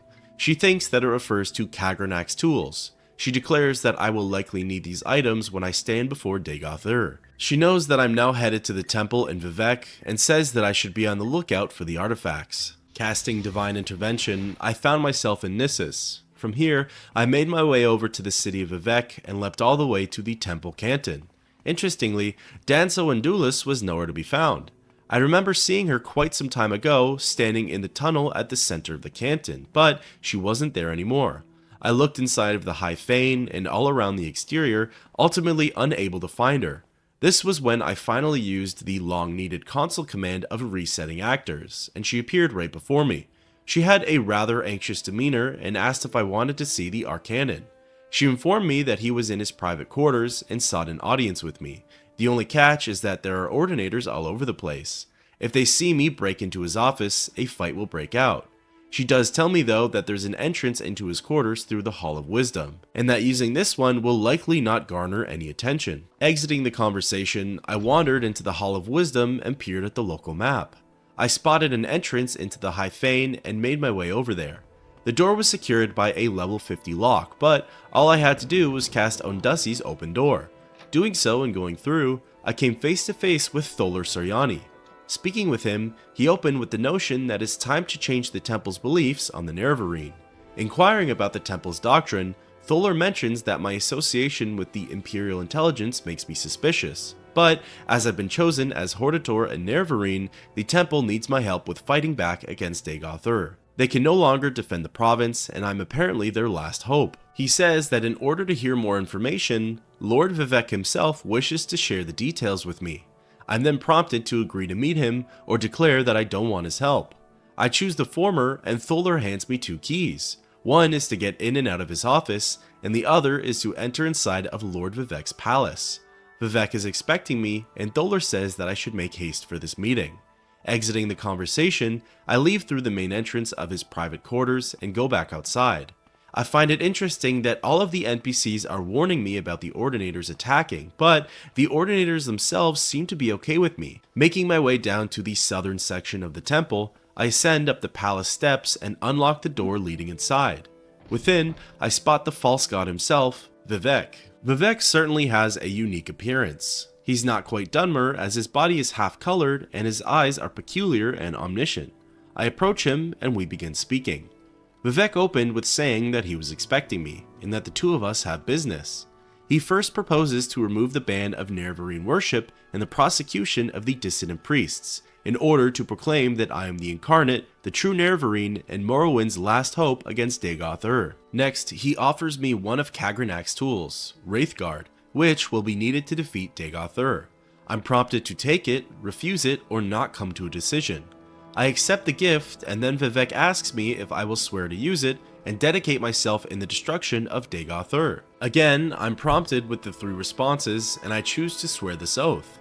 He says that I made a reckless decision, but nevertheless a righteous one. He warns me not to be alarmed, as in a second, I'll experience an overwhelming feeling. Vivec is taking me out of time in order to fast-track the learning process of how to use Wraithguard. The game displays a message that my body feels disoriented and confused. Then, in an instant, I'm back in reality. Vivec says that he will begin to make his promise come true, and that before I go, there's 2 things we should discuss: how to properly use Wraithguard, and how to defeat Dagoth-Ur. He tells me that I need to go to Red Mountain and recover the artifacts of Sunder and Keening. With all 3 of Kagranak's tools in hand, I'm to head to the citadel of Dagoth-Ur and find the heart of Lorkhan. Once the connection between Dagoth-Ur and the heart is severed, he'll be destroyed and so will his blight. Vivec offers plenty more dialogue options and lore insights to the game. A lot of what he has to say about Dagoth-Ur and the plan moving forward was handed over to me via a document titled Plan to Defeat Dagoth-Ur. I asked Vivec a whole series of questions. To summarize his responses, he said that one of his greatest regrets in life was breaking his oath to Lord Nerevar, and there hasn't been a day where he doesn't wish he never betrayed his oath. Vivec relates godhood to juggling. Everything happens at once, and there's constantly different matters that require his attention. As for the Dwemer, he really doesn't know what happened to them. He feels as though they have truly disappeared and are gone for good. When asked about the people of Morrowind, he shares that he feels a deep love for them, and the reason he became a god was to make them comfortable and secure. He talks about all of the great houses and how they relate to different aspects of the Tribunal. Apparently, the Tribunal has ventured off to Red Mountain in the past and defeated the 6th House numerous times. Each time, though, they're resurrected, and this is likely due to the Heart of Lorkhan. Vivek also mentions that Dagoth-Ur is preparing something called a Kulakhan, but doesn't get into specifics on what it is. Again, there are too many different dialogue options to explore at the moment, and even Vivek himself says that it's better to come back when the 6th House has been defeated in order to ask them. Exiting the conversation, I pull out the detailed plans to defeat Dagoth-Ur. They're incredibly lengthy and read as follows. For the past 20 years, the Tribunal have tried unsuccessfully to execute this plan. However, we failed because we were required to stage an assault and simultaneously maintain the Ghost Fence to prevent the threatened large-scale breakout of Dagoth-Ur's blighted hosts. With the Nerevarine leading the assault and the Tribunal free to devote their full energies to maintaining the Ghost Fence, this plan has a greater chance of success. Unfortunately, however, the loss of the artifacts Sunder and Keening and the recent increase in Dagoth-Ur's strength poses new problems for the execution of the plan. Therefore, our proposed plan has the following 5 phases. 1. A series of aggressive raids to scout the inside of the Ghost Fence. 2. A series of aggressive raids to neutralize Dagoth-Ur's Ash Vampire kin and recover artifacts from the bodies of his kin. 3. An assault of Gate Citadel Veminal to neutralize Dagoth Vemin and recover the artifact hammer, Sunder. 4. An assault of Gate Citadel Odrasol to neutralize Dagoth Odros and recover the artifact blade, Keening. 5. An assault of Citadel Dagoth with the artifacts Wraithguard, Sunder, and Keening to sever Dagoth-Ur's connection to the Heart of Lorkhan and thus to destroy Dagoth-Ur. Phase 1. Raids inside the Ghost Fence. The Tribunal, Ordinators, and Buoyant Armigers are familiar with the terrain and will provide maps and current intelligence reports. The region inside the Ghost Fence is dangerous, and the Nerevarine will need to be familiar with its particular challenges. After measuring skills and resources against Dagoth-Ur's defenses, the Nerevarine will know better how to pace a campaign, alternating raids with improving skills, getting better equipment, and stockpiling resources. Phase 2. Raids upon Ash Vampire Citadels. Dagoth-Ur's kin have become markedly more powerful in recent decades after remaining stable for thousands of years. If they can be individually isolated and destroyed, they will not be able to support Dagoth-Ur in later stages of the war. It may also be that dramatic increase in their power comes from items enchanted by Dagoth-Ur. Salvage of such items might contribute to our resources. Phase 3. Assault on Gate Citadel Veminal. Essential to recover the artifact hammer Sunder for Phase 5. The Ash Vampire, Dagoth Vemin, has possession of Sunder and probably seeks to discover the secrets of its enchantments. He may also have access to notebooks and journals of Kagranak that have survived in the Dwemer workshops of Veminal. Phase 4. Assault on Gate Citadel Odrasol. Essential to recover the artifact blade Keening for Phase 5. The Ash Vampire, Dagoth Odros, has possession of Keening and probably seeks to discover the secrets of its enchantments. He may also have access to notebooks and journals of Kagranak that have survived in the Dwemer workshops of Odrasol. Phase 5. Assault on Citadel Dagoth. All the previous stages are preparations for this stage. Recent expeditions show that Citadel Dagoth has undergone extensive expansion. The location will need to be explored carefully. The known route to the Heart Chamber will be well defended. Alternative routes may exist. Dagoth-Ur will have anticipated our plan to destroy him by attacking the Heart, and he will almost certainly personally oppose approach to the Heart Chamber. Together, the Tribunal could not defeat him, and he has grown stronger since then. Admittedly, the Tribunal had the distraction of maintaining the Ghost Fence simultaneous with fighting Dagoth-Ur, but even so, the challenge seems daunting. The adoption of this phase campaign seems to offer the best chances for success. In retrospect, the Tribunal's decision to directly assault Citadel Dagoth rather than proceed step by step through lesser objectives must be seen to have been a serious error. The Tribunal did not feel it had the option of a slow-paced and deliberate campaign, given that they had many other competing priorities, not the least of which was the maintenance of the Ghost Fence and the outer defenses surrounding Red Mountain. The Nerevarine, on the other hand, should be best served by a careful, step-by-step advance with the additional advantage of building confidence along the way, while success would undermine Dagoth-Ur's own assurance in his defenses. Employing Kagranak's tools against Dagoth-Ur. The source of Dagoth-Ur's supernatural power is the Heart of Lorkhan. The Heart is also the source of the Tribunal's divine powers. During mythic times, The gods took and hid Lorkhan's heart beneath Red Mountain as a punishment for creating the mortal plane. The Dwemer discovered the heart while building underground colonies. High Craft Lord Kagrenac created enchanted tools intended to tap the power of the heart. The War of the First Council was fought to prevent this sacrilege. Kagrenac's use of these tools and the disappearance of the Dwemer race marked the end of the war. Kagrenac's tools were recovered by Lord Nerevar and Dagoth-Ur. Dagoth-Ur was left to guard the tools while Nerevar came to consult with us, his advisors. In Nerevar's absence, Dagoth-Ur experimented with the tools upon the heart and was corrupted. We returned to discover a deranged Dagoth-Ur who refused to turn over the tools. When he attacked us, we drove him away. We left Red Mountain with the tools, and subsequently, Sothasil discovered their secrets. Collectively, we used the tool to establish a connection with the heart, enabling ourselves to transform our mortal natures. Thus, we became the Tribunal. Dagoth-Ur had survived our attacks, and without the tools, in a manner not well understood, Dagoth-Ur also managed to establish a connection with the heart and to transform himself into an immortal being. Our plan to destroy Dagoth-Ur also runs the risk of destroying the Tribunal. The plan is to permanently disrupt Kagrenac's enchantments upon the heart, severing connections with Dagoth-Ur and ourselves, and rendering us all once again mortal. A mortal Kagrenac may then be destroyed by mundane means. The loss of godhood and the possible death of the Tribunal are judged a necessary risk and sacrifice. The normal procedure for establishing connection with the heart is a 3-step process. The wearer of Wraithguard strikes the heart with the hammer Sunder, causing the heart to produce a pure tone. Then, the wearer of Wraithguard strikes the heart with the blade Keening, shattering the pure tone into a prism of tone shades. These tone shades are then imprinted upon the substance of the wearer of Wraithguard, giving him an immortal and divine nature. The Nerevarine will not be taught the secret rituals required to perform the 3rd step. Instead, the Nerevarine will strike the heart with Keening for a 2nd time, causing its tone to diverge into unstable patterns of interference. Further repeated strikes with Keening will further disrupt the tones, with the ultimate result of shattering and dispelling Kagrenac's original enchantments binding the heart, thereby severing the heart's link with Dagoth-Ur, and with any surviving heart wights and with the Tribunal. Destroying Kagrenac's enchantments on the heart will also stop the corrupt effusion of the heart's divine power and end the blight on Morrowind. The Nerevarine may be tempted to steal the power of the heart. Dagoth-Ur and Sothasil alone know this secret.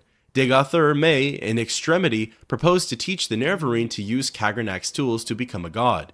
We doubt that the Nerevarine is fool enough to trust Dagoth-Ur and are content to take the risk. Be warned, the Nerevarine cannot safely equip either Keening or Sunder unless wearing Wraithguard.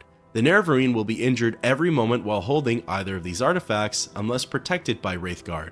Persistence will be rewarded with death. If Nerevarine can equip an item while not wearing Wraithguard and receive no injury, the item is a counterfeit. One last note, Dagoth-Ur must not get a hold of Wraithguard. The Nerevarine must prepare and use a recall or Almcivi intervention if there is any risk of death or capture. The element of surprise. Dagoth-Ur will not expect you to destroy Kagrenac's enchantments on the heart.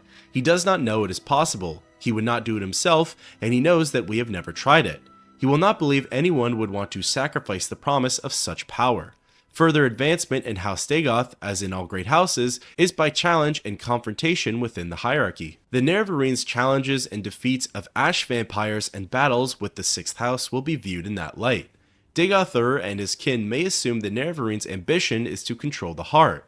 Given that assumption, it is only reasonable that the Nerevarine would try to defeat each of Dagoth-Ur's subordinates in turn, working up to Dagoth-Ur.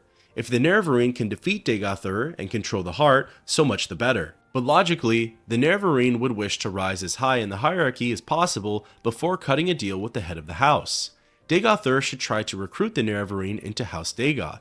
It may be possible to pretend to join him, then betray him. However, any attempt to deceive him will be very risky. House Dagoth has a tradition of subterfuge and treachery, and because he is a deceiver, he will expect deception. Closing remarks. We place no compulsion upon the Nerevarine to adhere to the plans described here. We believe that they offer the best chance of destroying Dagoth-Ur, but we have also chosen to place our trust in the Nerevarine's judgment and skill. Frankly, we see no alternative. If there are doubts or questions, speak with Vivek. He has agreed to serve as the Nerevarines' guide and counselor for this campaign. It may be that if the Nerevarine succeeds, the Tribunal will not survive. Such sentiments as might have been expressed to the tribunal should, in that case, be addressed to the land and people of Morrowind. May the happy convergence of fortune and prayer meet in our destiny. On behalf of Lady Almalexia and Lord Silthasil, signed, Vivek. Closing the note, I took a look at the legendary Wraithguard. It was heavy armor, and for me, had an armor rating of 16 and the enchantments of Shield for 10 points, Reflect for 20%, Resist Blight for 50%, and Resist Shock, Fire, Frost, Magicka, and Poison all for 10%. With that, it's time to begin the assault on Dagoth, thus ending the quest, Hortator and Nerevarine.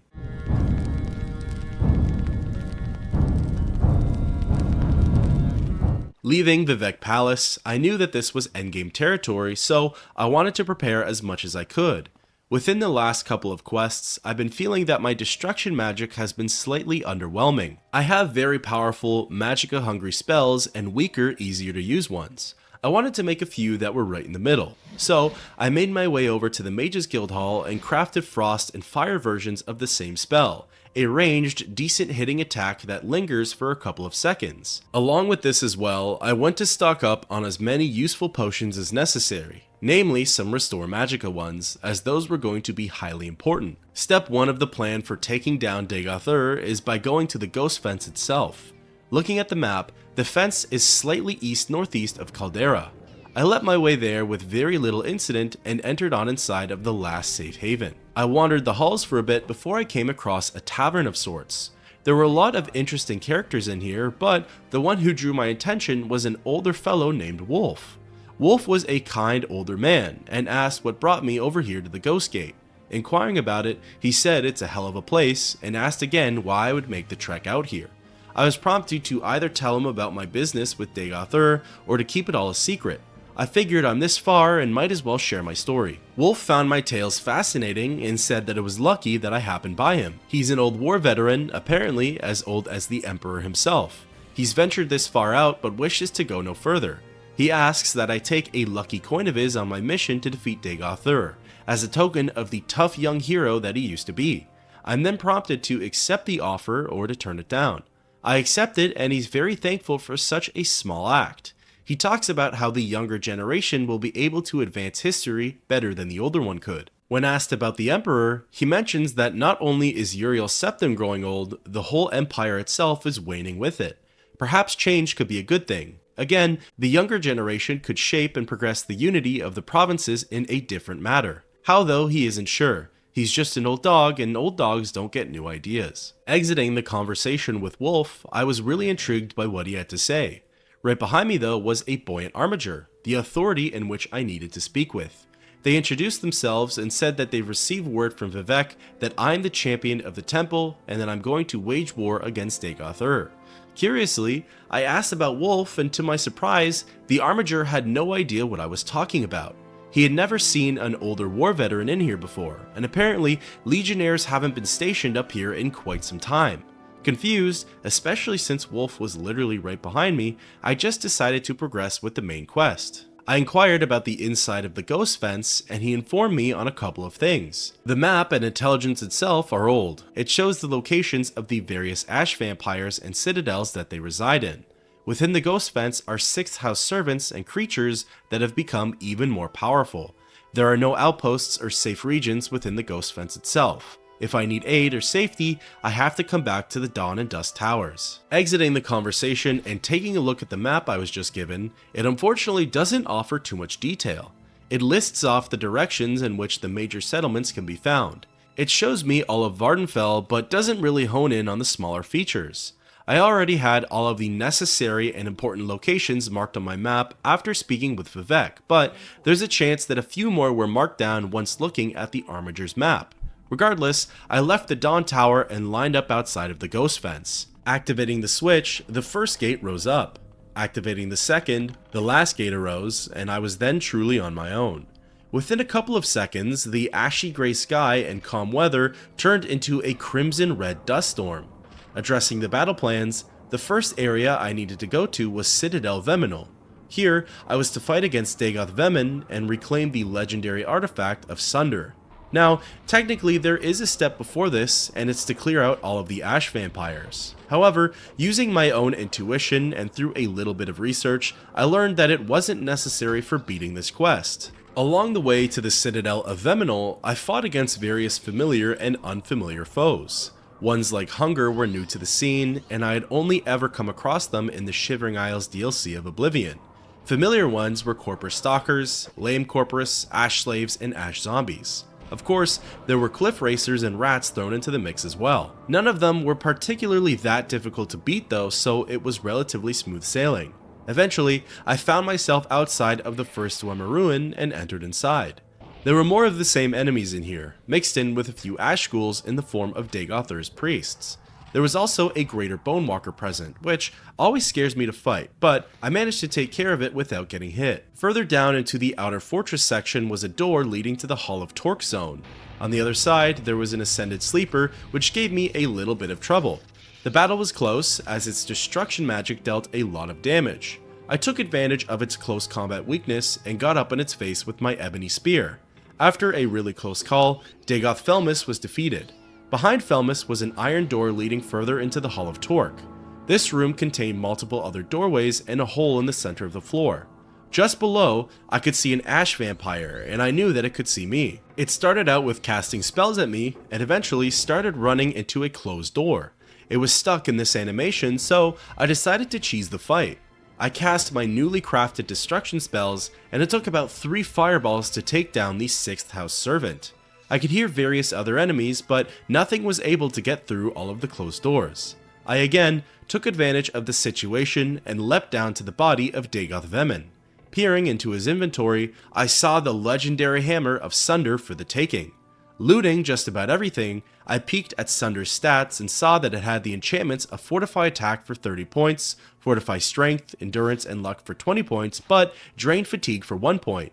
Along with the hefty fortifications, it dealt a great deal of base damage and had a value of 400,000 gold. Just as simply as I got down to this level, I jumped back up to the upper floor and left the exact way I came in, not venturing any further within the ruins than I needed to.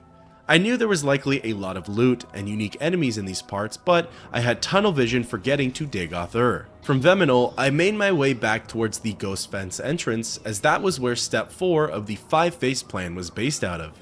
The Citadel of Odrasul contained the final artifact of Lord Kagranak, Keening, and it was guarded by Dagoth Odros. Along the way, I encountered more enemies in which I had never seen before.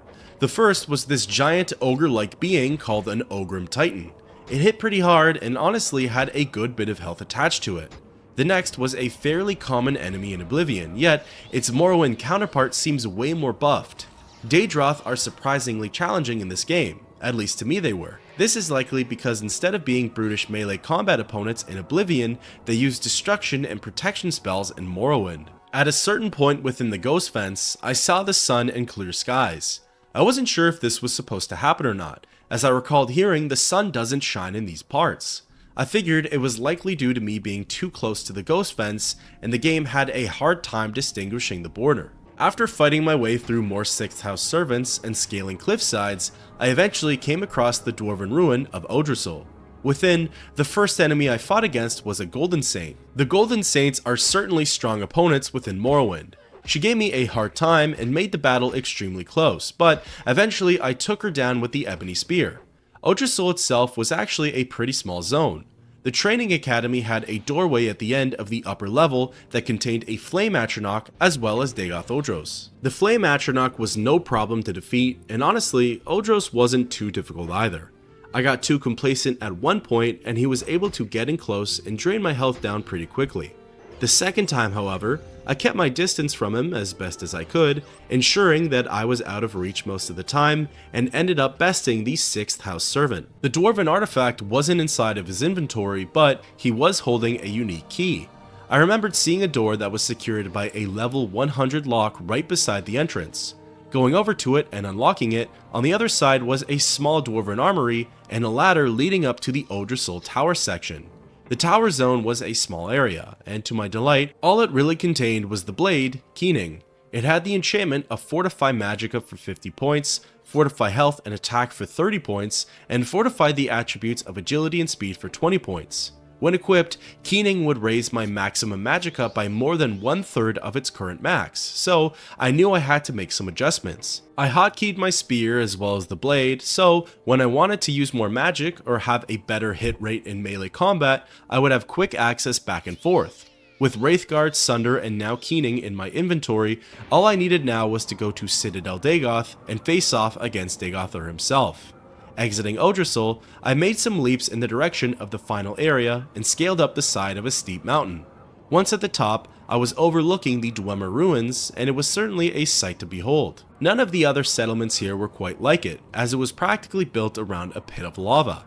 I carefully slid down to the inner area and found the door crank needed to enter inside of the ruin. I was a little anxious and excited, as it was finally time to meet Dagothar himself and beat the main questline. Come, Nerevar, friend or traitor, come. Come and look upon the heart and Akulakan. And bring Wraithguard, I have need of it. It was really neat to get to finally hear some dialogue from Dagothar himself. Come to the Heart Chamber. I wait for you there where we last met countless ages ago. Within the outer facility, I ended up facing 2 Ash Zombies and 1 Ascended Sleeper. The Sleeper, or Dagoth Vaynor, had bested me once, but I knew the technique that worked best and abused it, ultimately defeating it in the end. A little further along was Dagoth Enos. At this point, I would say of the 6th House servants, the only ones to give me trouble at this point are Ascended Sleepers. Ash Ghouls and even Ash Vampires, albeit I've only faced 3, don't feel as difficult to fight anymore. Come to me through fire and war. I welcome you. From the Dagoth outer facility, I made my way to the door leading over to the inner facility zone. Welcome, Moon and Star. I have prepared a place for you. There were a lot of doorways leading to different areas here, each door providing a new creature of blight to attack. Come, bring Wraithguard to the Heart Chamber. Together let us free the cursed false gods. Again, there was an Ascended Sleeper that gave me some issues, killing me at least once. Eventually though, I bested Dagoth Rather and fought against another greater Bonewalker. Welcome, Nerevar. Together we shall speak for the law and the land and shall drive the mongrel dogs of the Empire from Morrowind. Soon, I found myself inside of the lower facility area. Here, I was immediately met with Dagoth Muthus and a Bone Lord. I started to get greedy and overconfident in using Keening. Every third or so hit would land, and it felt like it dealt more damage than my spear did. However, there wouldn't be as much stagger or stun produced on the enemy, and therefore I would take a beating in the process. I ended up increasing to level 16 whilst here, and put some points into endurance, willpower, and intelligence. Just in the other room, an Ash Vampire ran up and aggroed onto me. Again, I felt like if I was mainly a melee combat character and used a weapon that didn't have as much range, they would prove to be a really difficult fight.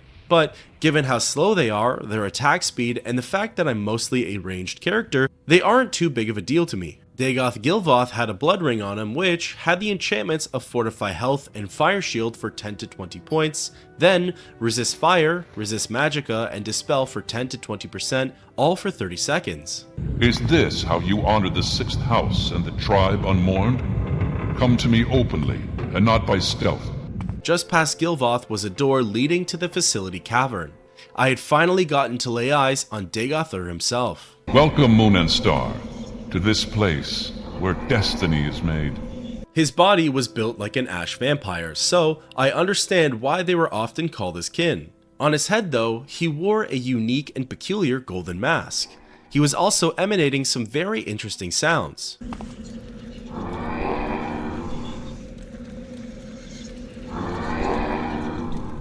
He wasn't immediately hostile, so I approached and the two of us spoke. Dagothar opened by saying this is where it all began, and it's where it will all end. He asked if I had any parting words, or if we should just get straight into our duel. Since I'm the challenger, he offered me the first strike. I inquired about the parting words, and Dagothar began his speech. He said that there will only be but one result from our meeting together. He often considered offering me a place by his side. He knew that offering Kagranak's tools would be an option, but it would likely lead to deception. Once, the two of us were brothers in arms, friends even. He says though that he won't risk losing all that he's worked up to for betrayal and deceit. Since I am the enemy, he cannot trust me and therefore I must die. He believes that he's to be the victor from this fight, but isn't 100% sure. Because of that, he offers to answer any of the questions I have and asks that I do the same. Inquiring about the final questions, the first one he asks me is if I'm truly Nerevar reborn. I'm prompted to say yes, to say that I'm loyal to the Emperor, to say that I make my own destiny, or that I truly do not know. I like the idea of the last one, as it seems somewhat humble. Picking it, Dagothr almost seems disappointed, and remarks that we will never truly know. Regardless, he will weep for me when I perish. The second question he asks is what will I do with the power from the heart of Lorkhan? I'm prompted to say that I will make myself a god, complete a Kulakan, share the power, or that I have my own secret plans. I wanted to seem a little bit mysterious, so I chose the last option, even though I don't have any plans for it other than to destroy it. His final question is would I have joined him if he had offered, and would I have surrendered Kagranak's tools? I can say no, I would have never joined him, or no, I would have never surrendered the tools. Or I could say yes, under the right conditions, or yes, if I had a cunning plan. I tell him though that I would never have joined him. He thanks me for my responses and tells me to ask away. The first question I ask is what his plan for the heart is. He says that his ultimate plan is to inflict every mortal in Tamriel with the power of the divine. So, in other words, likely turning them into beings of blight. When asked about his plan for the 6th house, Dagothr says that ultimately they're to stay the course and continue their path of enlightenment, becoming the best priests or warriors possible. When asked about his plan for the Dunmer, he responds by saying he wants to free them from imperial influence, and ultimately have them establish their own empire and reigning monarchy. When asked how he justifies his crimes, Dagothr said that change and restoration couldn't be had without war, and that the Imperials won't be driven out of Morrowind without bloodshed. I asked what happened to the Dwemer, and Dagothr too said that he had no idea. He wasn't able to study Wraithguard or learn as much from studying Kagranak. Once all is said and done with the 6th house, his next mission would be to learn about the mystery. Finally, I asked why he was building a Kulakan. He responded by saying that a Kulakan will be the champion of his armies, it will cultivate the divine substance from the heart, and it will be used as a symbol of the 6th house armies. I tell Dagothr to prepare himself, and he reiterates that since I'm the challenger, I will get first strike. Well, as it turns out, he doesn't really mean it. As soon as I exited the conversation, Dagothr fired off a destruction spell at me. He's the one to get the first blow, but the spell he cast was damaging to my attributes and didn't necessarily affect my health right off the bat. With Keening in hand, I let off as many powerful spells as I possibly could, and surprisingly, 3 were enough to defeat Dagothr. I was really surprised that this was one of the easier boss fights within the game. Granted, I was relatively prepared for it. He didn't leave behind a body or anything to loot. As easy as it was, I knew that the heart of Lorkhan was still waiting for me up ahead and that there would likely be more trouble. I organized myself and lined up in front of the door leading into the Akulakan chamber. On the ground was a heart ring which had a whole myriad of resistance enchantments, including Dispel, Frost, Fire, Magicka, Shock, and Paralysis, along with a lightning shield. Once ready, I went through the door. What a fool you are. I'm a god. How can you kill a god? What a grand and intoxicating innocence. How could you be so naive? There is no escape. No recall or intervention can work in this place. Come, lay down your weapons. It is not too late for my mercy. I figured that something had to be off with our fight. It felt too easy and the heart was still in the picture. I tried attacking Dagothr again, but this time his health bar didn't budge. At this point, I assumed my goal was to just reach the heart of Lorkhan and use Kagranak's tools on it. I ran along the platform and got blocked off by a dreamer who ultimately landed the killing blow on me. On the next run, I got a better look at a Kulakan. It was a really neat sight to see, and the thing was definitely way bigger than I had imagined. It was really a spectacle of Dwemer craftsmanship, and if the 6th house got it fully operational, they can certainly wreak havoc on all of Tamriel. I made my way around the platform, trying my best to avoid all of the enemies. Eventually, I laid eyes on the heart and attempted to levitate towards it, but was ultimately too slow. On my 3rd try, I made a direct break for the heart and got there relatively trouble-free. It was such a mesmerizing experience to be that close to the heart of Lorkhan. Afraid that Dagothr would quickly bounce on me though, I took out Sunder and struck the heart once. Then, I took out Keening and hit it as many times as I possibly could. What are you doing? What are you doing? Fool, stop! This is the end. The bitter end.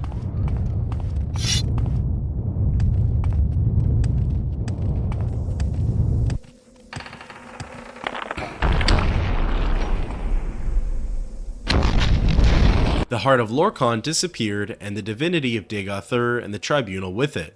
The bridge connecting to Akulakan collapsed, and Dagothr accompanied it into the lava pits below, seemingly killing him.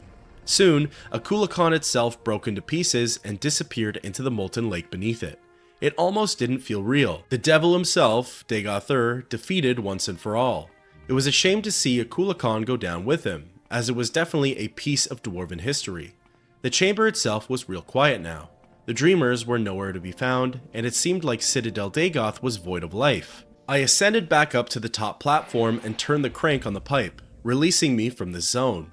Back out in the facility cavern, I was about to exit when all of a sudden, an apparition appeared before me. It looked as though it was Azura herself. You no longer bear the burden of prophecy. You have achieved your destiny.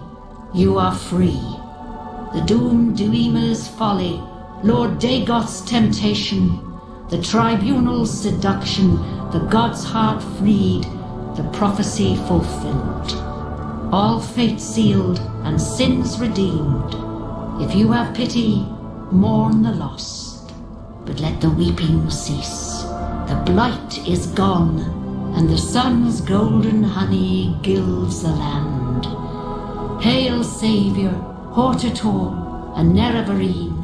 Your people look to you for protection. Monster and villains, great and small, still threaten the people of Vardenfell. Enemies and evils abound, yet indomitable will might rid Morrowind of all its ills. For you, our thanks and blessing, our gift and token given. Come, take this thing from the hand of God. In her place, she left behind the Ring of Azura, which had the enchantments of Night Eye for 20 points and Restore Fatigue for 3 points. I could hardly believe it, but it really did feel like it was all over. Dagothr was gone, his creatures of blight with him, Red Mountain was no longer the home of the 6th house, and Morrowind was relieved from one of its many problems. With nothing left to do here, I cast Divine Intervention and returned back to civilization. I was sent to Buckmoth Legion Fort, and I was quite happy to see the presence of Imperial soldiers. Speaking with one of them, I knew I had done something right when he honored me and called me the Nerevarine. He followed up by saying that the devil was dead, blight is gone, Red Mountain has been conquered, and that everyone's thankful for my efforts. There were 3 NPCs I wanted to speak with the most to hear their endgame dialogue. The first was Vivek himself. He opened by saying that the blight was gone and that we had all survived. Now, it's time to rebuild the temple, and I must dedicate myself to Morrowind as its protector. Vivek believes there is redemption in rebuilding the temple, as it's good and honest work. He says there's still tension between the dissident priests and the temple. An example he gives for rebuilding is that they should employ less ordinators, and instead give more roles to priests, healers, and teachers. Vivek says that his powers are slowly diminishing, and with due time, he will withdraw from the world. There's going to be big change coming to Morrowind. He does mention though that he will be happy being mortal again, as the weight of the world will literally be lifted off of his shoulders. Unfortunately for Almalexia and Sothasil, the two of them likely won't be taking the loss of their divine powers as well as Vivek. The next person I wanted to see was Nabani Mesa. She reaffirmed the same things Vivek did, that the devil was dead and that for now, Morrowind was free of the 6th house and its blight. However, she kept repeating an eerie message. She kept saying that once before, Lord Nerevar believed that Dagothr and his kin were defeated, and that she can't shake that what-if sort of feeling. She feels uneasy and doesn't want to accept victory at this current moment. She's right though in that many times he was apparently defeated, yet always resurrected.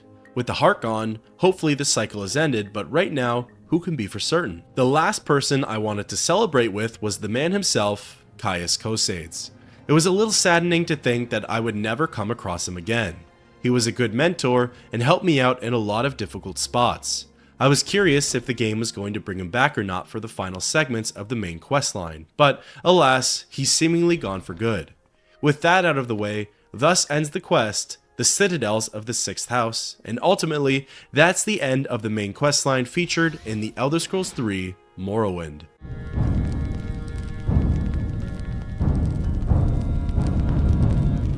Where to even begin? As stated before, this was my first time ever playing through the Elder Scrolls III Morrowind. When I started out the main questline, it felt like the finish line was miles away, and yet here we all are today on the final part. I'll give my thoughts on the story aspect itself without trying to include my opinions on the actual gameplay mechanics. The game began quite well. It started off with a nice and easy tutorial and introduction section to the world of Morrowind. From there, what I really respected, as with all Elder Scrolls games, it set you free and told you to do whatever you wanted to. What I really liked is that prior to going off on your own, the introduction and opening wasn't very long at all. I like the opening scene and tutorial within, say, Oblivion and Fallout, but the issue is once it comes to playthrough number 3 and beyond, it becomes tedious to sit through 15 or so minutes of pointless gameplay. The first 5 or so quests within Morrowind play out relatively the same. The player needs to seek out an informant related to a certain faction or region within the province. I took this as the game's excuse to get the player exploring and branching out into different sections of Morrowind, which I also found to be pretty neat. The game doesn't hold your hand like future Elder Scrolls installments, but it does certainly look after you in some capacity. My first encounter with the Sixth House was certainly something else. It had eerie and unsettling elements, especially because it was the unknown. Funny enough, Corprus was one of my highlighted quests, simply because I got to meet the last living dwarf, Yagrum Bagarn. I think the quests that dragged the most for me were becoming the Hortator of each great house. Perhaps it was the way I played it or certain choices I made, but there was too much back and forth between being the messenger of NPCs. House Hlaalu started out fine, I think because I was really entertained by Uncle Crassius, but House Tilvani and House Redoran just didn't capture my engagement as much. I had no problems with the Ashlander tribe Nerevarine Quests, and quite liked their diverse quest-giving nature. It was really neat to get to meet Vivek as well. I felt as though the game did a great job at setting him up as this all-powerful benevolent ruler, and then slowly tearing him down to the imposter that he is. Although, when actually conversing with him, he seemed to be not that horrible of a person, and almost regretful of a lot of his actions. The final quest was really nicely paced. I enjoyed how the most complicated part of it was navigating through Red Mountain, and that Keening and Sunder weren't too difficult to obtain. The battle with Dagothr went well. I enjoyed how the game set it up for you to believe that he was defeated after the first fight, but then brought him back as an invincible god for the second phase. I understand that being named Nerevarine and Hortator means that you act solo in the face of great challenge, but it would have been nice to have an all-hands-on-deck sort of final battle at Red Mountain. I know without those titles, Vivek would have never surrendered Wraithguard, and you wouldn't have received all of those enchanted tokens, but other than that, it doesn't necessarily feel like the titles gave any other power to the player. There were 2 optional quests that I didn't get around to doing. The first was Sleepers Awake, which dealt with the nightmares of Dagothr and the sleepers of Morrowind. This involves killing certain Sixth House servants and freeing the sleepers from their control. However, once the Citadels of the Sixth House is completed, the quest is seemingly removed from your journal and the sleepers have snapped out of it, ultimately still thankful for your help. The second one is called Yagrum Bagarn and the Wraithguard. This quest is even more optional, if that makes sense, as it's the only solution to continuing with the main questline if you manage to kill Vivek. From there, you would take Wraithguard, find books written by Kagranak, and bring everything to Yagrum. He finds a way to make Wraithguard usable, but at a big cost to the player's health. Ultimately, I really enjoyed my time playing through the main questline, and it was really interesting to get to see how Morrowind influenced all of its successors. I got to see features that were expanded on in Oblivion and Skyrim, and features that were outright omitted from future installments. Most importantly, I'm glad I got to experience this questline for the first time with all of you, and I'd really like to thank you for your help along the way. Until next time, keep on adventuring.